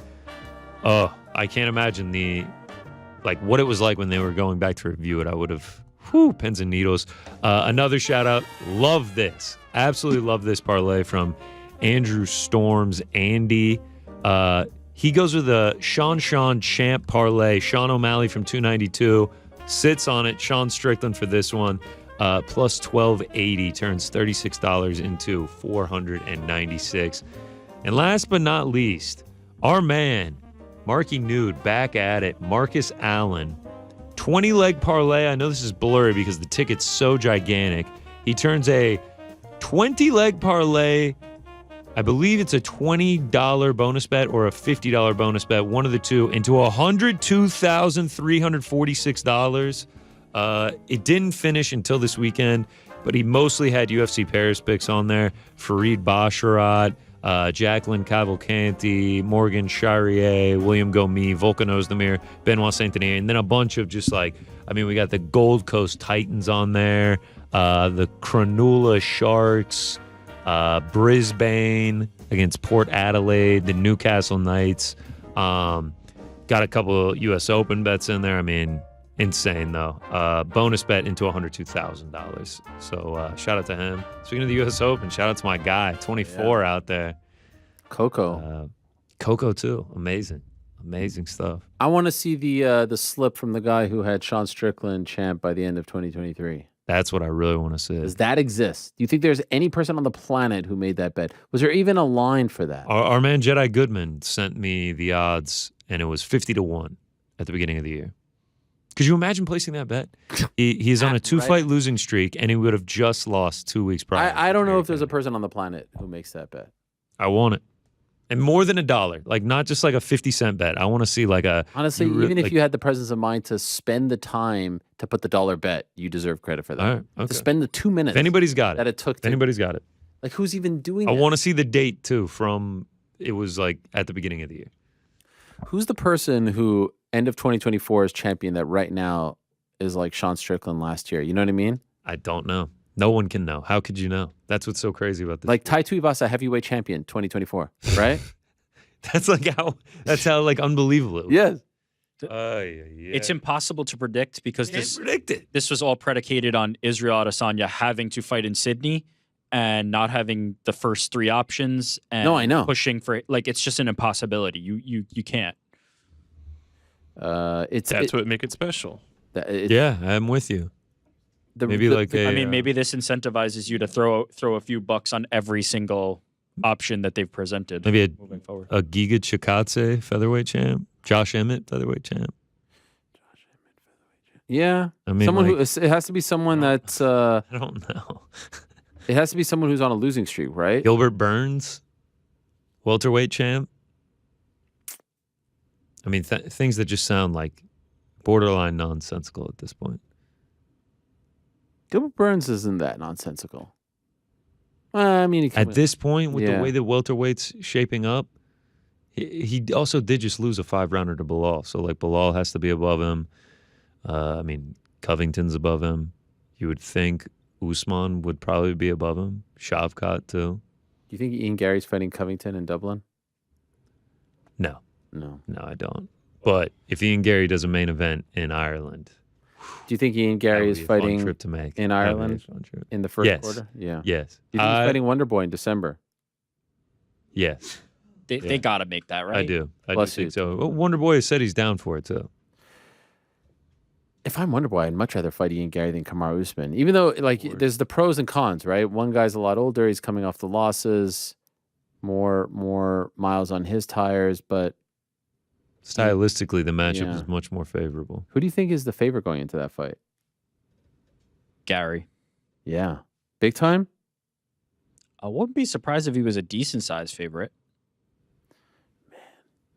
He's got momentum. He's a very popular fighter from that perspective, or at least talked about fighter. I wouldn't be surprised if the line... Remember Gary at the end of last year, his performances were a little underwhelming against lesser opponent. Like this year, he's in the running for most improved, too. Dude, like or breakout. Months ago, he got dropped by Song Kanon in the first round. Yeah, he's albeit he fought back and got a brilliant finish by the end of it. But yeah, like we're talking like 6 months ago, it was just like, man, he hasn't really like fully shown out. And now these last 2 performances have been through the roof. Yeah, great year for him. Ian Garry, Dublin. I'm trying to make the trip. Let me be honest with you guys. Here's the thing, guys. That's I'm not as good as Izzy. You guys. It's not bad. I mean, you're right. You notice that every response starts with you guys, and here's the thing, or I actually feel like that's part of the brilliance as well, because I feel like it makes you like, to someone listening, he's like, this guy's my friend. Yeah, this guy's speaking to me. You're it's right. like, Are you talking about Strickland? Yes. You guys. Yeah, that was a horrendous impression. I didn't think it was that bad. It definitely wasn't as good as Izzy. Izzy kind of nailed it. Izzy had it. You're right. There is a certain disarming quality. There is a certain like everyman quality to like speaking like that. Because when you sit up there at the press conference, the top guys tend to feel a little more eloquent, like kind of rehearsed, almost like perfect and polished. He does not feel polished at all, which is interesting. Speaking of polished, big time press conference on Thursday of last week in London. Francis Ngannou and Tyson Fury. Did Tyson Fury's physique give you any pause? No, all right. No, come on. I mean, that's Tyson Fury. This is the this story was of Tyson a little Fury. bit more than. Nah, that's more. How about more than when he was 350, 400 but he wasn't pounds? fighting the hardest hitting puncher in the history of punching. Dude, he's also fought Deontay Wilder 3 times. Yeah, but he He actually did fight the hardest. in the history of punching. Guinness Book of Records, they said, has Francis Ngannou. Yeah, Ford Escort or whatever it was. He did fight the hardest puncher in Deontay Wilder. Also, he's not fighting him tomorrow. He'll be in better shape by the time it's time to fight. But to be honest, like that doesn't concern me at all about Tyson Fury. Physique is not. It's not a bodybuilding contest, and he is never going to win that. After this weekend, I'm laying lumber on Francis. Really? No, I'm not. Just because of the craziness of. But I wouldn't be game. surprised. I don't think anything should surprise us at this point. It would. I agree with you. It would still surprise me. What would be a bigger shock, Francis beating Tyson or Sean Strickland beating Izzy? It depends on the way. I that think they Strickland do it. beating Izzy. Strickland beating Izzy in a striking battle. If Francis Ngannou wins a boxing match, yes, a decision boxing match, I will be 10 times more shocked. 20 100 times more shocked. I think you're saying that because you saw Strickland beat Izzy. Strickland beating Izzy this time last week was. If Ngannou outboxes Tyson Fury to a decision, you'll be less shocked. No way.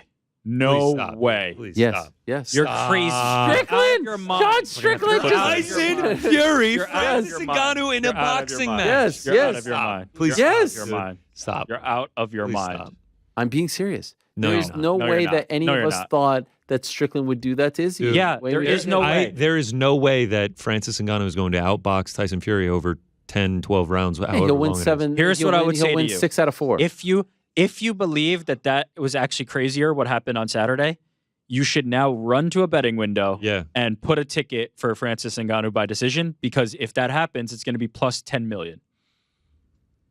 Please. Francis Ngannou has a puncher's chance. No chance.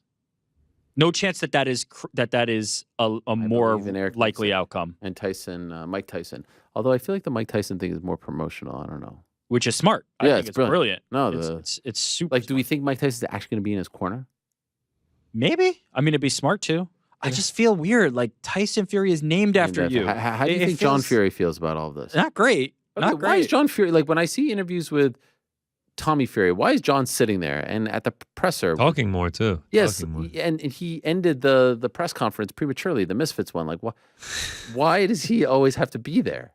What do you mean? He's great theater. John Fury? If I was in charge, if I was Mams Taylor, Misfits, head of Misfits, I would have been annoyed that he ended the press. It was just warming. No. It was just warming up. Half the time that there's any news out of these press conferences, it's John Fury. You don't think it was just or revving wants to up? fight a guy? Maybe it was, but you win more than you lose by having John Fury involved in these things. I would have him at every single thing. He's the man.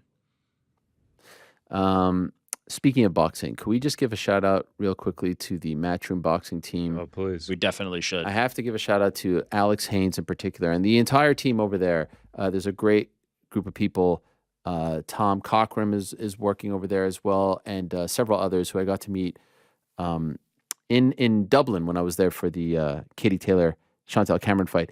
I mentioned this when Eddie Hearn was last on the program. There's a promo that they put out for the Lee Wood Josh Warrington fight on October 7th, which is a great fight, and it's Nottingham versus Leeds. They put out a great promo, and I mentioned it to Eddie, and they deserve all the credit. And then today, I see this morning coming into the studio, I've mentioned that Wes Anderson is one of my favorite directors, and I love the style, and Royal Tenenbaums is one of my favorite movies of all time. And then I see that they do a sort of Wes Anderson-esque, I mean, it's not even esque, it is a Wes Anderson-like promo for an upcoming Joe Cordina fight on DAZN.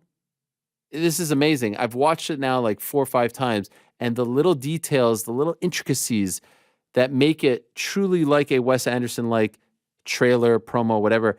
This might be my favorite promo of all time, and I want to give it the Promo of the Year award, but it's for a boxing match, and I know the purists wouldn't like that. In any event, in case you missed it, and I hope that you can appreciate this if you know what a Wes Anderson trailer looks like and a Wes Anderson film, like the filter, the shot, the camera, everything is perfect. They couldn't have nailed this any better. This is a 12 out of 10.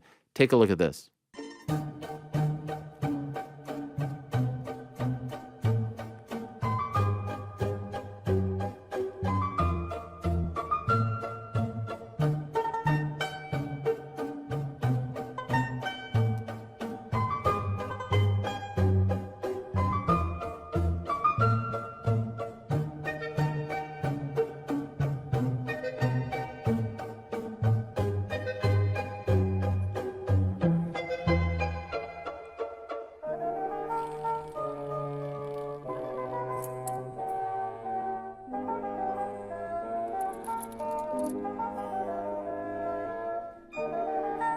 I mean, this is unbelievable.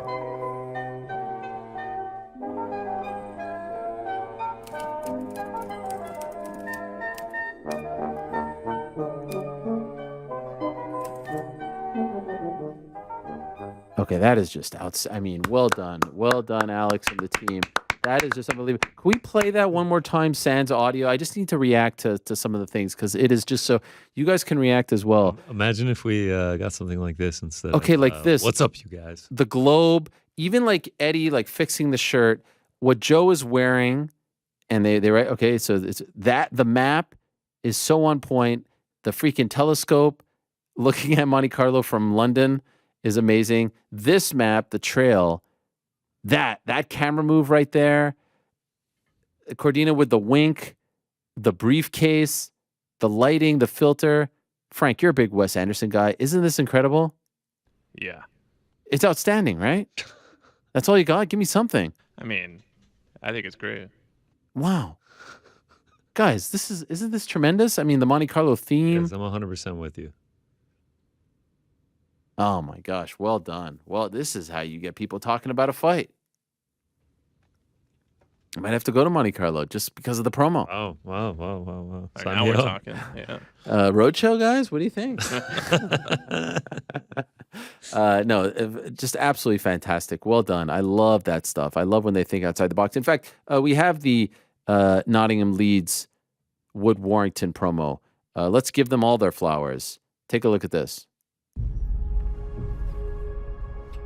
Leaving home doesn't mean you're leaving alone. Leaving home doesn't mean you become a stranger. In fact, wherever you go, they will follow. Follow through the mist that rolls in from the treads.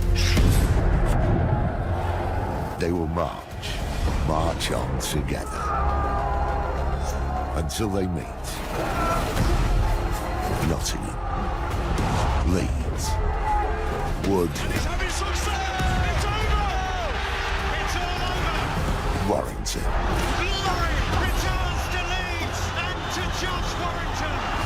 Face to face, in the battleground, in the middle ground. There's no turning back. Tremendous. Well done, guys. Well done. Well done. That's how you get people invested. That's how you get people talking. That's how you get people excited about upcoming fights. So love that stuff. And by the way, speaking of Wales, which is where Joe Cordina is from, shout out to Aljamain Sterling getting back on the horse. He's going up against Nathaniel Wood in a grappling match, Polaris 25, September 30th in Cardiff, Wales. So Sterling Wood. Any odds for that yet, GC? For the grappling match? Yeah. No. Okay. No, all right. I mean, do they not do that? Not that I've seen, no. Did they ever come out with bare knuckle odds? They did, yeah. They did. Yeah. I mean, they'll probably come out with odds for this, but, I mean, it's 3 weeks away. And what were the odds, my friends, that on Wednesday's program we would have old friend of the show, DDP on? Dricus Duplessis will be joining us. All right. That's going to be something, right? Yeah. Get his Looking take forward to on Izzy's big win, or excuse me, big loss, and Sean Strickland's big win, and the state of the middleweight division and where he goes from here. Chael was saying that he might be the odd man out, right? So I'm excited to talk to DDP. Eric Nixick going to join us as well, head coach for the new champion, Sean Strickland, and working on others. It's only Monday, guys. It's only Monday. But shaping up, though. Yeah, shaping up. It's always big. Post pay-per-view week, always a big one on the program. So looking forward to that, and many exciting things to come. But I do think for now, though, we're out of time. Got to get home. Big Monday night game. Huge. Frank, where else would you rather be than right here, right now? Maybe at MetLife, but let me give a shout out to my good friends over at the Buffalo Bills for this this little gift that they gave us. What is this? Fisher Price. What do we got here? Dawson Knox, Josh Allen, Von Miller, and a fan who kind of looks like Frank right over here. Yeah, with the horns. Yeah. It's amazing. Gotta respect. Yeah, very excited about that. So we get back on the horse tonight, the drive to Las Vegas. By the way, if the UFC does a pay-per-view on the Saturday before the Super Bowl in Las Vegas, that would be pretty damn big. You know? They did it last year, right? Where was the Super Bowl? I mean, it was obviously in Australia. No, I'm talking about like in Vegas. Yeah. Super Bowl in Vegas, too. Yeah, it'd be amazing. They had a show. They had a fight night in Houston when the Super Bowl was on Fox and the Super Bowl was in Houston. Was it the Houston? Was it Falcons Patriots? I think that was the last time the Super Bowl was in Houston. Yeah. Okay, yeah, they had a fight night. I think Korean Zombie. Who was it? Korean Zombie was on the card. Was it Ricardo Lamas, Frank? Eric, who's it? Dennis Bermudez. Remember that? February 4th, 2017. Was that the one? Was that? Yeah. Yeah, that was Falcons Patriots. Yeah, it was. Oh, how about this? In the chief support that night, Felice Herrig beat Alexa Grasso. Chief support. We gotta stop. What? What do you mean? What? You come in here and start calling co-mains chief support. What is this? He's decided that he's gonna do it. And yes, we're veto. No. Why? This is not happening. I just need an explanation. What is this? It's from boxing. It's from boxing. Oh, it's boxing. Well, in particular, it's a very like British boxing thing because we're not because first of all, it's a little classier than co-main, and not all co-main events are co-main events. Do you agree with that? A co-main event. Not all chief support is chief support. No. Penultimate fight of the evening. By the way, I like penultimate way better than I think co-main event. AK Lee original. We call everything the co-main. The second to last fight is not a co-main. Not always. If it's just some like scrubby fight, is it definitively chief support? Yeah, 100%. Chief. What's the difference in your estimation? No. And I just want to be clear. I'm not getting rid of the term co-main. I'm just adding chief support to the vernacular because let's say for example, let's say the December pay-per-view is Leon Colby, Sean O'Malley versus Cheeto, right? Yeah. Whomever is the main event. Co-main. The second fight there is the co-main. Like, what does that mean? That means that if the main event, for some reason or another, falls through, this one can move up and is a very suitable, perfect co-main. Not all second to last fights are so basically only title of that fights. description. Only title fights or big time fights. No, like if Connor is fighting Nate Diaz under, he's not going to be in. No, in he's the main like event. Strickland, Izzy, Connor Diaz. Yeah, Connor's headlining that card. Okay, if it's Connor Diaz, Strickland, Izzy, And so that's title fight. Yeah. So only title fights. So No, you're there's- taking away the validity of Kennedy Nzechukwu, Ion Kutalaba last year when it was the co-main event and then became Chief the main support. event. So Chief support. is It was the main event of the Hamzat- evening. Is Hamzat and Costa a co-main or a chief support? 1,000% A co-main. co-main. Yeah. Okay, fair enough. See? So not just title fights. Differentiating. And then when is it the penultimate fight? Now, of the night? Is are that you- the lowest of the That's low? lowest. Are That's- you- are that's you- apex? Are you second level. denigrating chief support? Are you using it almost flippantly? Are you disrespecting? No, I love somebody it. by I love flipping it. somebody's No, chief no. support? Listen, not everyone could be a main event. Not everyone could be a co-main event. Wow. Tai Some are chief Tuivasa, support. Alexander Volkov was a perfect chief support. It's So we're supporting talking about the main. the second fight of the night, Second to to last fight yeah. of the night is the levels are co-main, chief support, penultimate fight of the night. 1,000%. All right. We could even add another one. We could go co-headline. Oh, so that's What's the that difference biggest? between that and co-main? That's when there's like two title fights. Yeah, it's very boxing co-headline. I'll go this. Co-headline is massive. I mean, like you are headlining the bill. What is the differentiator between that and co-main? I'll tell you. Tell me. Leon Colby would be a co-headline to Okay. Sean Cheeto. Yeah. When they both make the poster. And Okay, and stick with me. Grasso Shevchenko 1 was co-main to Jones Gone. Okay. You understand the difference? not co-head. No, I don't. Not Yeah, co-head. yeah. So I don't. let's just say December is Leon Colby / Sugar Cheeto. That's a co-headline. They're on the same level. All I right. see what you're saying. Yeah. If okay, here's another one. Co-main is not on the same level. No. No. Here's the other one. Yuri Alex January Mm-hmm. is the main event. Okay. Pantoja Royval, co-main event, Okay. not co-headline. Yeah. These are good examples. By creating these tiers, you are now assigning value to fights as opposed Yeah, of to course. I mean, where curtain jerker. It's just I introduced that. Not but that's everyone not could- assigning value. That's just first fight, right? Yeah, That's second to first last fight. Not everything could be. If Ian Garry, You are assigning value. So I'm saying yeah, this- what do this- we live this in? Some sort of previous fantasy system- land here? this We live previous in Sean system Strickland's was MMA objective. universe. All right, we got to be This- honest with our feelings. this previous system was objective. Now you're inserting objectivity. You know, you're deciding what are good fights and what are I'm not just good trying fights. to be accurate in my description of what these fights are. Not everything is Based on your- By the way, based how on could your everything be criteria. a co-main event? Explain to me how could everything be a because it's co-main the event? second to last fight of the night. Johnny Eblen, Yeah. Fabian Edwards main event. Where are we placing Aaron Pico, Pedro Carvalho? Is there a date for that yet? Yeah. It's in Dublin. It's literally next week. Yeah. Bellator Look, 299. I can't believe you just threw a Bellator example at me. He's going to say chief support. That is 1,000% a chief support. Are you Definition kidding me? of Yes, chief that is the absolute definition. That I was might just even, by wondering. the way, that might even be penultimate. Wow. No respect for Aaron Pico and Pedro See, this Carvalho. is the problem. You're getting yourself into dicey territory because Dicey.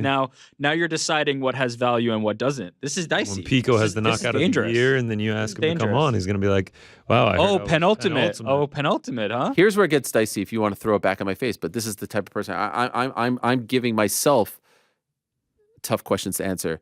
What is JDM Holland? What is it? I don't know. I don't know. This is what I'm thinking about right now. See, now that you've created the co-headlines Yeah. here, you're Or going to the- say that's co-main because But- you've given yourself an out. Then you need to put the value of the card in. You know, I wonder you how have many to put that in tickets respect. wonder how many I think tickets that's they a sold co-main. for T-Mobile. Here's a question. Are there going to be main events that you don't even consider a main event? Are you even going to give them main event status? Are there going to be certain Apex Has to be. cards Has that to you be. can't even call it a main event? In the grander scheme of the sport, yes. But ultimately, I'm a purist in the sense that the last fight has to be the main event. So the second to last doesn't even have to be No, co-main? no. This No. logic is not tracked. No, This be- logic no. is not tracked. Yes. No. Yes, No. because the main event is an honor. It's a poster. It's a little more media. Second to last fight isn't always main event worthy. It doesn't have to be. It has to be co-main event worthy. There's co-headline. There's co-main event. Grant Dawson, Bobby Green, Oh, no. Yeah. Joe Pfeiffer, Abdul Razak Hassan. You've selected that main event has objectivity and no subjectivity. Chief support? Yeah. Wow, for our guy Pfeiffer? No. By the way, chief support is a term of endearment. It's not. only the third highest out of 4.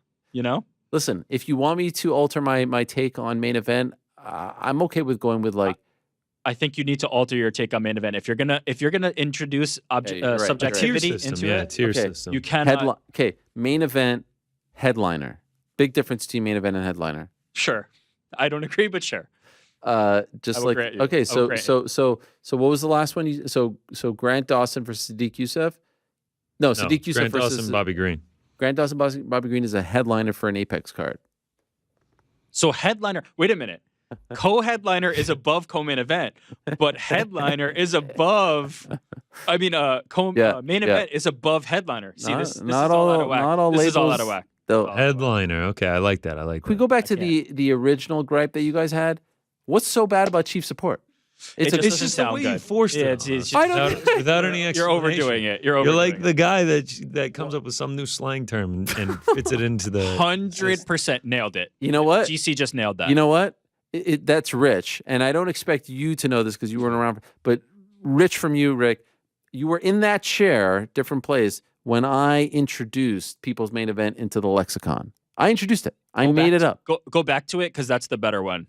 No. No, but you didn't make up chief support. I forced it into the lexicon, and now I'm forcing this into the lexicon. And soon you'll go on Urban Dictionary, and you'll see chief support, and you'll see Ariel Helwani introduce this. And soon it'll be Joe Martinez saying, time now for the chief support of the evening. Ariel Helwani introduced this to MMA as a tiered system where it is under co-main and underneath co-headline, but above penultimate fight of the. This is something I'm glad we addressed it on the show. This was something that if we let it go on was long this enough, was this becoming a thing? Were you guys talking? We started saying it behind the scenes. We're like, why does he keep saying chief support? What is that? Like, is that his new thing? And then it goes on for weeks before we finally ask you about it.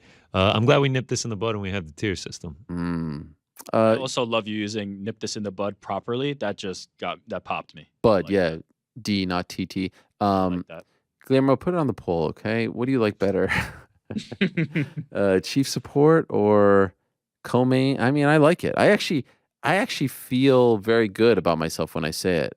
I actually like the tier system. Okay. I agree. Not all co-mains are created. I'd rather just scrap it all. Why do we have to have tiers for the second rate fight?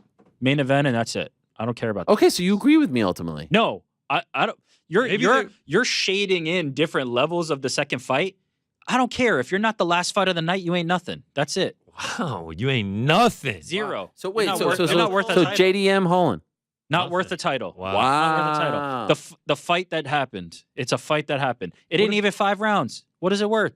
The main event is the only one that we need a special distinction. What about when it is a title though?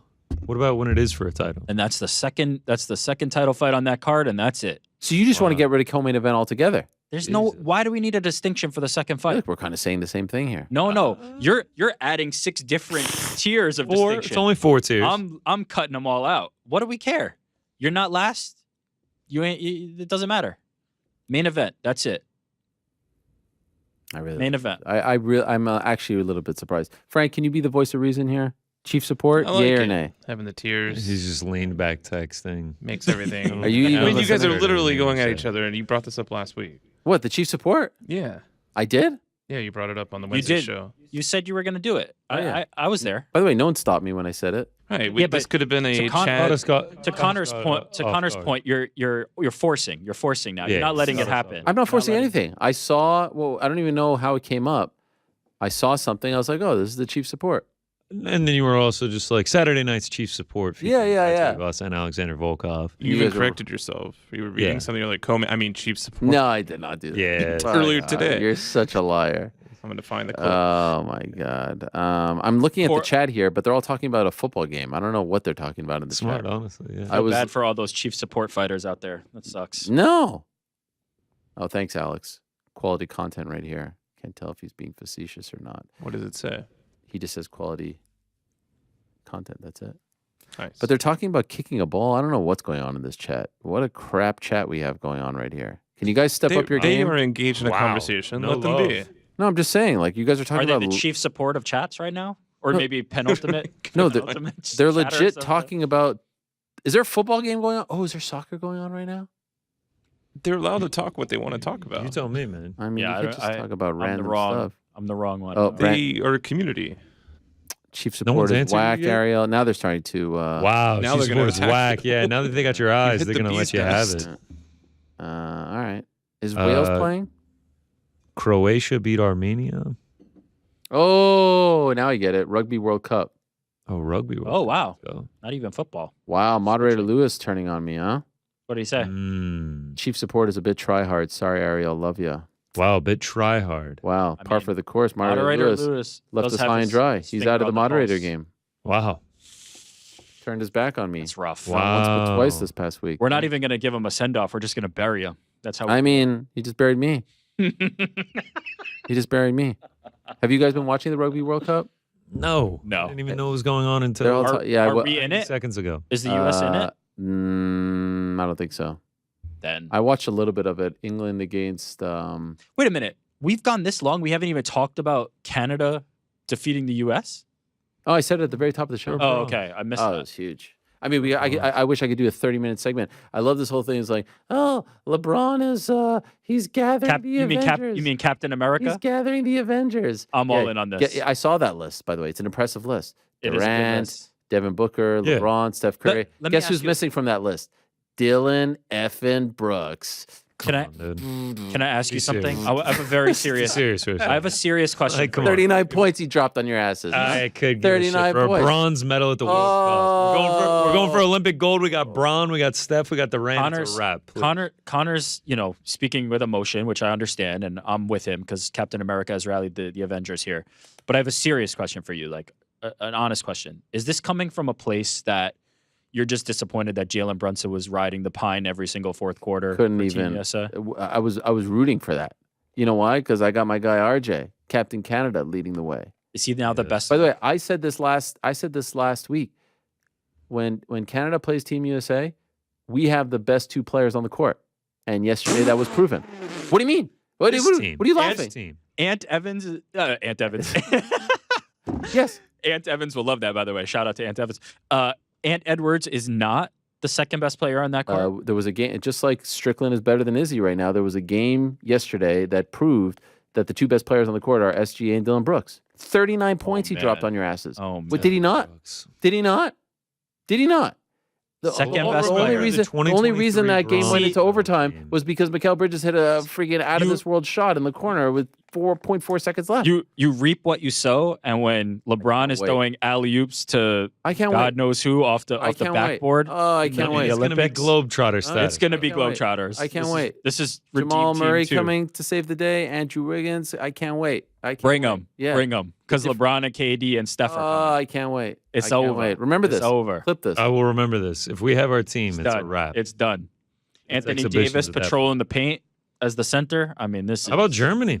Kelly Olynyk, Dwight Powell. What do you got? Oh, I gotta admit. ow. I gotta We admit. just beat you guys, and you guys are brushing this off. That's It's messed pretty. up. It's pretty cool to see how far the different world bronze teams have come. I gotta be B honest. team. What do you mean the world teams? Oh, the Like rest the of the just different rest of the world. Like it is pretty cool to see how far they've come. How about Serbia making the final without Jokic? Yeah, like that's just dope. I world. Did love someone all call in this. Chael and get his 2 cents on all of this? Yeah, didn't we say we were about to leave? Like Yeah, sorry. 25 minutes. All right. Alex, Alex is over here sweating. He's got places to be, people to see. This is probably something we could have talked about in our post-show Yes. chat. But you know what? Yes. It was a Do big win we for have any Canada. viewers left? Yeah. We've got a They're ton. talking about a rugby match. Yeah, they're freaking not even listening to us, all right? See if- What a time. What a time. All right, Frank, let's go home. Oh, yeah. Who said it? Chris Curtis said it. Welcome to the Sean Strickland era. Who would have thought, right? Unbelievable.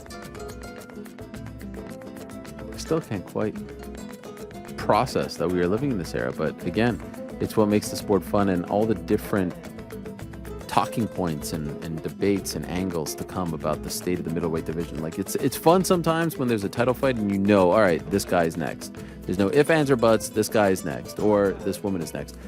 In this case, like there's a scenario where Izzy's next, where Drickus is next.